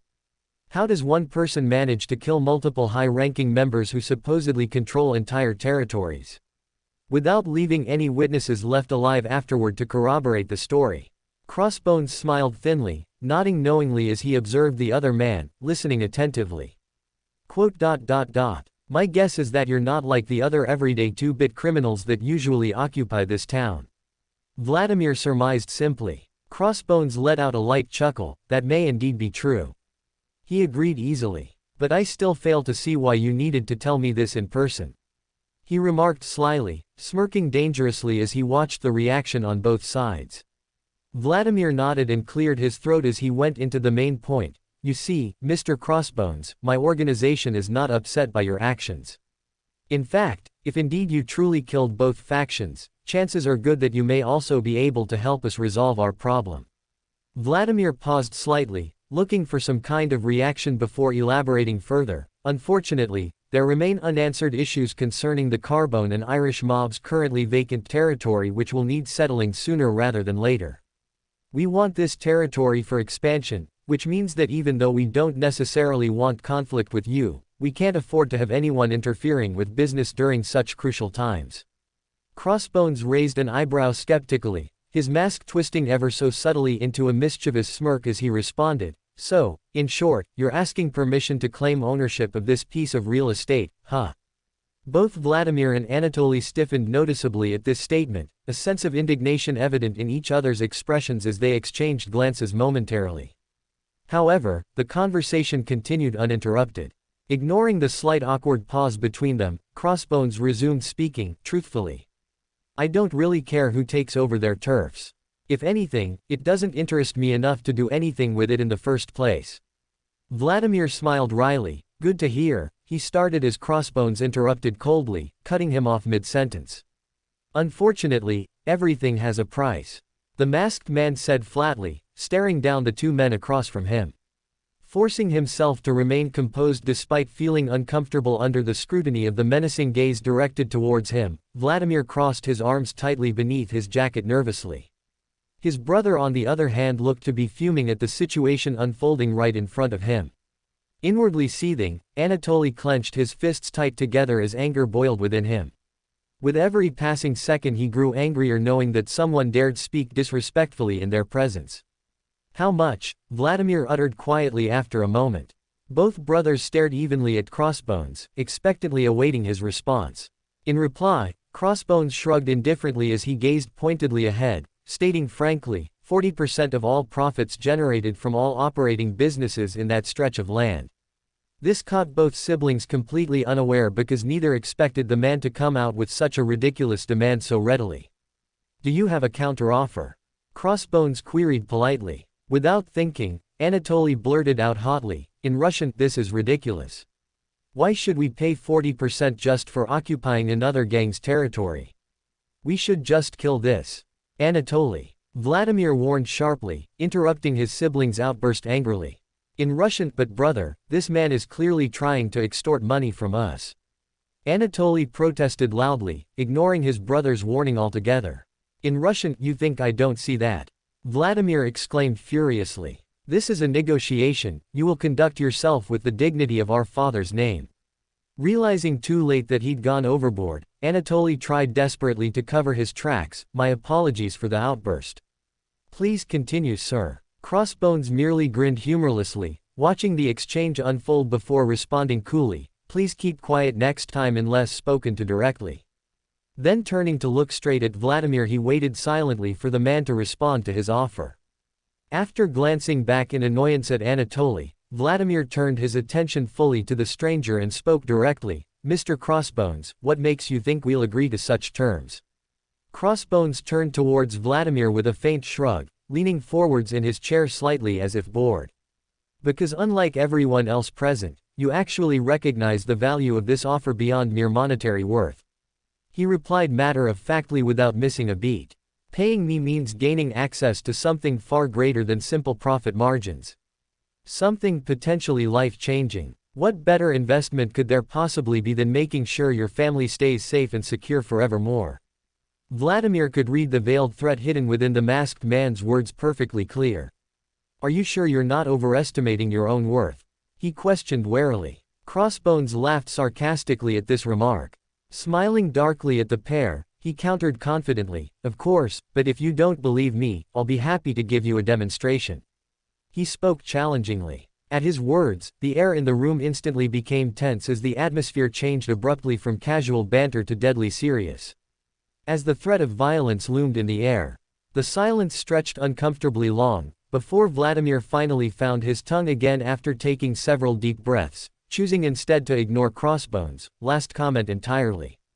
Instead, he decided to change tactics, deciding to try negotiating from a different angle. "Very well, if you insist." Acknowledging Crossbones' request, Vladimir began cautiously. "Let's say hypothetically we grant you those demands of yours. What assurances do we receive that we won't end up regretting granting you such concessions?" Hearing Vladimir ask for reassurance caused Crossbones to raise an intrigued brow curiously, prompting him to answer honestly, "None whatsoever." "That goes without saying, seeing that everything depends solely on trust here." His tone sounded sincere but nonetheless dangerous, causing both brothers to sweat profusely underneath their jackets regardless of their attempts to appear calm outwardly. Unsure of how to proceed at first, Vladimir chose to wait for a few moments until eventually breaking the uneasy lull between them with a new line of questioning. "All right then, assuming we go through with this deal of yours, can we count on you to protect our interests while keeping things civil amongst our people?" Crossbones sighed lightly, letting out a breathless sigh while gazing blankly forward as he answered reluctantly, "Fine. However, if I find either of you or any member of your respective families start acting against my wishes in regards to this agreement, then I'll reserve the right to eliminate whoever I deem necessary." He emphasized, "necessary," highlighting the severity of his position once more. This made the two mobsters visibly pale as they glanced at each other uncertainly, wondering whether they had chosen wisely to agree to meet with this mysterious individual named Crossbones. Although they knew little about the masked man besides hearing about his reputation of being a ruthless, brutal killer capable of dispatching dozens of men single-handedly. After exchanging meaningful looks, Vladimir broke the silence first as he reached out a hand hesitantly toward the seated figure in front of him. "All right, do we have a deal?" Vladimir stated calmly. Crossbones glanced at the proffered hand for a second, before reaching out and grabbing hold of it firmly. For a brief instant, nothing happened apart from the sound of flesh meeting skin. However, suddenly, Crossbones grabbed hard onto Vladimir's hand, violently pulling him closer, forcing his face close to his own. The guards stationed nearby reacted immediately as they trained their weapons on the masked man threateningly. Vladimir quickly raised his other hand, signaling them to hold off as he nervously stared into the piercing crimson-red eyes glaring intensely into his own. "Just remember," Crossbones whispered harshly into his ear, "if you betray me, your death will be slow, agonizing, and extremely messy." He concluded ominously, releasing his grip only when satisfied that his message got across loud and clear. Only then did the man release his grasp, allowing Vladimir to pull away from his stare. The guards hesitated briefly, unsure of what to do, but upon receiving a quick signal from Vladimir, they lowered their guns and fell silent. Once assured that nobody was going to try anything against him, Crossbones smoothly stood up from his seat and gestured casually behind him, indicating he wanted to leave the premises. Both Anatoly and Vladimir followed suit, grudgingly following closely beside him as they led him swiftly outside into the night sky. Taking in a deep breath of the cool night breeze, Crossbones turned toward the brothers as they stood outside the building. "Well boys, it's been fun," he remarked playfully, giving them a devilish grin. "Wait, how do we get in contact with you?" Vladimir asked hastily. "Don't forget that we're technically allies now," he added seriously. Crossbones nodded slightly at the man's words and pulled out a phone from inside his coat pocket, tossing it over wordlessly to the brothers. "That has a number programmed already for easy use whenever you wish to communicate with me. It's unlisted so no one can track its location," he explained curtly. "It has the info to wire me the money. I'll be expecting the first payment soon." At these final ominous words, Crossbones gave them a meaningful glare full of menace. Then, without waiting around longer, he suddenly crouched down low like a predator, before surging up into the air effortlessly, leaving cracks in the concrete below his feet. Like a shadow cast by moonlight, he disappeared in seconds, leaving the twins alone standing in stunned disbelief as they watched him leap inhumanly high above their heads. Anatoly let loose a string of curses in Russian whilst Vladimir simply shook his head in awe as they walked slowly back into the power plant. "What are we supposed to make of this guy?" Anatoly spat bitterly as they descended rapidly along a darkened corridor. "Not only does he blatantly threaten us with violence, he also wants us to pay him for doing nothing." "Did you see how high he jumped?" Vladimir retorted incredulously, ignoring his brother's rantings. "So what? We knew before calling him here that he might be enhanced," Anatoly argued defensively. "When father told us that there are many people like his business partner, a.k.a. Sitsevich, here in this country, I didn't actually think we would encounter any of them," Vladimir interjected bluntly, unable to contain his frustration with how humiliated he felt in the meeting with Crossbones. Seeing the look on his brother's face, Anatoly understood why Vladimir seemed angry and spoke conspiratorially. "You know, we could launch a surprise attack on the bastard now that his guard is down," he suggested hopefully. However, Vladimir remained unconvinced, shaking his head vehemently as he responded, "No, even though I'm furious right now. I get the feeling that if our organization was to go against that monster, the only result will be death, for all of us. So please stop suggesting stupid ideas like that, alright? Let's focus on getting the expansion done for now."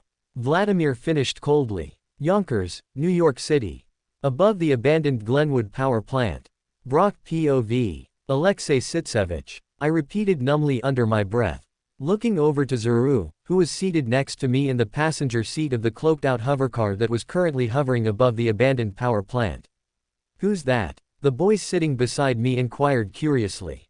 I don't know, but seems like he might be connected to this branch of the Bratva and that he might be like us, judging off what I just heard. I said quietly, as if talking to myself rather than addressing him. Zuru looked puzzled momentarily before asking eagerly, "You can hear them from all the way up here?" "Yeah," I admitted tersely. Cool. The young preteen muttered, sounding impressed. Suddenly becoming aware of himself, he covered his mouth apologetically and mumbled awkwardly. "Sorry, sometimes I talk too much, my bad." Having heard enough, I ignored his apology completely and pulled up on the steering wheel sharply, turning the car around in the air as I head back towards the warehouse district compound. 2013. New York City. SHIELD Headquarters, Conference Room. 3 weeks later. Brock POV. The target's name is Sana Amanant. Fury informed us as we were gathered together in a conference room where various members of STRIKE sat listening to him debrief us on our new mission. A dark-skinned woman's face appeared on the screen behind him as he continued speaking. A Nobel Prize-winning scientist, who also played a crucial role in designing the defensive systems for SHIELD. She was kidnapped at a public appearance at Malted's, a restaurant in Brooklyn, yesterday evening. He announced grimly. Fury paused briefly for effect before continuing. We've managed to pull the surveillance footage taken near the scene and traced the vehicle used directly back to members of a mercenary group known as the Cadre, which makes her abduction seem highly likely to be orchestrated by another party. His voice trailed off as he gazed distastefully at the image displayed on-screen showing images of the kidnapping suspects captured on camera. Fury turned back to the rest of my team looking serious. Your main priority will be locating Sana Amanant and bringing her home safely alive. For obvious reasons, she mustn't fall victim to interrogation. I began, but was suddenly cut off. Do we have any leads on her current whereabouts? A soothing voice inquired softly from behind me. Turning around, I saw Natasha walk through the glass door of the conference room, a suited-up Steve Rogers following behind her. Natasha smiled warmly, greeting me silently as usual as she approached Fury to stand alongside him during his briefing. Looking thoughtful for a moment, Fury replied, "We believe Ms. Amanant may still be within New York City limits based on the information we've gleaned." Sir, I thought you were bringing this assignment to STRIKE, I questioned confusedly after glancing suspiciously at Natasha and Steve. "I am. Just thought you could use a little help since you've just returned." He lied reasonably. "Besides, there are time constraints involved with this case, so you'll need every bit of assistance you can muster." I studied Fury carefully, not showing the skepticism that I really felt at hearing the thin excuse. Although I wasn't sure precisely what kind of game Fury was playing, I knew there was something about this assignment he wasn't telling me. "Where should we start?" Steve asked, oblivious to the subterfuge surrounding the situation. Fury considered the question before answering. "We located a few key locations connected to the Cadre, but none of those places yielded useful intel. Your best bet lies in tracking down some of their associates at their last reported location and finding out whatever else they know about the kidnapping," he advised tactically. Steve nodded understanding as he leaned forward intently studying the map projected onto the wall behind Fury. After looking over the locations on the map, he straightened up again and addressed the table. "Okay, guys, let's split up and see if we can find anything worth noting regarding the kidnappers or the victim," Steve proposed confidently, attempting to inject enthusiasm into the STRIK team, who considered this an otherwise dull mission. Each member present looked over to me expectantly, awaiting instructions. However, I had yet to decide what I wanted to do, and since I hadn't received any orders from Pierce regarding this assignment, I chose to defer my authority temporarily to Steve. "You heard the man," I barked loudly, causing my men to jump slightly in fright. They recovered quickly however once they realized what I was doing and returned to attention respectfully. Steve sent me a grateful glance while nodding his agreement before stepping up front to address the entire squad. "All right everyone. We'll split up into small units and search each area separately. Agent Romanov, Major Rumlow, and I will go ahead and investigate the scene of the crime. Everyone else, report any of your findings via comlink immediately." Without pausing between sentences, he hurriedly outlined his plan for investigating possible leads. Then he stepped aside from the podium to allow me to take charge. After taking a second to collect myself, I took control of things formally, projecting confidence as I swiftly and efficiently divided the 40-odd members of the STRIKE team evenly amongst themselves according to their skill sets. As they received their assignments from me, everyone began heading out of the conference room to prepare for the upcoming mission. "Glad we get the chance to work with one another again," Steve commented as he moved over to me. "Wish it was under better circumstances," I replied with false sympathy. At my words, a look of concern crossed Steve's features as he reached over cautiously to place a hand gently upon my shoulder reassuringly. "That woman has nothing to worry about. We will rescue her safe and sound," he assured sincerely with conviction. As always when dealing with Captain America, I couldn't help but be bemused by the man's simplistic optimism, despite being proven wrong more often than not throughout history. "Let's hope so," I sighed wryly to embellish the act, then gestured toward the exit doors leading outside. "Come on, let's move. Time isn't on our side."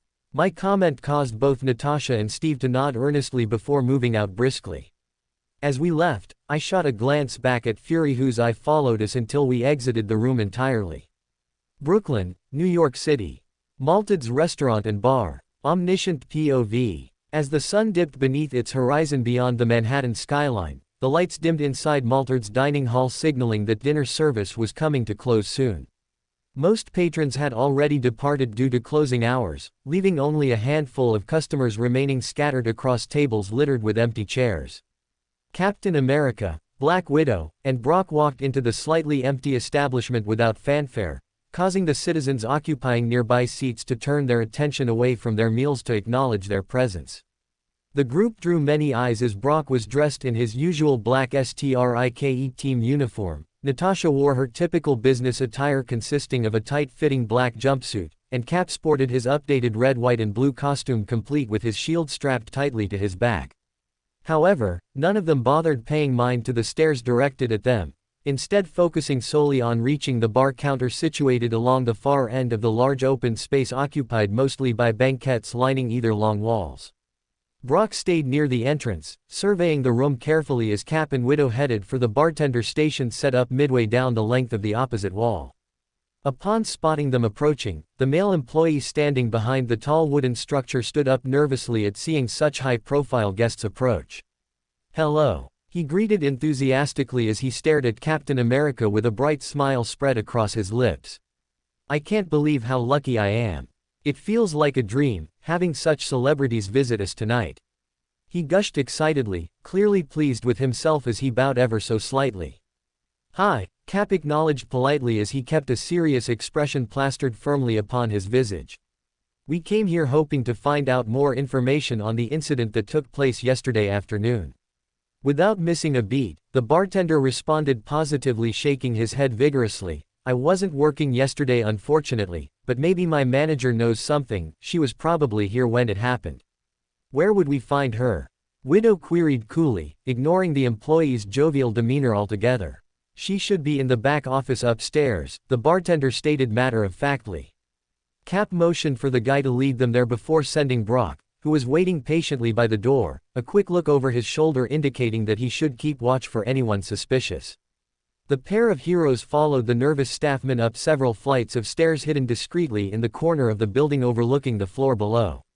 Once they arrived at the top level, they found themselves staring blankly at the closed oak door blocking access to the office.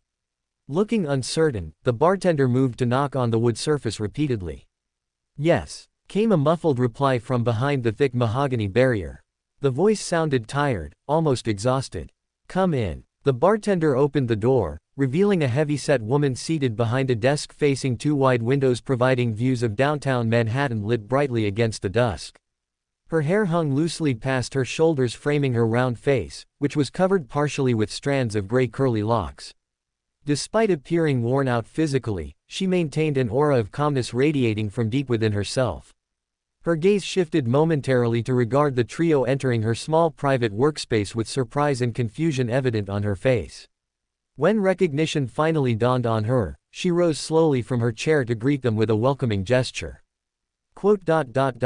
"Captain America?" she inquired hesitantly, unable to hide her shock. What brings you all thrug?" "Wait a minute," she stopped abruptly mid-sentence, realizing why these visitors showed up at her door. Oh no. No, please don't tell me you're here about what happened last night too. The woman appeared visibly distraught, tears welling up rapidly in her hazel green eyes as she spoke haltingly. I'm afraid we are, ma'am. Captain America affirmed quietly as he sat down heavily in the seat opposite the desk. Black Widow remained standing next to him, resting her hands idly atop her hips as she observed the room closely. But the police already ran through this place earlier and didn't find anything, said the woman gravelly as she shook her head sadly. Why are superheroes, of all people, suddenly getting involved now? What is going on? Despite feeling sorry for the distressed owner of the restaurant, Natasha noted that the woman seemed very agitated and worried, which would have made sense considering recent events, except the apprehensive glances cast towards us suggested that perhaps someone other than law enforcement might have spoken to this particular individual already. Although that possibility piqued Natasha's curiosity, she chose to simply just observe the situation further rather than interrupt proceedings prematurely. Oblivious to Natasha's thoughts, however, Captain America calmly explained to the restaurant owner why we'd shown up unexpectedly. So do you remember what actually happened last night? He prompted softly, watching anxiously for signs of distress. Sensing the urgency in his tone, the lady paused briefly before replying in a low whispery voice. Yes, I think so. A dark van with tinted windows pulled up right beside the window of the booth where I worked late last evening around 9 o'clock. 5 masked individuals wearing some kind of body armor jumped out brandishing guns and demanding for that woman come with them. When she tried to resist, one of them grabbed her roughly by the hair and dragged her out of the establishment, screaming hysterically. That was pretty much everything I saw. Natasha frowned deeply after hearing the account given by the nervous woman. Although somewhat vague concerning details like any descriptive features, it did give us some indication as to what exactly transpired during the abduction. Did anybody notice anything unusual happen prior to that moment? Captain America inquired curiously. No, she answered vaguely, looking off into thought for a brief instant before continuing. Or at least I didn't. Even Cap could see that the woman in front of them was hiding something important, judging from the way she fidgeted uncomfortably as she attempted to avoid direct contact with them. His suspicion grew stronger still when he noticed her reluctance to answer certain questions related directly to the incident itself. Instead, choosing to steer clear of specifics whenever possible. He glanced back at Black Widow, who gave him a subtle nod, confirming his suspicions. Both knew instinctively that whatever was happening here was more than first suspected, and the sooner they figured out precisely what was really transpiring, the faster they were able to begin rescuing Sana Amanant safely. After all, time was definitely running short. They needed answers fast if they hoped to save her life. So, without hesitation or delay, Captain America decided to press harder. With renewed determination burning fiercely in his heart, he leaned forward intently studying the frightened woman sitting silently before him. With narrowed piercing glare fixed squarely onto her eyes, he placed both palms flat on the table between them, forcing her to lean backward slightly in her chair. Listen, ma'am, I can tell that you aren't being entirely honest with us regarding certain aspects of this case.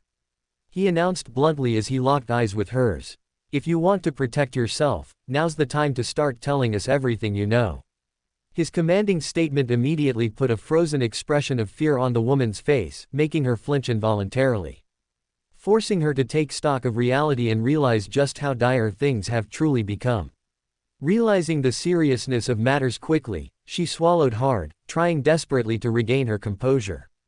Eventually regaining enough courage, she looked straight ahead, avoiding eye contact completely whilst speaking urgently yet barely above a murmur. The men that kidnapped that woman. She started, her voice trailing off as sadness and fear filled every word uttered thereafter. They came to me, offered me money to just make sure she was in the place for them, and stay quiet afterward. She admitted reluctantly, staring unseeingly at the desktop between them. I didn't think it was going to turn into a big thing, so I agreed. A shocked silence fell upon the room as Cap and Widow listened intently to the woman's words, processing each detail meticulously. I didn't know they. Glass shattering. At once, the entire atmosphere changed dramatically as the window behind the woman suddenly exploded outwards, showering glass fragments everywhere. Startling everyone present, including the two heroes who were caught totally unaware by the unexpected occurrence. Thud. Asterisk. As shards of glass scatter to the office floor, the woman's head abruptly slumped atop her desk, falling lifelessly forward onto the polished wooden surface. Blood pooled instantly underfoot, soaking her white shirt and becoming visible as crimson stains began seeping outwardly. Before any of those witnessing could react, another loud crash echoed throughout the room, accompanied by heavy footsteps pounding loudly from downstairs. 2013. Brooklyn, New York City. Malted's Restaurant and Bar. Omniscient POV. As shards of glass scatter to the office floor, the restaurant owner's head abruptly slumped atop her desk, falling lifelessly forward onto the polished wooden surface. Blood pooled instantly under her skull, leaking out from the fresh gunshot in her head and soaking her clothes as the crimson stains began seeping to the ground. Before any of those witnessing could react, another loud crash echoed throughout the room, accompanied by heavy footsteps pounding loudly from downstairs. Bang. Asterisk. Bang. Asterisk. Bang. Asterisk. Gunfire could be heard echoing from the lower levels of the restaurant, causing Captain America and Black Widow to spring into action as the initial shock wore off and their instincts kicked in automatically. They reacted swiftly, leaping out of chairs and preparing themselves defensively, even though neither knew who had fired upon them nor why they were currently under attack.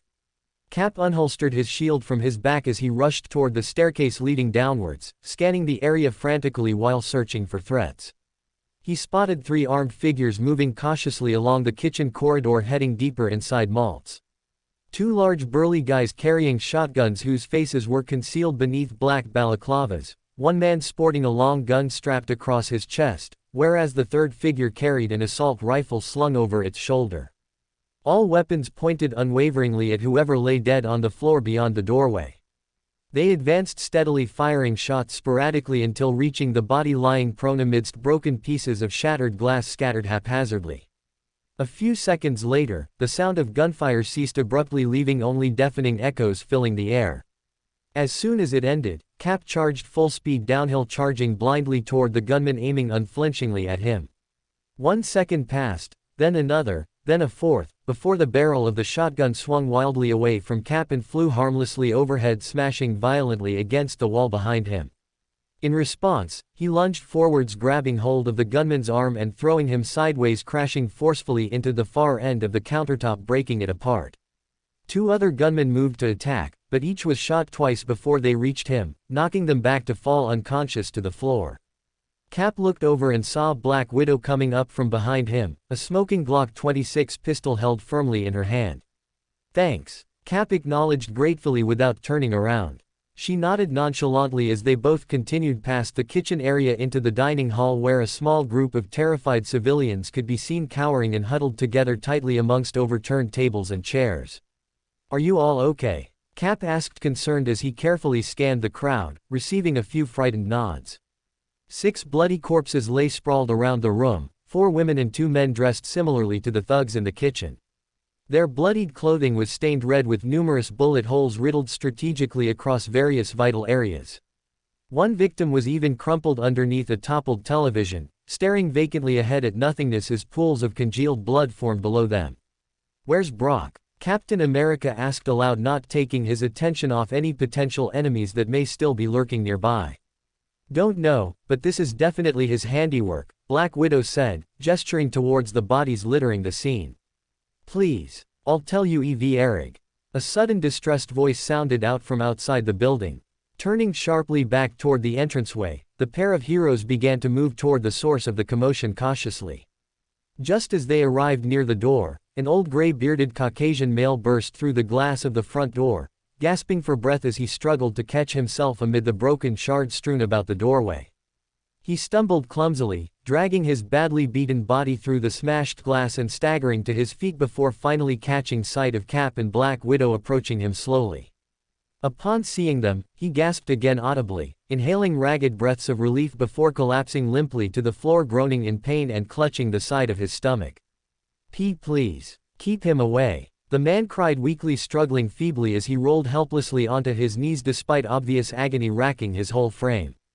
Cap and Black Widow stopped momentarily in confusion at the injured man's words.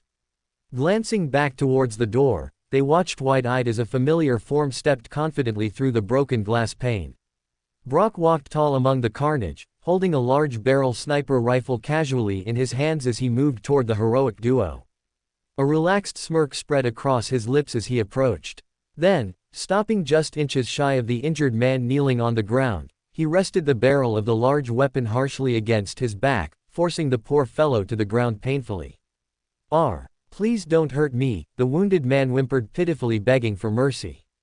"What are you doing?" Cap demanded authoritatively, stepping closer in an attempt to stop Brock from hurting the already battered individual further. Brock looked over at him briefly, before returning his gaze to the screaming man at his feet. "This guy is the one who fired the first shot," he calmly explains to Cap. "He's with the cadre, they all are. And last I checked we still have a missing woman to rescue from these scumbags." Captain America opened his mouth ready to respond angrily, but instead found himself taken aback by Brock's explanation. Though adverse to such brutal methods, Cap stepped back and remained silent, watching closely as Brock continued his interrogation of the injured man at his feet. "You're right," Captain America conceded quietly after hearing Brock speak. "We need information, so let's hear what he has to say." Brock nodded. Okay, just please don't kill me." The tortured man begged miserably, squirming uncontrollably as tears streamed down his cheeks, wetting his beard. After some consideration, Brock lowered the muzzle of the rifle slightly, allowing it to rest gently at the base of the victim's neck as he spoke sternly, addressing the captive directly. "Where is Sana Amanant?" he asked coldly, demanding immediate compliance from the trembling prisoner. "Tell me exactly where she is located, or we get to continue our little game from the roof." His tone was clear about which option he preferred. The beaten man sobbed incoherently, shaking visibly as he glanced over at Cap and tried unsuccessfully to plead for help. Finally giving up, he simply stared blankly ahead, blinking rapidly like a deer in headlights, unable to comprehend anything else happening in this world except his impending death. Unwillingly, the unfortunate hostage answered haltingly, "Look, I don't know, okay." He stuttered nervously, refusing to look up at Brock as he spoke. "Boss told me to come here, kill the bitch in the office and torch the place. That's it." He spat nervously, glancing furtively at Cap and Black Widow standing silently at the side. "That's all I know," he pleaded hopefully. Withdrawing the weapon slightly, Brock placed the butt of the firearm next to the man's forehead, resting it lightly there for a moment before raising it up and slamming it brutally against the injured man's face, fracturing several bones within his nose in an instant and sending excruciating pain shooting through his body. "AAAAARRRR rag." The man groaned in anguish as he clutched his mangled facial features, trying desperately to keep pressure against his bleeding wound. "Where is Sana Amanant?" Brock repeated menacingly, repeating his question yet again. This time, however, more aggressive than before. "Please. They'll kill me if I talk." Still crying profusely and coughing incessantly due to severe internal damage, the beaten man looked upwards timidly, pleading for salvation, but received no answer whatsoever save for a cruel kick planted squarely between his ribs. Wincing horribly, the captured man finally relented as the pain became too much to bear, answering reluctantly, "She's being kept in one of the storehouses at the port of New Haven." Black Widow quickly touched the comlink in her ear, connecting her directly to Fury, immediately informing him of the new development. Meanwhile, Captain America stepped up beside Brock and leaned down over the bleeding victim, speaking softly and reassuringly. "It's gonna be all right, buddy."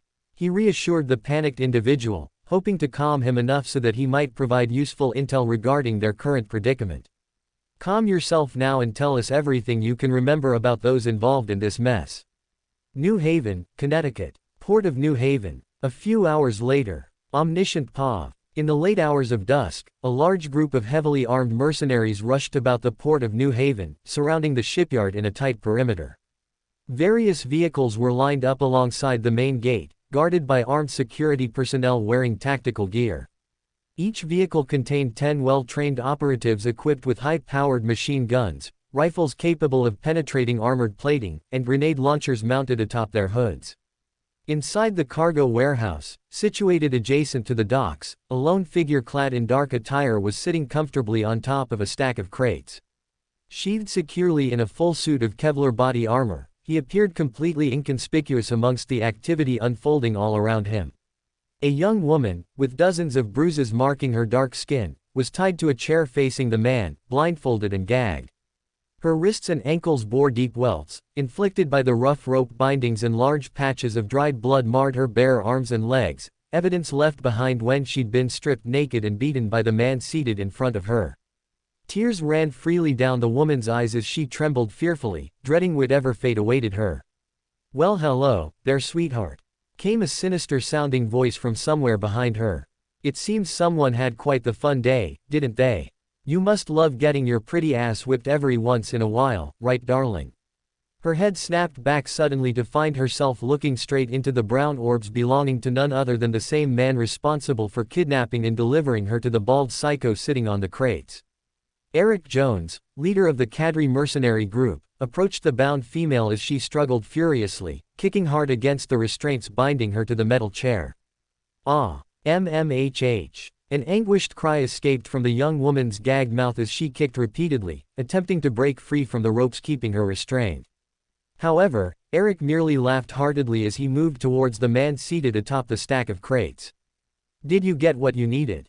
Eric questioned the man, who responded only with a creepy smile while maintaining eye contact with the captive woman. The man had a thick bushy ginger beard extending roughly halfway down his chin. A bald head sat upon his shoulders supported by a muscular figure covered entirely by black Kevlar body armor. Pale green irises reflected the intensity and madness emanating from within his mind. On either arm hung a long curved blade attached to each forearm respectively, its sharpened edges gleaming ominously under the dim lighting inside the darkened warehouse. "Baker," Eric called, trying to gain the man's attention. The bald man, Baker, turned slightly in acknowledgement, then returned his intense stare fixed firmly on the girl in front of him. "Need a bit more time. She's been very difficult to work with, very stubborn." Eric frowned disapprovingly. "We don't have any more time. We've already wasted far too much waiting for you to complete your task. You paid us to grab the girl, not babysit you two while you try to make conversation. So unless you want to pay up double, me and my men are done," he declared impatiently. Baker sighed theatrically, crossing his beefy arms over his chest, staring thoughtfully at the frightened woman before responding with a smug grin. "Fine, take your money and go." With that said, he reached forward swiftly, grabbing hold of the girl's throat, effortlessly lifting her up along with the metal chair she was tied to without any resistance. "But mark my words, if anyone finds out about this, or me, you won't live to regret it." Without another word, Baker dragged the gagged woman along as he moved, carrying her out of the storehouse, past the numerous guards stationed around the dock, towards a small boat parked nearby. Eric watched on as the big man left with his prize until eventually turned back towards his own team members gathered outside the building. "Pack everything up. We're leaving," he ordered briskly. His people moved quickly and began hastily packing equipment aboard various trucks lining both sides of the port road leading to the gates. As they prepared to leave the area, one of the mercenaries approached Eric cautiously, asking hesitatingly, "Sir, what about Malcolm and his squad? They haven't returned yet from their mission." Eric paused momentarily at hearing news concerning the best sniper in his group. Normally quiet and reserved, Malcolm often went unnoticed during their operations because he rarely talked. But everyone knew how deadly accurate he could be. If something happened to him, then things would definitely change drastically for them all. Feeling a sense of uneasiness creep up on him, Eric couldn't shake the feeling that something bad may have occurred. "Fuck it. If they're dead then they're dead," he growled gruffly, dismissing the matter altogether. "We're getting out of her." Boom. Asterisk. Suddenly, a loud explosion erupted at the front gate of the port, causing many of the mercenaries to rush away from the gate as they frantically tried to seek cover. Several gunshots rang out, followed shortly thereafter by screams echoing distantly amidst the chaotic din. In addition to gunfire came the distinct whirring sound of helicopters encircling the area overhead. The SHIELD logo emblazoned pridefully across their hulls. 2013. New Haven, Connecticut. Outside the port of New Haven. A few minutes earlier. "Captain America POV. Security looks tight," I said aloud to the young major beside me as I scanned the surroundings with the infrared goggles carefully, noting the number of guards patrolling the gate of the port. A silent infiltration might not work. We might need to just go in swinging instead. Agreed, Brock replied nonchalantly, scanning the landscape using his own pair of goggles. We should blow the gate first to direct their attention to the front, while the ground troops and choppers move inward from the air and rear. You infiltrate the base in the confusion and find Ms. Amanant, while I, Natasha, and my men focus on capturing this Eric guy. I nodded approvingly, agreeing fully with his plan. The sooner we secure the facility, the better chance we stand of finding Sana alive. Brock placed his hand to his ear, relaying the plan to his troops positioned around the port, as I creeped back low next to Black Widow alongside some rocks near the edge of the grassy hill overlooking the entrance. You ready? I asked the beautiful woman holding onto her rifle tightly as she scanned our perimeter intently.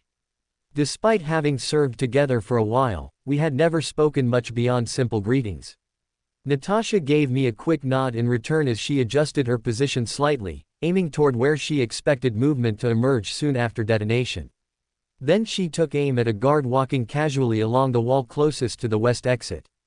All set, she whispered quietly. After receiving confirmation, Brock gave the order and as planned, moments later a small rocket was shot at the front gate, exploding and taking out 8 unsuspecting mercenaries guarding the entryway. Boom! Asterisk. Immediately following that blast, heavy gunfire rang out as Black Widow and the STRIKE team opened fire simultaneously, targeting the mercenaries and covering most of the open areas around the gate of the port. 4 military helicopters flew above slowly, approaching from different directions while firing down on the disorganized mercs whenever possible, striking multiple targets per pass. As bullets flew through the night sky, Brock fired 3 rounds from his rifle, right into the middle of a cluster of soldiers charging forth toward us. 3 fell instantly, struck down by lethal shots to the center mass, killing 4 others outright. I'm going in, I shouted loudly, charging down the hill with my shield outstretched in front, towards the opening in the gate manned by several gunmen standing vigilantly outside. Bullets slammed against my shield, sending sparks flying everywhere as kept moving forward, eventually making my way through the gate and into the port itself. Looking around hastily amidst the chaos, I spotted several storehouses lining the dock which seemed like likely places to hide victims of kidnappings. I took a step towards the storehouses but was suddenly rocked as a stream of bullets grazed against my shoulder, throwing me back violently, but thankfully did little else to my armor besides stinging like hell. Regaining my balance, I looked back to where the attack came from and saw an enemy mercenary running towards me wielding a submachine gun and pointing it squarely at me. His face hidden underneath his helmet, he advanced closer, and I noticed deep red stains splattered all over his uniform, indicating fresh gunshot wounds sustained during the battle. It looked as if the merc was on his last leg and probably was looking to go out fighting rather than surrender himself. He raised his weapon threateningly and pointed directly at my forehead, exhaling sharply as he pulled the trigger, rapidly spraying lead pellets aimed solely at my skull. My shield deflected the majority of the projectiles harmlessly aside, allowing me enough room to dodge backward, narrowly avoiding the gunfire. As the mercenary sprinted further ahead, I turned and flung my shield hard, hitting the mercenary square in the gut and knocking him flat on his behind. As he coughed uncontrollably, clutching his wounds, I caught my returning shield in midair and readied myself defensively again, preparing for more incoming attacks. As the guy regained control of breathing normally, he rose unsteadily and got back up, raising his machine gun with great effort once more. Unfortunately, though, fatigue overcame him as well, and despite still being able to shoot accurately even in pain, the merc finally collapsed dead due to the excessive loss of blood. I paused briefly, admiring the man's strong will, but was instantly thrown back into action as more bullets thundered throughout the narrow space between us, forcing me to duck lower beneath the surface of my shield. Bullets ricocheted wildly as they passed dangerously close to my head, but I continued retreating deeper into the port. Eventually reaching the buildings along the dock, I searched through each of them patiently while listening closely to the sounds coming from the fight unfolding outside. After a few minutes of fruitless searching, however, silence reigned supreme save for the occasional distant gunshot originating from afar, giving the indication that the rest of the operation was proceeding smoothly. Then abruptly, I felt Natasha's presence come rushing from behind me, startling me so badly as I instinctively took a fighting stance when she appeared seemingly from nowhere. "Did you find her?" she inquired softly, peering curiously into dark corners, examining every nook and cranny thoroughly in hopes of spotting anything suspicious. Shaking my head sadly, I answered honestly. She isn't here. Natasha didn't seem bothered by the bad news, merely nodding understandingly as she proceeded onward. We captured the leader. Brock and his men are looking after him along with the rest of his surviving cronies. She informed. He talking? I queried hopefully. If he were to tell us where Sana was taken to, maybe we would make it in time to rescue her, before something terrible happens. No, she replied simply, Fury wants to do the interrogation himself. We're to transport the prisoners back to headquarters immediately. My heart sank upon hearing that information, knowing full well that every second we wasted meant less opportunity for saving Sana. Why does he want to do it himself? I'm sure you or Major Rumlow could interrogate him easily. I exclaimed angrily. Orders are orders, she stated simply, and Fury is very particular about who gets involved with such delicate matters involving high-profile individuals. I scowled, grimacing bitterly under my cowl as suspicion grew within me regarding why exactly Fury wanted to personally handle this situation. Was there really no other option available? Or perhaps it was actually true that only Fury could get these guys to talk. Either possibility made me nervous for reasons unknown, but worst-case scenario, whatever reason lay behind this decision could spell doom for our chances of rescuing Sana in good condition. Let's hurry up and finish this already, shall we? Natasha suggested impatiently, gesturing for me to follow her outside toward the docks. As I walked side by side with her, I prayed silently for Ms. Amanant, hoping desperately that fate would smile kindly on her, granting her strength, but also sending a fervent prayer that God keeps her protected till we could arrive to save her. Somewhere off the coast of Cape May. A few hours later. Omniscient POV. Sana Amanant woke up groggily from sleep inside a large metal shipping container surrounded by dozens of similarly sized containers stacked neatly atop one another. While the interior lighting wasn't bright nor overly powerful compared to normal household lights, the darkness outside provided an ample amount of shadows cast around the gloomy confines of the box, preventing any escape attempt without detection. As far as she knew anyway. The door to the storage unit was secured shut from the outside with chains fastened securely into place. Dark bruises and welts covered her arms, face, and torso, evidence of recent beatings inflicted upon her body, presumably done either by captors attempting to break her spirit or worse yet, torture her psychologically until she told what they needed to know. Whatever methods they used worked, evidently, judging by the fact that she'd been unconscious ever since arriving at wherever the fuck she currently found herself stuck in. Her mind raced furiously, trying to figure out any way out of this mess, but unfortunately, none presented themselves readily. Panic gripped her throat painfully as she struggled to breathe past the choking sensation caused by panic-induced fear, tears streaming freely from her eyes and her hands shook nervously as she clutched at the rope wrapped tightly around her wrists shakily, feeling helplessness wash over her completely. What am I supposed to do now? Why me? Is this how I die? Where are we? Who is this person trying to kill me? Every question racing through her thoughts led inevitably to another, causing her anxiety level to spike higher and faster with each passing moment as uncertainty overwhelmed her senses. Her skin crawled uncomfortably and goosebumps erupted across her flesh as cold sweat dripped steadily from her brow and ran down her temples, leaving wet trails along her cheeks. Suddenly, a metallic clang rang out as the door of the large metal shipping container was opened forcefully, followed shortly thereafter by footsteps accompanied by a familiar voice that sent shivers of terror coursing down her spine. Are you ready to talk yet? Her captor, Baker, spoke gruffly as he stepped into view. A bald head and ginger-colored beard revealed a muscular frame clad in black tactical gear complete with bulletproof armor strapped firmly tight against his chest, wearing combat boots and carrying a holstered pistol tucked away discreetly on his hip. His expression remained stoically neutral except for narrowed icy green orbs glaring harshly at her through the dim light emanating from nearby lamps hung overhead illuminating their surroundings. He studied her carefully, observing everything about her appearance, from the state of bruising visible on her entire upper half including both sides of her neck and shoulders, to the raw marks left scattered all over her exposed legs and wrist from the rope bound tightly around those limbs. He noted her trembling fingers, unable to hold onto the ropes binding her too strongly, shaking visibly even more intensely than previously witnessed.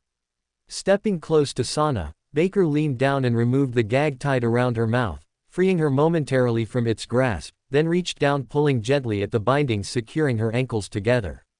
He grunted lightly as he tugged harder than necessary, eliciting muffled cries of discomfort from Sana as the bonds dug into tender flesh, ripping apart slightly instead of breaking cleanly.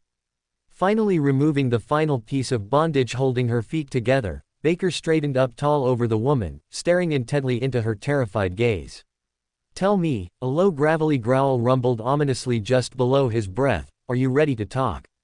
He asked sternly. Baker stared, unblinking, waiting for the expectant answer as he watched anxiously for some sign that might indicate whether she had broken mentally yet.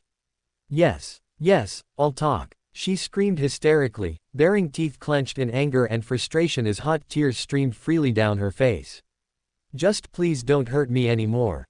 Please, don't torture me any longer. Just let me go. I promise I won't run anywhere. I swear it." Relief washed over the big man's features, quickly replaced by renewed determination as he nodded slowly and gave her a quick pat on the cheek, reassuring her that things weren't quite finished yet. "Good girl. Quote. He whispered quietly as he grabbed her roughly by her hair, yanking viciously upward, tearing strands of her scalp loose as he dragged her head upwards, exposing her chin. Quote. "Now start telling me your secrets, bitch, and be prepared to answer truthfully, because if not." There was nothing but menace lurking heavily in his tone as he trailed off, meaningfully letting her imagination fill in the blanks. "The Sana began, stumbling haltingly as she spoke. "The vault you want is located under Liberty Island." A smug smile crossed Baker's lips as he released her suddenly, stepping back and turning his attention elsewhere, entirely ignoring her as she fell limply forward, gasping for air in relief, having escaped imminent danger. "Do you know how to break in?" he asked jovially. Quote. "Yes," she gasped weakly. I designed the defense system for that location." Another smirk flashed brightly across Baker's ugly visage, pleased by her admission. "And it's there?" Baker asked excitedly, staring at the woman with madness gleaming deeply within his emerald orbs. "The serum is hidden there, right?"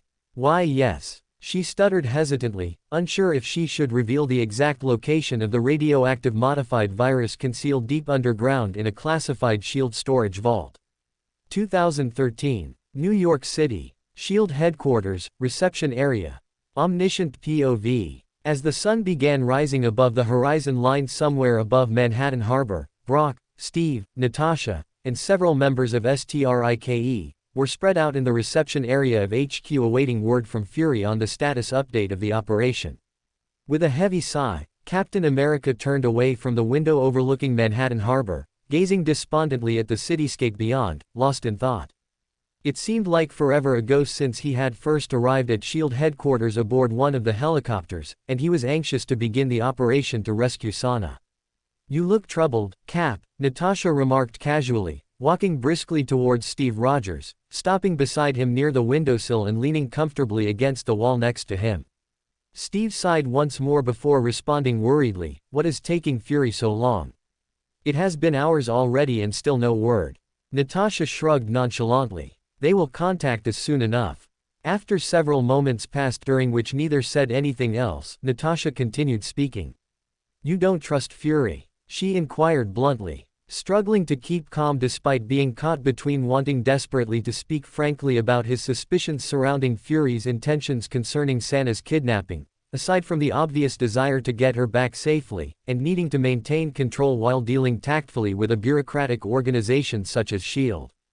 Steve chose his words carefully, choosing instead to respond diplomatically rather than confrontationally. "This may sound harsher than intended. But no, I don't." His response came reluctantly. "Sometimes I wonder just how much faith I can truly put in certain people, especially when it comes to handling sensitive operations like this one." Natasha frowned suspiciously, narrowing her eyes slightly as Steve continued. "It's just, I'm getting the feeling that we're not being told the whole story," he admitted cautiously. "Something feels off." Natasha looked sharply at Steve, curiously wondering where this line of thinking was heading, though she didn't press further due to her concern about talking so openly about issues with authority figures.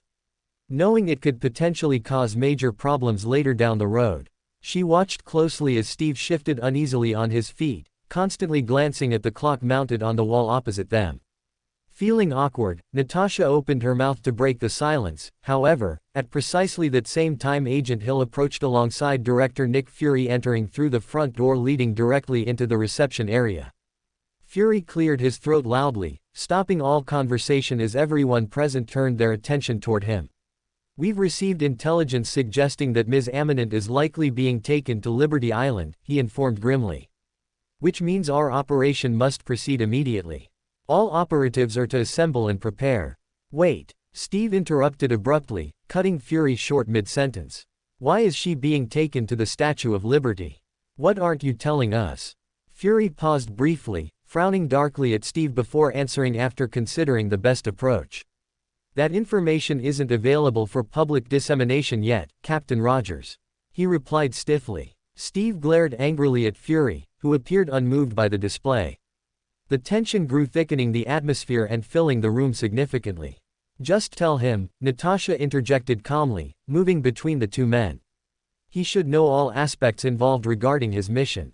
Turning his glare fully upon her, Fury regarded Natasha coolly for a few seconds before nodding curtly, acknowledging her request. Turning his focus back to Steve, he responded flatly, "Ms. Eminent's kidnapping is part of a larger investigation involving terrorist activities conducted by a man named William Baker." Agent Hill pulled out her tablet and flipped it around to show the mug shot of a bald-headed man with pale green eyes and a thick ginger beard. A petty thief turned domestic terrorist after his daughter died from an accidental chemical leak. The corporation responsible paid millions in compensation to settle the lawsuits, but was ultimately let off with a slap on the wrist. This caused Baker to be consumed with revenge, eventually becoming convinced that only violence would bring justice and retribution to his murdered child.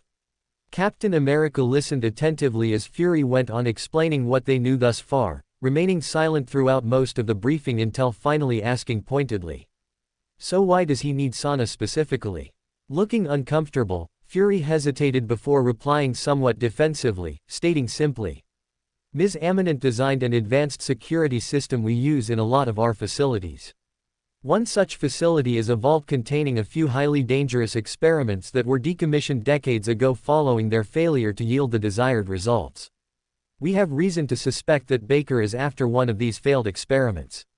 Nodding his head understandingly, Steve considered this new revelation silently. After a moment or so spent pondering various possibilities, he offered another question. "How did he find out about this particular experiment anyway?" he queried. "Surely nobody outside of S.H.I.E.L.D. knows about this place." Fury glanced around, uncertain how exactly to reply given recent events. However, seeing no harm in offering whatever insight he possessed into matters pertaining to this situation. Taking a deep breath, he lowered his head, sadly looking down at the floor for several brief moments before continuing.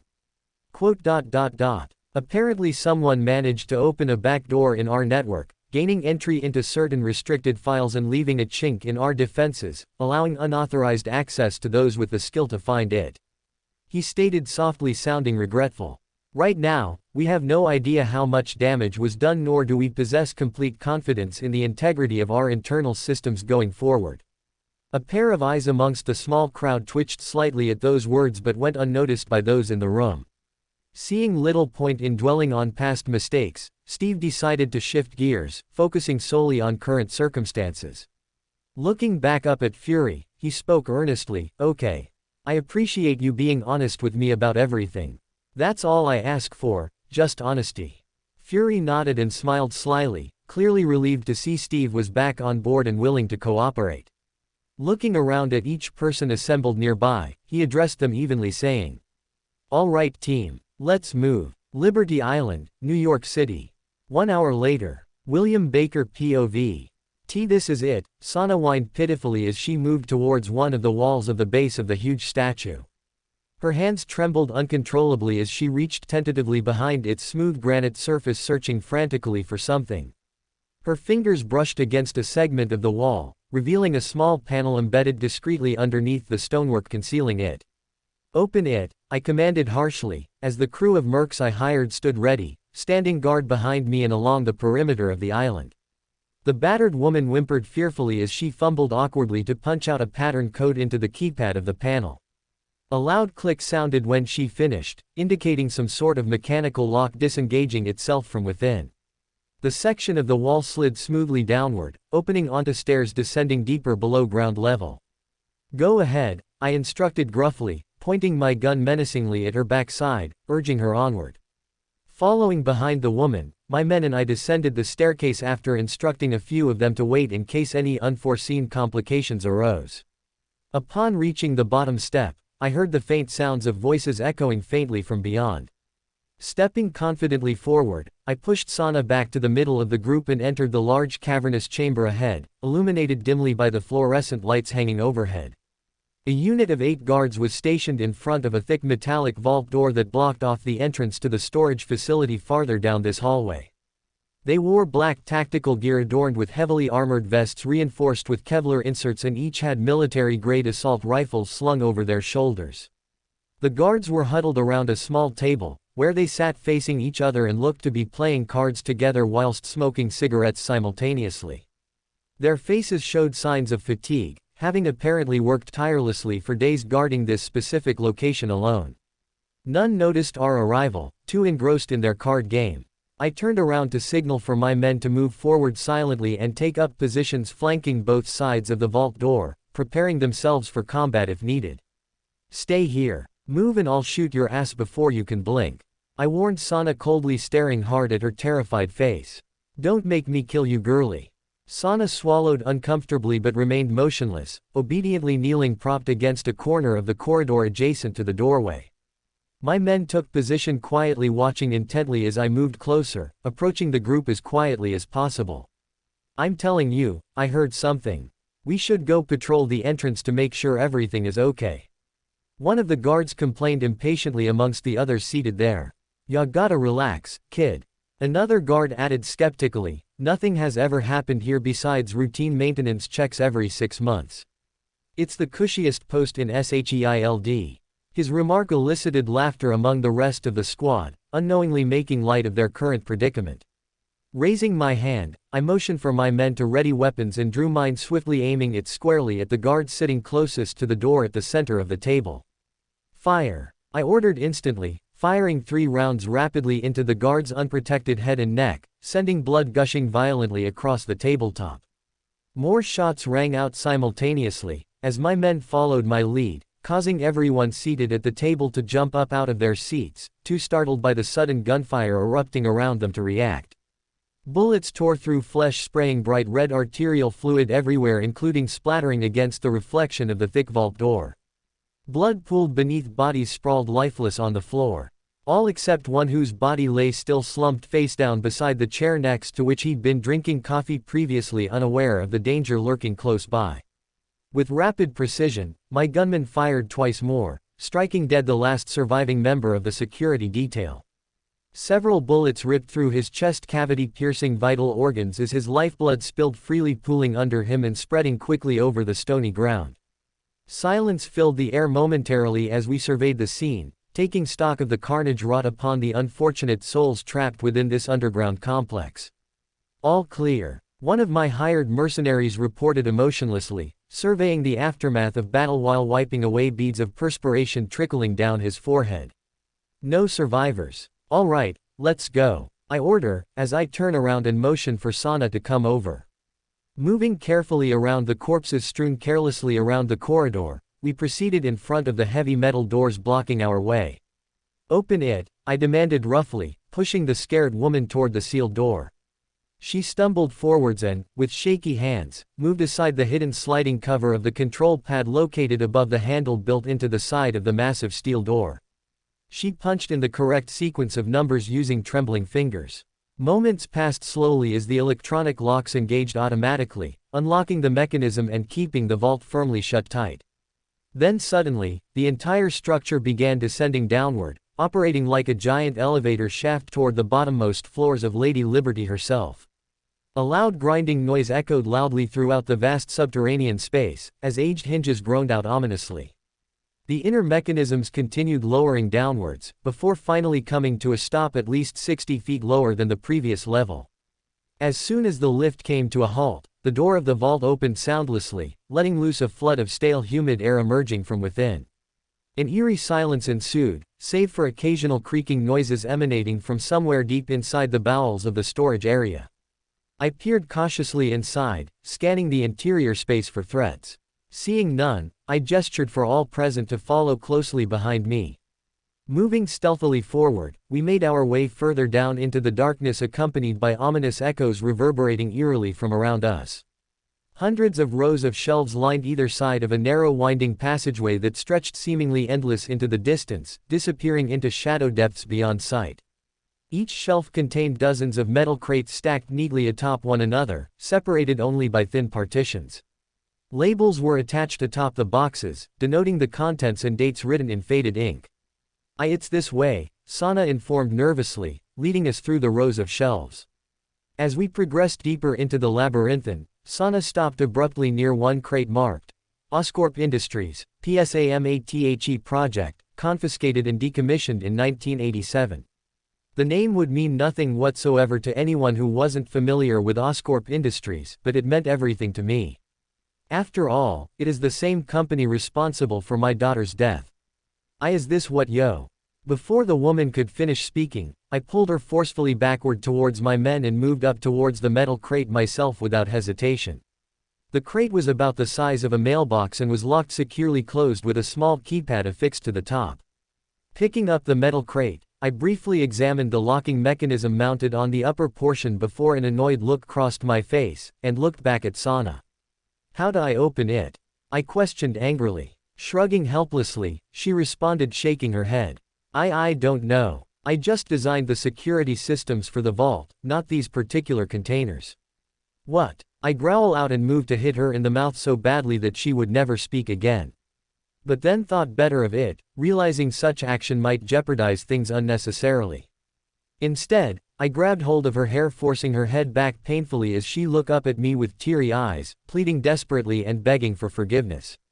Static. Baker. Static. Help. Static is attacking. A voice crackled weakly on the radio, interrupting my rage. What are you talking about? I shouted furiously over the radio but received no response. Shit. The signal must have gone bad or they're jamming transmissions. Turning back to Sana once more, defiantly demanding answers from her. You tell me how to unlock this damn thing now. Or maybe you want me to give you a taste of what real pain feels like. Without waiting long enough for a reply from the frightened woman, I slammed my fist into her stomach, causing her to double over onto the floor. Please, she choked out, barely able to get anything coherent out. I don't. Clank. Asterisk. An audible clanging sound emanates throughout the room, startling everyone present temporarily until someone realizes exactly why. A small metal cylinder was thrown vigorously, ricocheting between two rows of shelves before landing at our feet. Take cover. I yell as I hug the metal crate to my chest and duck low instinctively. Boom. As the grenade goes off, black smoke billows forth, filling the confined space, immediately obscuring visibility completely. William Baker. A voice boomed loudly throughout the enclosed space. This is Captain America. You are hereby under arrest for treason and conspiracy against the United States government. Release Sana Amanant and surrender yourself peacefully now, or we will be caused to use force. 2013. Liberty Island, New York City. Underground Shield Storage Vault. Omniscient POV. William Baker. Cap bellowed throughout the smoke-filled confines of the secret underground storage facility. This is Captain America. You are hereby under arrest for terrorism and conspiracy against the United States government. Release Sana Amanant and surrender yourself peacefully now, or we will be caused to use force. Baker stood frozen, shocked and unable to believe the words directed at himself, as he couldn't comprehend that he had actually done something that would warrant action from a superhero like Captain America. He looked around frantically, trying to find some sort of clue that explained his situation, when he saw a flash of movement amidst a dense cloud of dark grayish-black smoky haze rising up from below. We've got you surrounded, William, came the harsh tone of Captain America's authoritative voice, echoing clearly through loudspeakers placed strategically along various walls surrounding the perimeter of the cavernous chamber. Surrender now, otherwise, I promise you won't live very much longer. Baker attempted unsuccessfully to scan his surroundings, looking for any sign of an escape route, knowing full well that there wouldn't be any way out of this mess unless help arrived fast. Looking around at his men, who were currently huddled together with their backs pressed to each other and their weapons aimed out at the thick cloud obstructing their view ahead, clueless as to where the threat derived from. "Do just stand there. Fire!" Baker yelled, ordering his men to fire at random intervals whenever they see a target moving in the thick fog. Fortunately, the team seemed willing participants in following orders and complied accordingly, shooting randomly in short bursts around them, hoping to scare whoever lurked outside into revealing themselves sooner rather than later. As gunfire erupted sporadically from both sides of the large space, Baker stowed the metal case containing his prize underneath the front of his vest and tried to search for an exit point but struggled to see through the smoke seeping relentlessly into the atmosphere. There didn't seem anywhere safe left for him anymore, nowhere he could run even should he manage to somehow evade capture. If he wanted freedom, he needed time, lots of it. Time to think of possible ways out of this disastrous predicament because right now, he felt utterly powerless. Shit. Baker cursed aloud, feeling frustrated at being stopped when he was so close to getting away clean. Suddenly sensing footsteps approaching from directly behind him, he whirled around on instinct, pulling his gun and pointing it straight ahead, ready to shoot whatever threatened to take advantage of his momentary distraction. Just as his finger tightened hard on the trigger, however, Baker saw the beaten and frightened face of Sana staring up at him with wide fearful brown eyes filled with uncertainty and fear. She was crouched down low as she had tried desperately to move silently away from his group toward her supposed rescuers but was caught in the act. Baker smiled as he saw the woman and, grabbing her roughly by the hair, he dragged her closer threateningly while simultaneously aiming his weapon squarely at her head. Pointing the barrel inches away from her skull, he whispered menacingly into her ear. "Is there another way out of here?" Baker asked sharply, turning back to the rest of his men in time to see a colorful shield slam into one of their heads before ricocheting back to its owner within the smoke. Sana hesitated slightly unsure whether or not to answer truthfully, however, seeing the determination etched deeply across Baker's features, she knew she'd be killing herself if she refused to answer honestly. After hesitating momentarily, she answered quietly. "Why yes, there is." Forcing Sana forward, Baker ordered his men to keep laying down cover fire at any visible targets amid the thick swirling fog erupting forth intermittently from the smoke grenades detonating nearby. "Don't make me kill you, bitch. You try anything stupid here, I swear I'll blow your fucking brains out, alright?" He added coldly, pushing harder upon her shoulders making sure the terrified woman understood fully. Her expression became stricken with panic as tears started streaming freely from her eyes and quickly falling to her cheeks. Liberty Island, New York City. Underground shield storage vault. Captain America POV. "We got two individuals peeling off from the rest of the group, I think it's Dr. Amanant and Baker." Black Widow reported to me as she looked through the scope of the sniper rifle, watching all signs of life carefully amongst the smoke.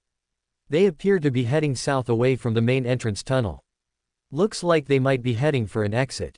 Black Widow paused briefly, listening intently to instructions via the comlink channel. Then nodded approvingly after receiving the message. She turned back to report to me. "Brock and the STRIKE team have secured the surface area and set up defensive positions around the island." I nodded slightly at her words as I quickly raised my shield in front of her to block a stray bullet fired wildly from the enemies in front of us. My shield arm swung downward violently, striking the incoming projectile which shattered harmlessly apart midair. Turning to continue advancing toward the enemy position, I told Natasha. "We need to finish this and stop Baker before he escapes." The redhead grimaced as she took aim, rapidly picking off several unsuspecting foes using her rifle while I used my shield, effectively deflecting most attempts made by the enemies. "You go ahead, I can handle things from here." Taking heed, I lowered my shield, allowing her to pass underneath, before swinging upward powerfully and hurling it into three armed assailants standing side by side. My shield boomeranged off their heads, sending their bodies flying backward, before returning to my hand. Taking advantage of the sudden opportunity created, Black Widow continued raining bullets down mercilessly upon the remaining members still alive among the opposing forces as I rushed through their defense and continue in the direction of where Baker disappeared. Gunfire rang out from the battle behind me, but I kept sprinting through the rows of shelves until reaching the end where the corridor opened up abruptly giving access to stairs leading upwards toward higher ground. Climbing up hastily without pause, I reached the top landing swiftly, only too late to witness Baker holding Sana at gunpoint as Brock and his men approached and closed in on them slowly, keeping distance between them as Baker slowly backed up towards the edge of the island. As soon as they noticed me coming up, Baker pulled Sana close to him as she cowered beneath his grip, nervously trembling uncontrollably whilst struggling futilely to break free. It wasn't working though, since he held her tight, securely pinning her arms and preventing her from escaping. Baker continued to inch backward, placing both of them precariously near the precipice overlooking the open ocean hundreds of meters deep below. "Stay back. Stay away from me," he warned sternly, forcing a steely gaze upon me. "Or else. Let's just calm down, okay?" I said, calmly stepping forwards and cautiously lowering my shield in order to show no hostile intent whatsoever. "Look, I know about what happened to your daughter, and I understand why you might feel compelled to do such terrible acts to get justice for her, but that woman has nothing to do with this. Just let her go." Baker glared angrily at me, as he stepped closer to the ledge, getting dangerously close to the railing guarding the edge. "Shut up. Don't fucking talk about my daughter like any of you give a shit." The rage bubbling inside him boiled over, finally bursting forth as he shouted aggressively. "My little girl died horribly, victimized by those heartless bastards at OZCorp. But where was the compassion and support back then?" His voice trembled, cracking under the weight of his pain. "You despicable fuckers, you allowed them to escape justice time and time again. And now, you expect me to simply accept it all and move on? Absolutely not, under any circumstances." His hands trembled visibly, shaking as he gripped tighter onto Sana's neck painfully, choking her slightly as he pressed the barrel of the gun hard against her temple. The look of sheer horror written plainly across her face spoke volumes more eloquent than words could describe. "Would your daughter want this?" I pleaded with the madman as I inched closer to them. "Would she wish for you to sacrifice your life in pursuit of revenge? Would she approve of the monster you've become?" A flicker of uncertainty flickered in Baker's eyes upon hearing my words, offering a glimmer of hope that perhaps he hadn't completely descended into madness just yet. Maybe, just maybe, reasoning with him would eventually lead him to realize the error of his ways. "No," he vehemently retorted, his voice filled with conviction as he forcefully shook his head, though a trace of doubt lingered in his voice. That's bullshit. All that matters is justice for my daughter's death. Everything else, it's all insignificant." His furious roar reverberated through the air as he glared at me, his jaw clenched tightly.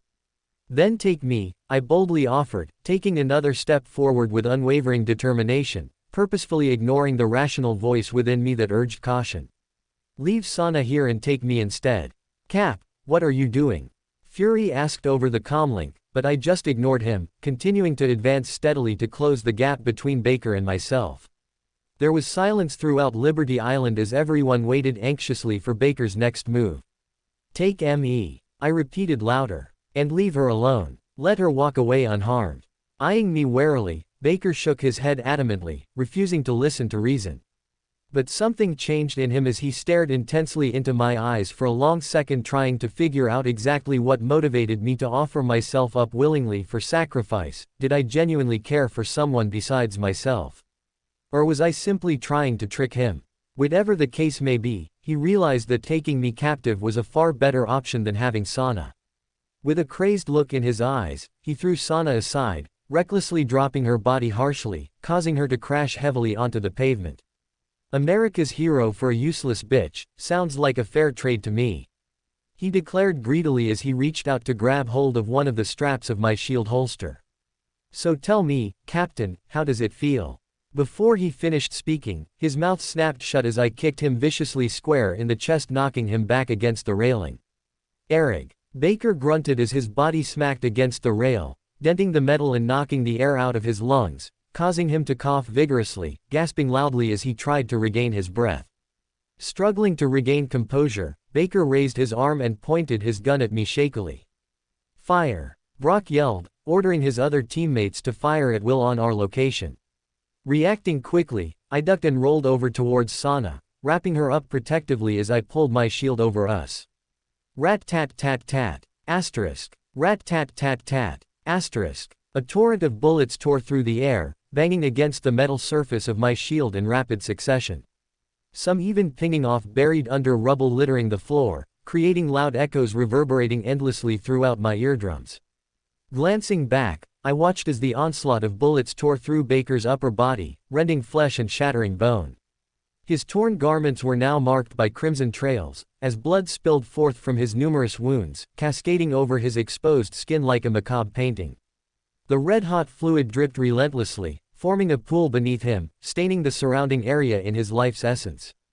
In a cruel descent, his lifeless form tumbled backward with excruciating slowness, plummeting several stories before finally meeting the tumultuous surface of the Hudson River, staining it with his dark crimson liquid. "Cease fire," Brock ordered loudly, and I was finally able to breathe a sigh of relief as the gunfire stopped echoing in my ears. Looking down at the woman huddled under me, I helped her stand upright, unsteady legs wobbling uncertainly beneath her weight. Wiping the sweat from her forehead, I reassured her. "It's okay now, you're safe." Her lips quivered weakly as she gazed at me with tearful eyes wide with fear. Thank God you came when you did. Thank you so much." She trailed off as she hugged me fiercely, sobbing openly, unable to contain herself anymore. Tears streamed relentlessly from her eyes as we stood there embracing each other silently, her crying echoing softly amidst the soundless chaos surrounding us.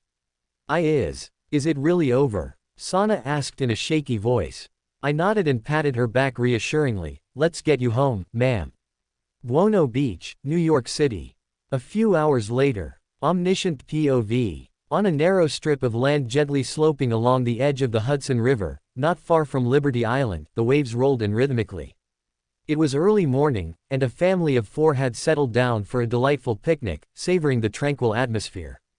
The rising sun cast a brilliant reflection upon the sparkling blue waters, while the Manhattan skyline loomed majestically on the horizon. They had arranged their blankets meticulously on the soft sand, and colorful beach chairs were scattered haphazardly around, offering a comfortable respite. Laughter filled the air, blending with cheerful conversations and the occasional excited giggles of the children frolicking in the shallow water nearby. Suddenly, the tranquil scene shattered as one of the children shrieked hysterically, sprinting towards their parents with hands waving frantically and desperate screams echoing through the air. "Mommy! Mommy!" All activity came to a halt as everyone turned their attention to the distressed child racing towards them, their faces etched with worry. "What's wrong, honey?" The mother knelt down, arms extended to provide solace to the terrified young boy, whose complexion had turned pallid with fear. A man came out of the water. He's all broken and leaking," he cried, pointing an accusatory finger towards a direction behind him. A collective gasp escaped from the onlookers as their gazes followed the young boy's trembling finger. Lying on the shoreline, near the gentle surf, lay the motionless body of a man clad entirely in black. His face and body bore the gruesome scars of numerous gunshot wounds, which oozed thick, viscous fluid that stained the dry sand beneath him. The man's skin appeared slightly bloated from his time in the water, and grotesque fragments of flesh lay scattered around him, exposing the violent protrusion of muscles, organs, and bones from his ruptured internal cavities. Most chilling of all were the 2 sizable sections missing from his skull, revealing a void where his brain matter should have resided. Witnessing this horrifying spectacle, a chilling shiver raced up and down the spines of the gathered family, freezing them in place. The father, striving to maintain composure, knelt beside his son, gently stroking his hair as he fumbled in his pockets for his phone, intent on summoning the police. Inexplicably, the chest of the lifeless body began to emit a yellowish-gray smoke, slowly rising and coiling like ethereal tendrils that meandered lazily, resembling wispy clouds adrift overhead. Gradually, the wisps dissipated into thin strands, enveloping the corpse. Swiftly, the mist grew denser, obscuring the view as it snaked its way across the sand, gathering it around the man's lifeless form. The sandy particles clung together, gradually forming a makeshift cocoon, burying the man beneath its weight. Within moments, the loose granules hardened and melded together, taking on a humanoid shape. It grew larger and heavier, fueled by an inexplicable force. In a matter of seconds, the sand transformed entirely, assuming the form of a rough male figure that towered above the astounded family. The newly formed being possessed vaguely familiar features, eerily reminiscent of the deceased stranger who had lain lifeless just moments before. What? Mommy. Dear, get the kids into the car now. The family spiraled into panic, scrambling to escape the unfolding danger before them. As they hurriedly fled up the beach towards their car, the newly formed Sandman paid them no heed, engrossed in examining the body he had now claimed. With a curious gaze fixed upon his hands, he sensed an awakening power surging from deep within, as if it had lain dormant for years, awaiting this moment of release. Testing its capabilities, he flexed his hand and marveled as the surrounding sand gravitated toward him, compressing tightly to form a massive fist. Upon opening his fingers, he effortlessly released the sand, allowing it to cascade freely, dispersing in a whirlwind of tiny grains swirling in every direction. Observing the same phenomenon occurring throughout his entire form, piece by slow piece, he witnessed a transformation unfolding.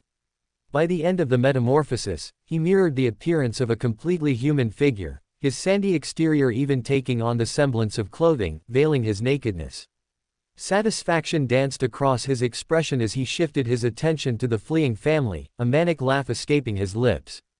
His body quickly decompressed, shooting skyward like a geyser of sand, following behind them, disappearing into the distance amidst the billowing winds that swept across the vast oceanic expanse below. Left behind on the sandy shores of Bueno Beach, a small, bullet-riddled metal case lay shattered open upon the wet sands, its contents tainted by dark red stains, blood seeping forth from within. 2013. New York City. SHIELD Headquarters, Conference Room. The next day. Omniscient POV. Well, Director Nick Fury said thoughtfully, tapping his finger absently against his chin while pacing slowly back and forth around the conference room table deliberatively, considering his options. Have we still not recovered Baker's body, or what he stole yet? Fury paused briefly, gazing around the table at Brock, Steve, and Natasha who were seated opposite him, quietly listening attentively. Brock cleared his throat before responding, shaking his head wistfully. No sir, he replied confidently, my men have scoured every inch of the Hudson River and the upper New York Bay last night diligently, but no signs have surfaced thus far. Fury sighed deeply, knowing full well that if they lost the unstable serum that Baker stole then it would surely come back to haunt SHIELD sooner or later. Okay fine, keep searching the water and the surrounding beaches for any trace left behind, and let me know immediately if anything turns up. Clear. His tone grew stern and authoritative as he spoke, forcing everyone else sitting at the long rectangular wooden table to nod firmly in agreement just so they wouldn't incur his wrath again. Turning away from them abruptly, Fury walked briskly past them and exited the conference room. Someone woke up on the wrong side of the bed today, Steve muttered sarcastically, watching Fury go. He could at least try to look happy that we were able to save Sana. Natasha smiled lightly, nodding approvingly. Maybe some rest would do wonders for his disposition. Or perhaps a vacation somewhere tropical, she suggested playfully. Steve laughed heartily, agreeing, that sounds good actually, I'm sick of being cooped up here. Smirking knowingly, Natasha responded teasingly as she glanced over at Brock, who seemed to be ignoring the conversation as he was looking at his phone. Why don't we all go out for a drink tonight to celebrate? Steve raised an eyebrow at the suggestion, then nodded approvingly, smiling broadly as he accepted the invitation. They turned to Brock, awaiting his response, but he remained engrossed in his phone, oblivious to the conversation. Brock? Steve questioned politely. Brock answered distractedly, glancing up from his device. We're planning to get some drinks tonight to celebrate the successful mission. Steve explained again, you want to join us? Still distracted, Brock shook his head dismissively. Sorry, can't make it tonight. I've still got a lot of work to do, he said as he lifted himself from his chair and stretched languidly. With casual grace, he moved forward smoothly towards the door. Wait up, I'll walk you out, Steve offered as he rose swiftly and headed out behind him. Once outside, the two walked silently through the hallway, the sound of their footsteps echoing off the walls, creating an awkward atmosphere. As they reached the elevator doors, they stepped inside, and the doors closed behind them. So, how is everything going with you? Steve asked awkwardly, trying to break the silence between them during their awkward ride. You seemed distracted earlier. Brock glanced over at Steve with an apologetic look. It's nothing really, just a little swamped with work, he admitted reluctantly, pressing the button for the garage floor. I get that. Happens more often than not these days, unfortunately. But hey, you're still young, Steve reassured jokingly, hoping to lighten the mood somewhat. You should take advantage of that while you can. Life goes by faster than you expect sometimes. Steve looked away sadly, remembering the life that had passed him by. Brock noticed this sudden shift in demeanor and felt compelled to say something reassuring despite wishing that the old soldier would just leave him alone already. You're right, he conceded softly, I'll remember your words when things calm down a bit and my schedule eases up a tad. Thank you, Captain Rogers. He added, his voice sounding sincere. Steve gave another sad smile, acknowledging Brock's gratitude, albeit half-heartedly. Call me, Steve, he said as the elevator arrived at the garage level, prompting Brock to give Steve a nod before exiting the lift. Hey, Brock, Steve called hesitantly, stopping the elevator doors before they closed. Turning around sharply with slight exasperation apparent on his otherwise placid visage, Brock regarded Steve inquisitively, wondering why the man was trying so hard to talk to him. You did good work out there, I hope we're assigned together again on the next mission. I think our styles complement one another quite nicely. As he finished speaking, he extended his arm casually, offering to shake hands. Brock hesitated momentarily, glancing down at the proffered hand in confusion. Finally deciding to accept, he grasped hold of it and shook it strongly, feeling slightly strange that someone had acknowledged his efforts with complete altruism rather than any transparent self-serving motives. The two men shook solemnly for several seconds, exchanging brief pleasantries before Steve backed up into the elevator and let the doors close, leaving Brock standing in the middle of the parking garage. What a weird guy, Brock mumbled under his breath as he turned around and headed for his car. As he entered his vehicle, he pulled his second phone from its compartment beneath the seat beside him, dialing a number as he started the car. Hey, Zuru, Brock greeted as the kid promptly picked up the other line. I got your message and I'm heading over there now, he informed calmly. Awesome, came the enthusiastic response, we'll have everything ready for the procedure before you get here. Are you sure about this? Brock inquired curiously, are you confident that you guys have finally figured out a way to wake Ava? Yes. Zeru's reply came instantly, he sounded genuinely excited. Trust me, boss. Dr. Cho and I are absolutely positive that we will succeed this time around. This morning we managed to successfully replicate her unique DNA structure using the samples of quantum energy and the leftover PIM particles. We also discovered a method to safely store the energy into microscopic particles similar to quarks. All right, Brock interrupted amusingly, cutting the little genius short mid-sentence. Just make sure you guys are ready. I want to get things moving ASAP. Hell's Kitchen, New York City. Warehouse District. A few hours later, as the sun began to set, casting a deep orange hue over the 5 boroughs of New York as dusk approached, Brock stood off to the side in the large warehouse, overseeing Zuru and Dr. Cho as they tinkered with the large water chamber that held Ava's unconscious form suspended within the liquid. Zuru operated the controls attached to the tank, his hands moving swiftly while he engaged in animated conversation with Dr. Cho about potential improvements. Dr. Cho focused on her laptop monitor displaying various graphs and readings and offered insights and suggestions. Brock watched them, knowing he had little to contribute in terms of technical expertise. He observed their progress silently, acknowledging the precision and dedication they displayed. All right. All systems check out perfectly according to plan. Zuru exclaimed happily after finishing checking one last readout from one of his monitors. Dr. Cho's grin mirrored his excitement as she leaned in closer to examine the data on her screen. Satisfied with the measurements, she stood up from her stool and addressed Zuru with praise. Everything seems to be working smoothly. Excellent job, she commended him. Now, let's see what happens when we administer the modified quantum fluid. She picked up 3 syringes filled with a clear gray liquid from a nearby tray.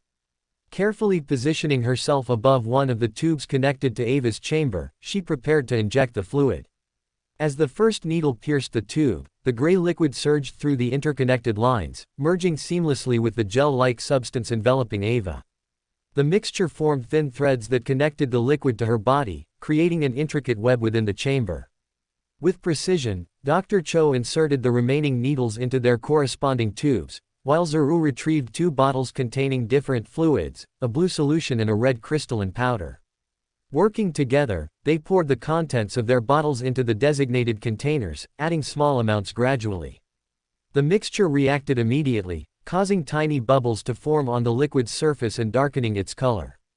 The gelatinous substance thickened, pulsating with life-like movements and generating rivulets that encased Ava completely. The glass enclosure cracked under the pressure, as the expanding liquid filled every available space.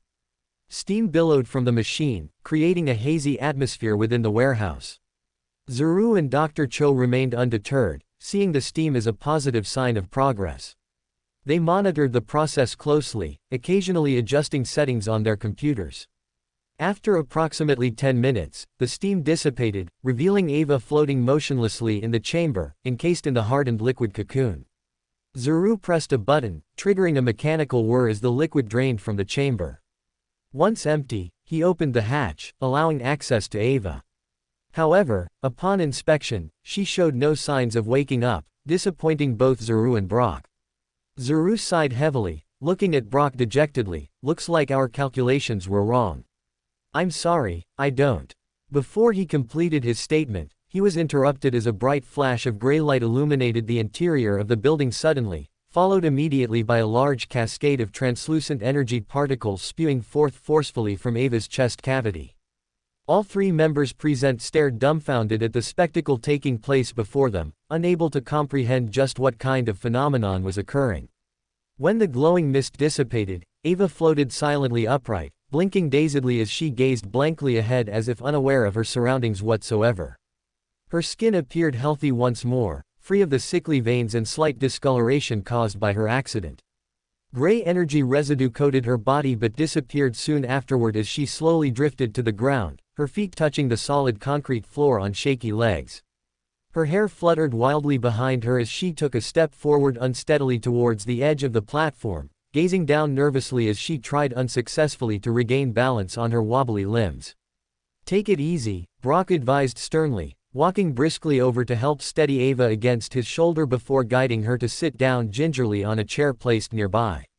"I don't need you hurting yourself right after I spent so much effort healing those wounds," he reasoned quietly. Ava looked at him with a mix of confusion and gratitude, her gaze fixed on her renewed form. She remained silent, taking in the sensations of her revitalized body. "Is everything okay? How are you feeling?" Zuru asked worriedly, examining the woman intently. But his concern seemed unfounded, seeing how relaxed and peaceful she looked despite having just awoken from an induced coma. Suddenly feeling anxious himself, Brock ignored the half-naked woman leaning weakly into him and glanced over at Dr. Cho, who too wore a puzzled expression as she studied Ava attentively from the side. "It doesn't feel real," Ava muttered softly as she examined herself. "I've been stuck in that suit for so many years. To feel the air on my skin, or the touch of another person again, it feels surreal," she admitted blissfully as tears streamed unabashedly down her cheeks. Thank you for saving me," she cried gratefully as she hugged Brock tight around his waist, burying her face between his muscular abdomen affectionately. Brock felt uncomfortable with such displays of emotion, especially considering that everything he had done was purely for his own benefit, but accepted her embrace and patted her back gently. When Ava pulled away, she looked up at Brock with tearful eyes, wiping her cheeks with her fingers. Her voice was filled with sincerity as she made a solemn promise. "I owe you my life. I'll never forget what you've done for me," she confessed with heartfelt sincerity. "You kept your end of the bargain, and I swear, I'll keep mine." Allowing her to finish speaking uninterrupted, Brock nodded solemnly, understanding fully what Ava meant with those words. In fact, he was waiting expectantly to hear them. Hell's Kitchen, New York City. Warehouse District. As the night begins to fall over New York, the small trio of villains and Dr. Cho enjoyed their long-awaited reunion together while the rest of Hell's Kitchen slept peacefully under the cover of darkness. And as the sky grew dark overhead, so did the mood shift among everyone gathered as they watched as Ava tested out her new powers experimentally. Ava's powers had seemingly increased exponentially thanks to the mysterious quantum concoction that Zuru cooked up. It allowed her not only to be resistant to the negative effect of her ability but also enabled her to now have full control of the quantum matter that infected her every cell, allowing her to manipulate its properties easily. So now, along with her intangibility and invisibility powers, she now possessed strength and durability on the level of a mid-tier super soldier, making her an even more formidable force than she already was before. In addition, she also learned that she could now levitate through the air using this newfound power, which gave her tremendous mobility capacities, something that Brock thought would prove immensely useful later during combat situations. However, there were some limitations involved as well. For instance, although she could fly about effortlessly via this newly acquired skill set, she could only move slightly faster than peak-level humans, about 30 miles per hour tops. Levitating also burned through her stamina a fair bit, so flying long distances wouldn't work very effectively unless she found ways to conserve energy somehow. But there was a sense that Ava's powers were only beginning to reveal themselves. With training and exploration, she might uncover even more unimaginable facets of her abilities. After the demonstration, the trio engaged in excited conversation, envisioning the various applications of Ava's enhanced powers. Dr. Cho, on the sidelines, watched in bewilderment, struggling to comprehend the magnitude of what she was witnessing. Overwhelmed by the revelation, Dr. Cho finally mustered the courage to speak up. "How is this possible?" she exclaimed, her voice filled with disbelief. "Can someone please explain what is happening here?" As if just now remembering the woman's presence, Brock's gaze shifted to her, his eyes cold and detached. The two at his side followed his gaze, and a slight shiver ran down Dr. Cho's spine as she noticed the coldness reflecting from their eyes, a dangerous glint that made the woman instantly nervous. "What do you want to do, boss?" Zuru inquired calmly, his cold childish demeanor giving off an ominous vibe as he addressed Brock directly. "Do you still need her?" Brock answered coolly, ignoring Dr. Cho altogether as he focused solely on Zuru. Zara considered the question for a moment, his expression impassive. "Not really, Ava's healed and I think I've learned all I can from her work." Then he smirked mischievously, "Besides, she's a human. They can never be trusted, so we're better off just dealing with her now rather than later." A wicked smile spread across Zero's lips as he regarded his former assistant with disdain. Dr. Cho gasped audibly upon hearing this remark. However, neither Brock nor Zuru paid any mind to her reaction since both knew there was little she could do in this situation. "Do you want me to handle her?" Ava asked Brock casually, a bit eager to try out her new abilities on a live target. What are you all talking about?" Dr. Cho exclaimed shrilly, shocked beyond belief. However, nobody bothered paying heed to her anymore due to the obvious answer already being apparent. "No, I should take care of it myself," Brock stated coolly as he stood up from his chair. "I am the one who brought her here." Wait. What are you doing?" Dr. Cho begged desperately as she backed away from the large young man coming toward her. Ignoring the distressed scientist's pleas, Brock walked straight up to her without saying anything else, reaching out gently to grab hold of her slender wrist, gripping tightly until he forced her arm beneath his powerful grip. The doctor struggled helplessly, fighting to escape but failing miserably, given that he was significantly stronger than her. "Please, don't do this. Let go," she pleaded frantically. "Why are you doing this?" she asked as she attempted futilely to tug herself away from his strong hand. "It's nothing personal," Brock remarked dispassionately as he wrapped his hand around the crying woman's fragile throat. "In fact, I want to thank you for all the help you provided us throughout this whole ordeal." His tone sounded gentle, which contradicted the cruel intent of his actions. Please." Dr. Cho continued to beg as she struggled to free herself from the villain's grasp. We had a deal." Tears started streaming uncontrollably down the distraught woman's face as her breathing became labored and erratic. Unfazed by the sight of the visibly panicked woman struggling against him, Brock tightened his stranglehold and pulled the woman close. Their faces came dangerously near each other as he whispered menacingly into her ear. "I promised that I would reunite you with your husband," he reminded her ominously. "This is me keeping my word." His voice sent goosebumps running down the doc's fleshy neck as the realization of his words dawned on her. With that, Brock said nothing else as he tightened his grasp around her neck, cutting short the desperate pleading voice of the terrified female scientist. Using just enough pressure to thoroughly crush and sever her spine, killing her almost instantaneously within seconds.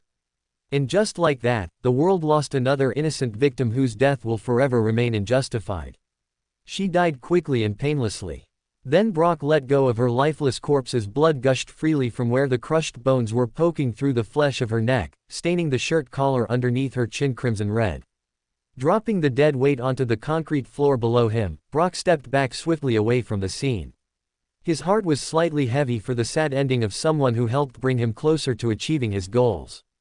With a sigh of pity, Brock turned his attention to Ava and Zuru, their expressions expectant, waiting for his next move.